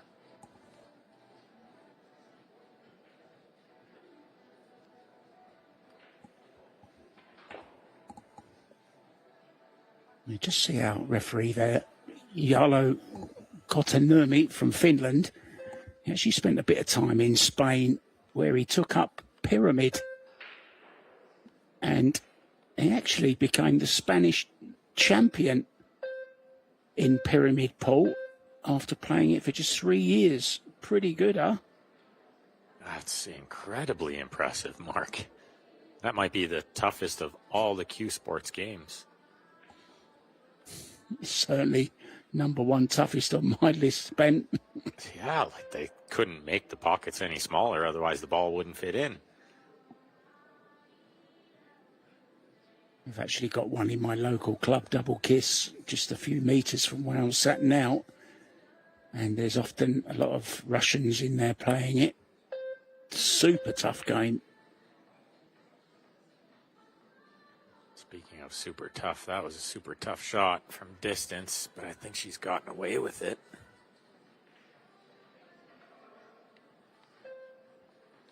She was a long way away from the 1 there, and nothing easy on the 2, so she had to power it up a bit. Brought in the miss. But look at this, the 1 creeps behind the 5. I think she was playing to leave the 2-9 in the side combo.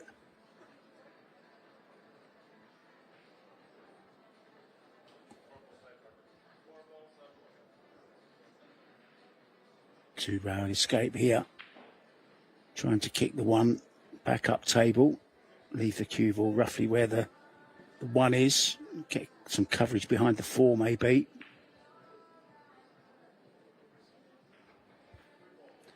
Lots of good things can happen. This might be one of them. How big is the 9 ball? I think it's huge.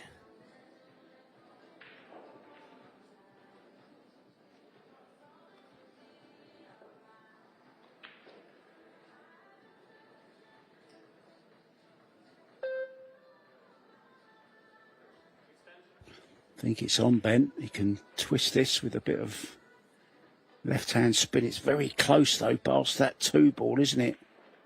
I don't know whether it's my eyes or the camera that's out of focus. I just can't quite tell from here. It's probably my eyes. It's probably your eyes. I think, yeah. It's definitely my eyes. Tight by the 9 and tight by the 2. But I think most of his worry was, how's she going to get from the 2 to the 3? Looks like she's got her mind made up. She found it. Draw off the 8. Try to get to middle table, I think.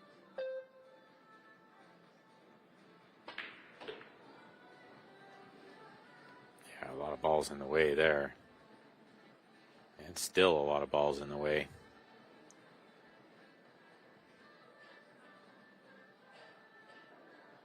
She says, sorry, but you're going to need this cue.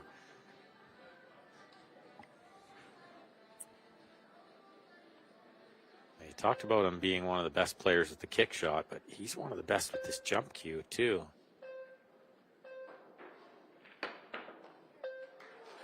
Oh, Shane. Proving it yet again. He's got the all-round game. Terrific. Had to land right on the back of that 2 ball, a 3 ball rather. Straight in, held the cue ball for the 4. Take a bow, Mr. SVB. Oh, he's a sick man. What a shot. Oh, dear.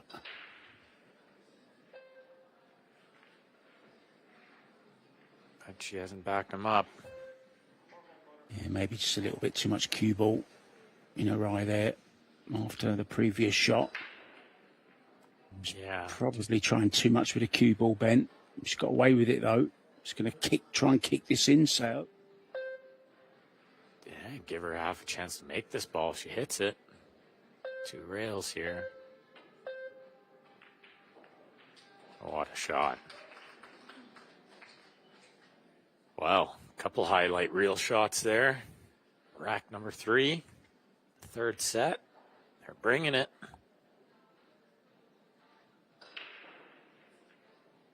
Trying to qualify for that final 8 spot. Quarterfinal. A couple of racks away.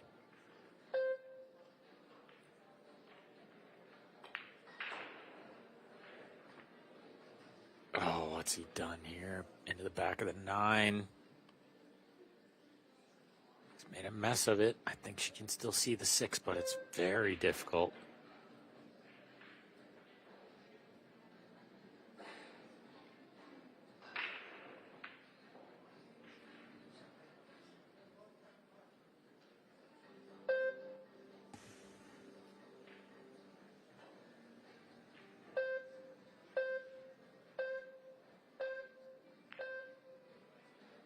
Well, and with the clock running down, she's missed it, but...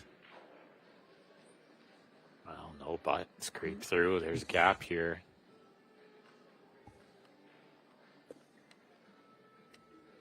That shot extra tough with that clock running down.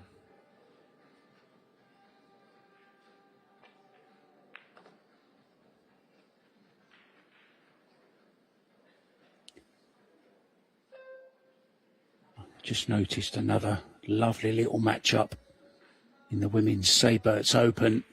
Sophia Mast up against Hong Jinyu. Now, both junior world champions. A couple of young ladies playing in that match in the Women's Open tomorrow as well. Watch out for that one, guys. That should be a great match between 2 young and upcoming players. Meanwhile, at the table here, there's another up-and-coming youngster. You could say she's already arrived. Savannah Easton on the big stage here with Shane Van Boning playing a beautiful 9-ball. This to take another lead, Ben, at 2-1. Yeah, and only one rack away now from guaranteeing a shootout at worst. It's always in the back of the mind.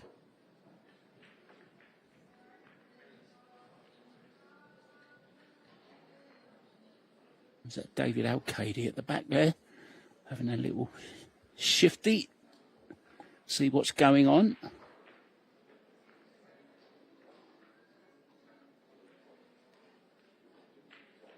I think we saw quite a few players in the arena as the camera panned around. They're all getting a close-up look at this doubles. Always fun to watch. See the player overall performance real close. Tells you how tight this match is. Not much separating these four.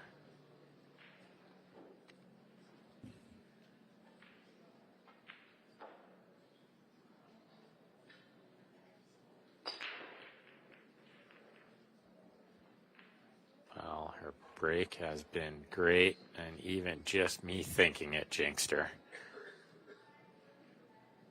I didn't want to say anything because I knew as soon as I said something she was going to come up dry, but just thinking about it, she hit it pretty sweet.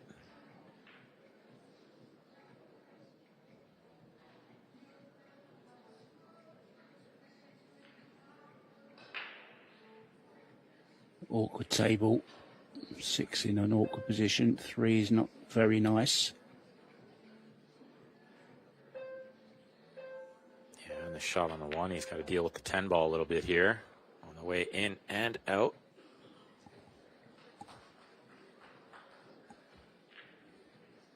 Good angle, Ben, on this 2 ball. Can do something to get close to the 3, even if it's into a good safety position for the next shot. Yeah, I like that, Mark. I think that's a good call. Is oftentimes you get anywhere over there, the safeties are pretty easy. Just gonna move the 5 though. Pretty good shot.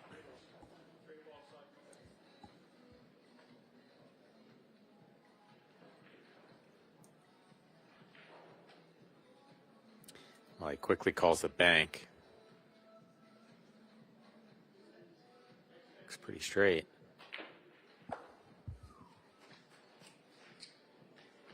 Wow. He draws it for position. What a shot. Yeah, whistles from the crowd.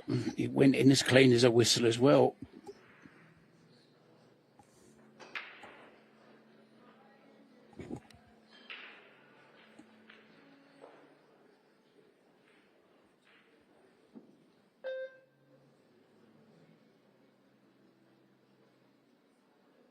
Just to be precise for position on the 6 ball, Ben. Don't want to be straight in. I think she way mishit it. Wanted to leave him on the other side of the ball, but this is okay. Just okay, I think. It looked like she slowed down on the stroke to me slightly. Yeah, exactly. Good find. Decelerated on the stroke, caused the cue ball to come up well short. He's going to power draw this one with the inside spin. Watch this zip over there. What a shot that is. Quality from Zelensky. He really loaded up the side spin there. Does it go by the 7? It's got to be a little close.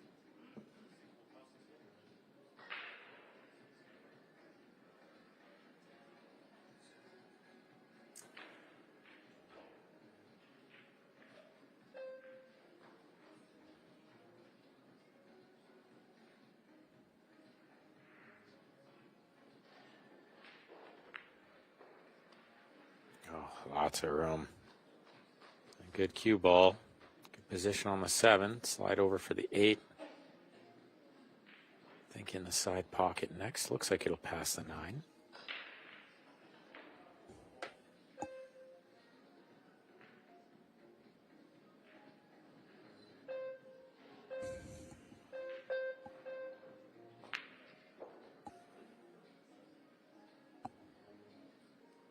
He stunned it over there nicely. Looking at here.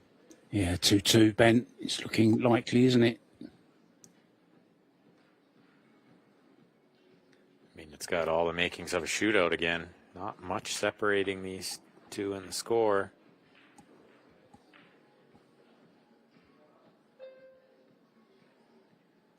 Just a reminder, guys, that the loser of this match is out.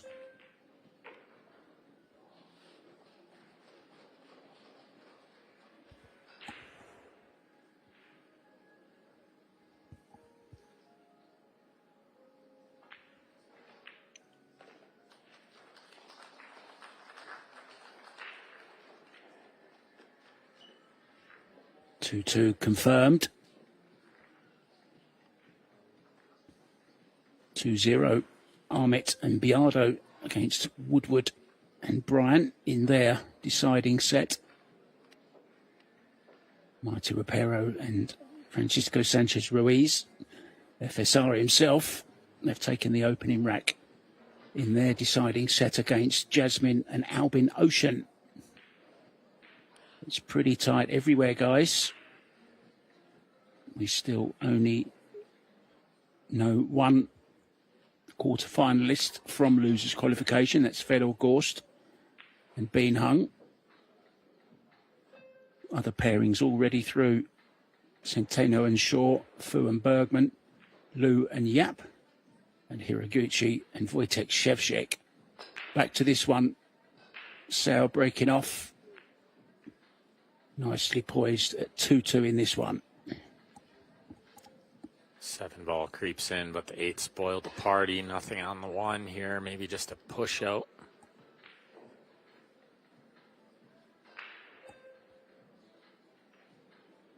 Those quarterfinal matchups that we are waiting for, they will be coming up really shortly after this match, scheduled for 7 p.m., a little over half an hour from now.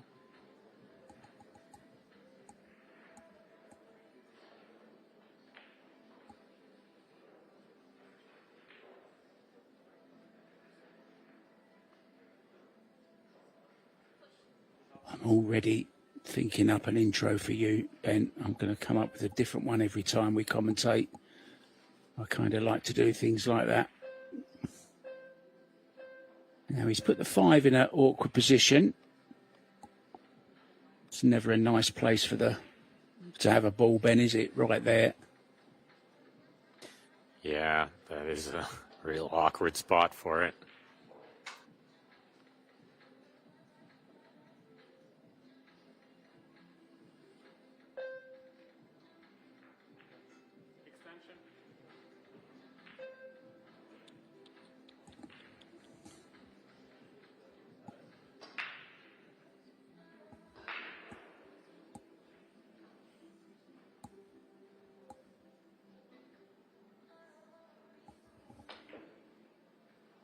I was going to say he's going at this, I think. Caught it too thin. Oh, no. Look at the cue ball. Well, leans on the table, has a smile about it. Looks over at the opposition as if to say, I'm sorry. I'm not sure he did say it, but a huge slice of luck there for the South Dakota kid. Yeah, how's your luck, kid? Shane not one to apologize for those kind of things, but he should have there. I think his body language was screaming lucky. Couldn't believe it himself.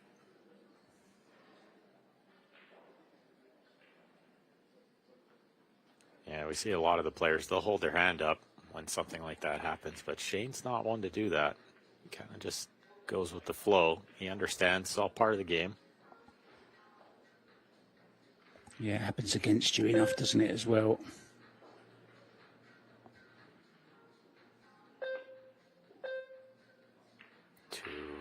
angles at this ball. What a great hit. And how's the reward? Not there. Now, the 2-ball combination is on. But a super hit. Nonetheless, got some separation. That was pretty good from where she was. Yeah, her carom experience coming into play there, Ben. The 3 cushion. She knows her angles. Nicely played on the 1-2. So it's all about this 5-ball, which Victor pushed there. See if it's going to pay off and buy them another shot at this rack. She's got to zip this one back with the draw shot. Keep the head down. Cue through. She's called it nicely. That's okay. Yeah. Tough to get anything good on the 5 here. Maybe just some kind of position to safety the 5. Shane's been known to try something crazy here, though. I think where he pointed to, where he wanted the cue ball, I think he was looking at maybe playing this 4 and going into the 5, but now the 6 is in the way, I believe. Savannah just nudging it, and that's why he didn't even bother playing anything. Played the safe on the 4, Ben. I thought he might consider the safe on the 4. He's played it well.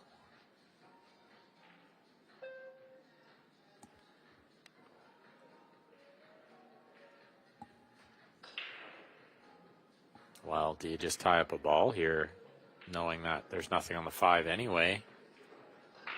Or you take a kick at this knowing it's a bit of a free shot?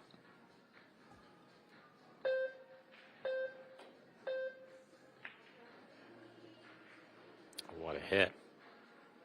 Just want to make sure he didn't move the 5, and he didn't.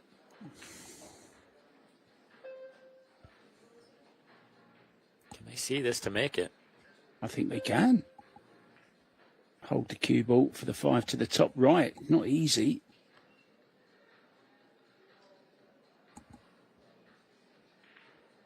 No, I can't see enough of it, Ben. Yeah, just containing safety, leaving distance. Putting the 5 on the end rail. Look at the cue ball. Control's pretty good, Mark. He kept going and going and going. But it was never going to stop. It was on a bad line, so she'll be glad it hit the brakes. 9 feet away from this ball doesn't make the safety easy. She's going to have to come with one here.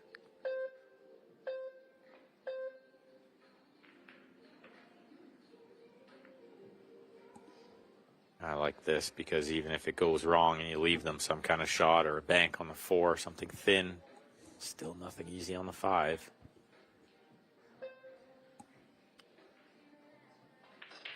He's going to take a chance, cut this in, and maybe send the cue ball into the 5.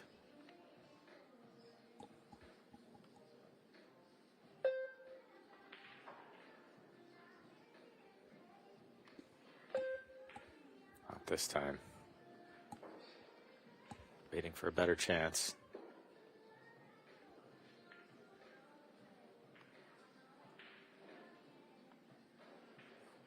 It'll show her the mark on the safety, though. So let Zielinski see this one.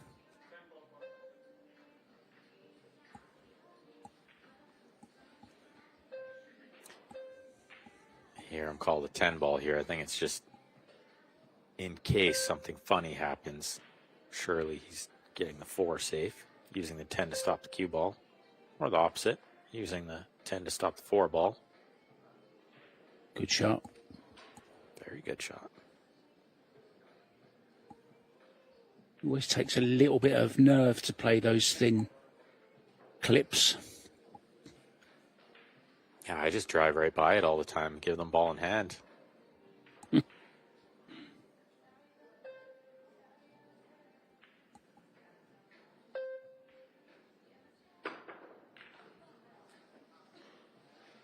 Did she call the 10? I assume she probably did, but it hasn't done any good. I think the 6 ball is pretty big here. Looked nice on TV though, Mark. Looked very good, didn't it? Another one here from Shane.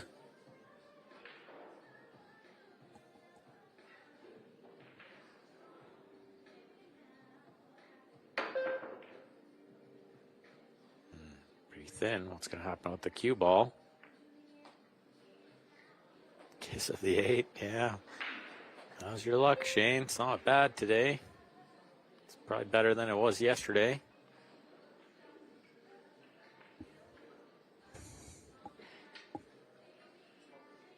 Must not have had any luck yesterday. It's safe to assume.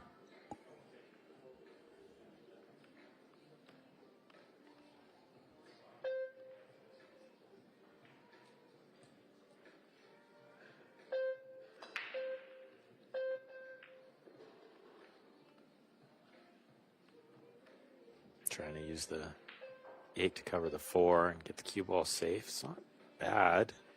It's kept them off the shot, I think.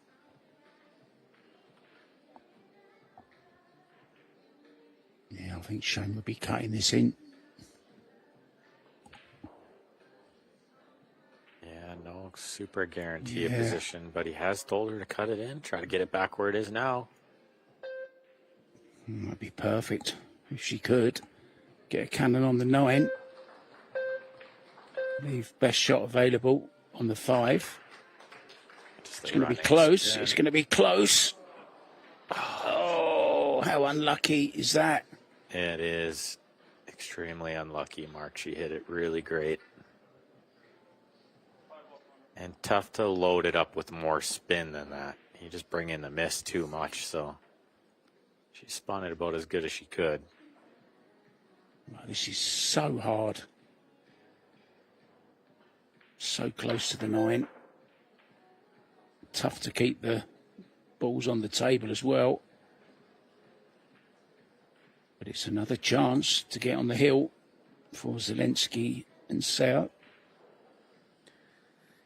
Well, and I think handy that it's Zelensky shooting this ball because it's a bit of a reach, but he's quite tall for pool, so won't be a problem.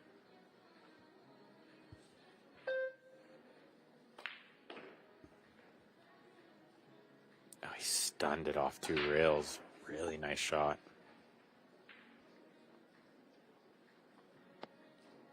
Yes, similar shot, can stun round off 2 rails. 5 on the clock face on the cue ball. Or maybe she's playing high ball. Yeah, I think coming around off the 2 rails. Maybe on your home table you can play that with a little inside spin in the top, but not out here on the slick cloth in the arena. Yeah, it just won't grab, will it, Ben? Yeah, never grabs. It'll go the other way still.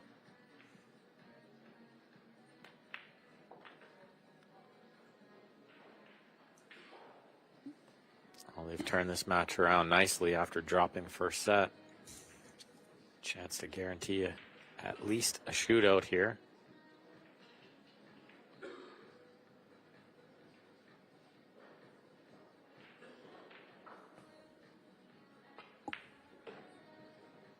Yeah, it's going to be 3-2, and it's that score over on table 3 as well. Sky Woodward and Brittany Bryant 3-2 down. 3-1 down, rather, in the deciding set there. So Biardo and Amit are guaranteed a shootout as well, Ben.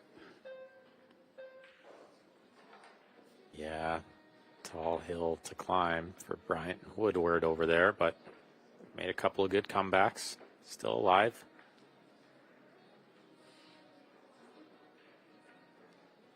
See the total number of balls pocketed. Couldn't be much closer.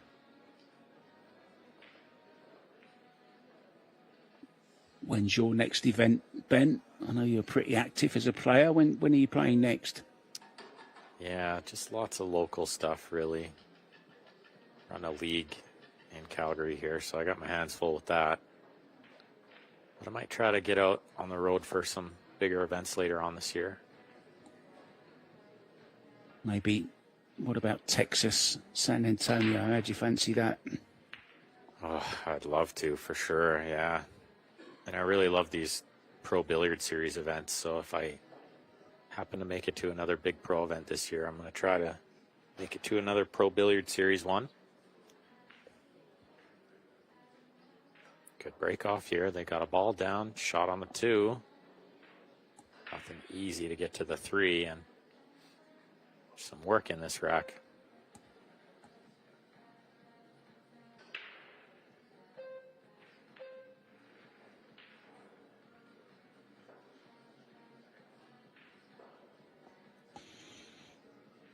Try to cut this one in to the low left and come around the backside of the 8.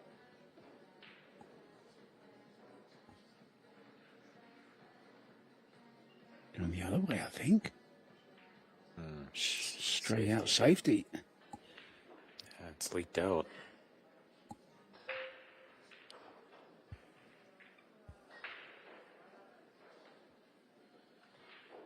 Well, can Shane find something here? Try to win this game and force a shootout. He's called the 2-ball in the corner. Is it just a precautionary call, or is he going all in here? He's not trying to hold for the 3, surely. Yeah, that would seem crazy to me, but Shane does like to play slightly more aggressive style of decision making. I think it was all about the cue ball there.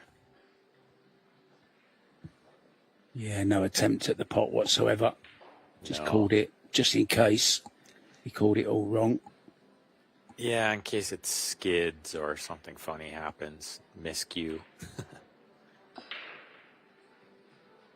But even though he got somewhat close to that top right corner, he was never trying to make that ball.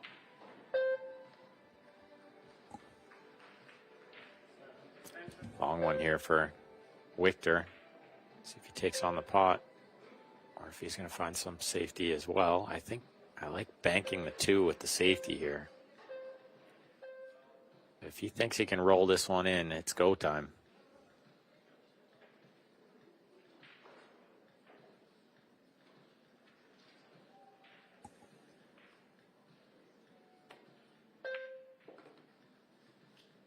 How smooth is that?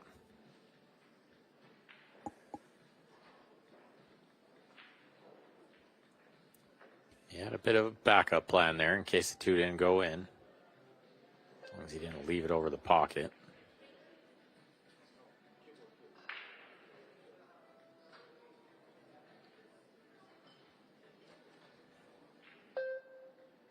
Safety here.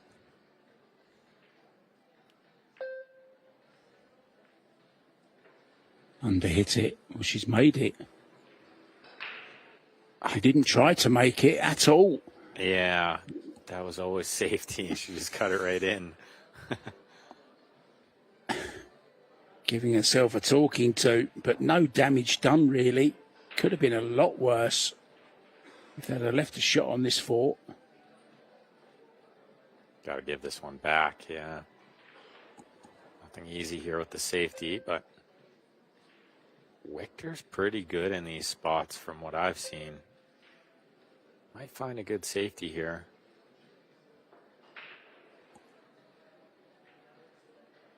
Maybe just try to get the 4 to the end rail and the cue ball back where it is now. Not sure that's available, but if not, he could bank the 4 all the way up table. Yeah, like this. Just avoided double kiss. He needs some help here. Well, this is on. It's a thin one. It is thin. It's about as difficult as it could have been. Yeah, I wouldn't hate that result if I was Victor from where he was. Left it about as tough as he could. Forced her into going for this one. No easy safeties. Almost open up the 6-8 there.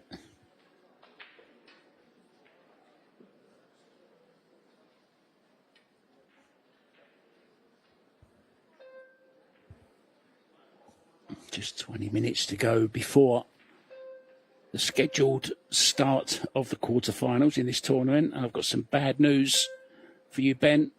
Brittany and Sky Woodward are out. Rubelin Amit and Carlo Biardo go through to the quarterfinals. And they're coming up, as I was just about to say, at 7 p.m. It's just under 20 minutes from now. Might be a slight delay, guys, but we will be bringing you all 4 quarterfinals on our 4 tables, all televised on Pro Billiard TV, on YouTube, of course, where you are now, so you don't have to miss a ball. Play and watch like a pro. Never miss. If I was to go out on a limb, I would think we'd have at least a 15-minute, possibly half an hour delay from that scheduled start time, but remains to be seen how these matches finish. Yeah, this one could be all over here. Mistake from Shane. Didn't want to put that ball over the hole, that's for sure. It's all about the 5 to the 6, though.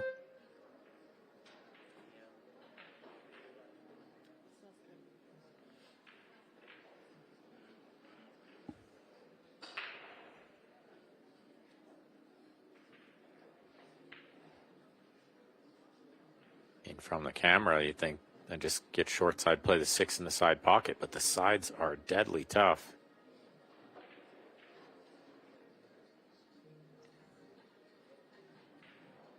Yeah, just not enough angle on this 5 ball to do anything disturbing wise on the 6. Try to get underneath it, maybe find a safety.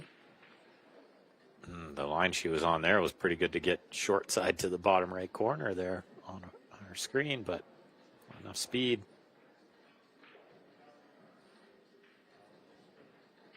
Well, we could see Savannah back at the table. Yeah, it's not over yet. I think he needs a safety here. It's got to be a good one.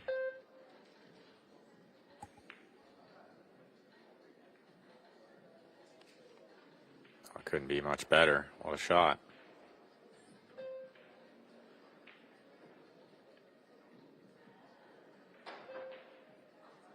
And if they can't wiggle their way out of this situation, it's going to be an early exit.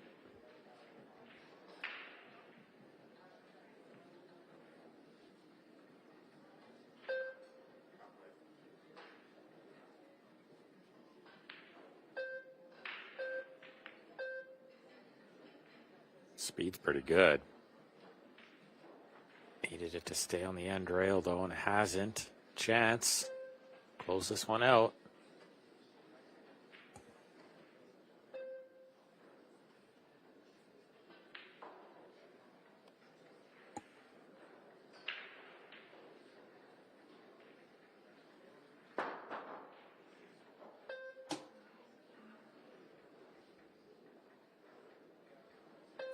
Long one here, and not easy to control position on the 7, but lots of open space to work in the middle of the table. Looks like she's got it there.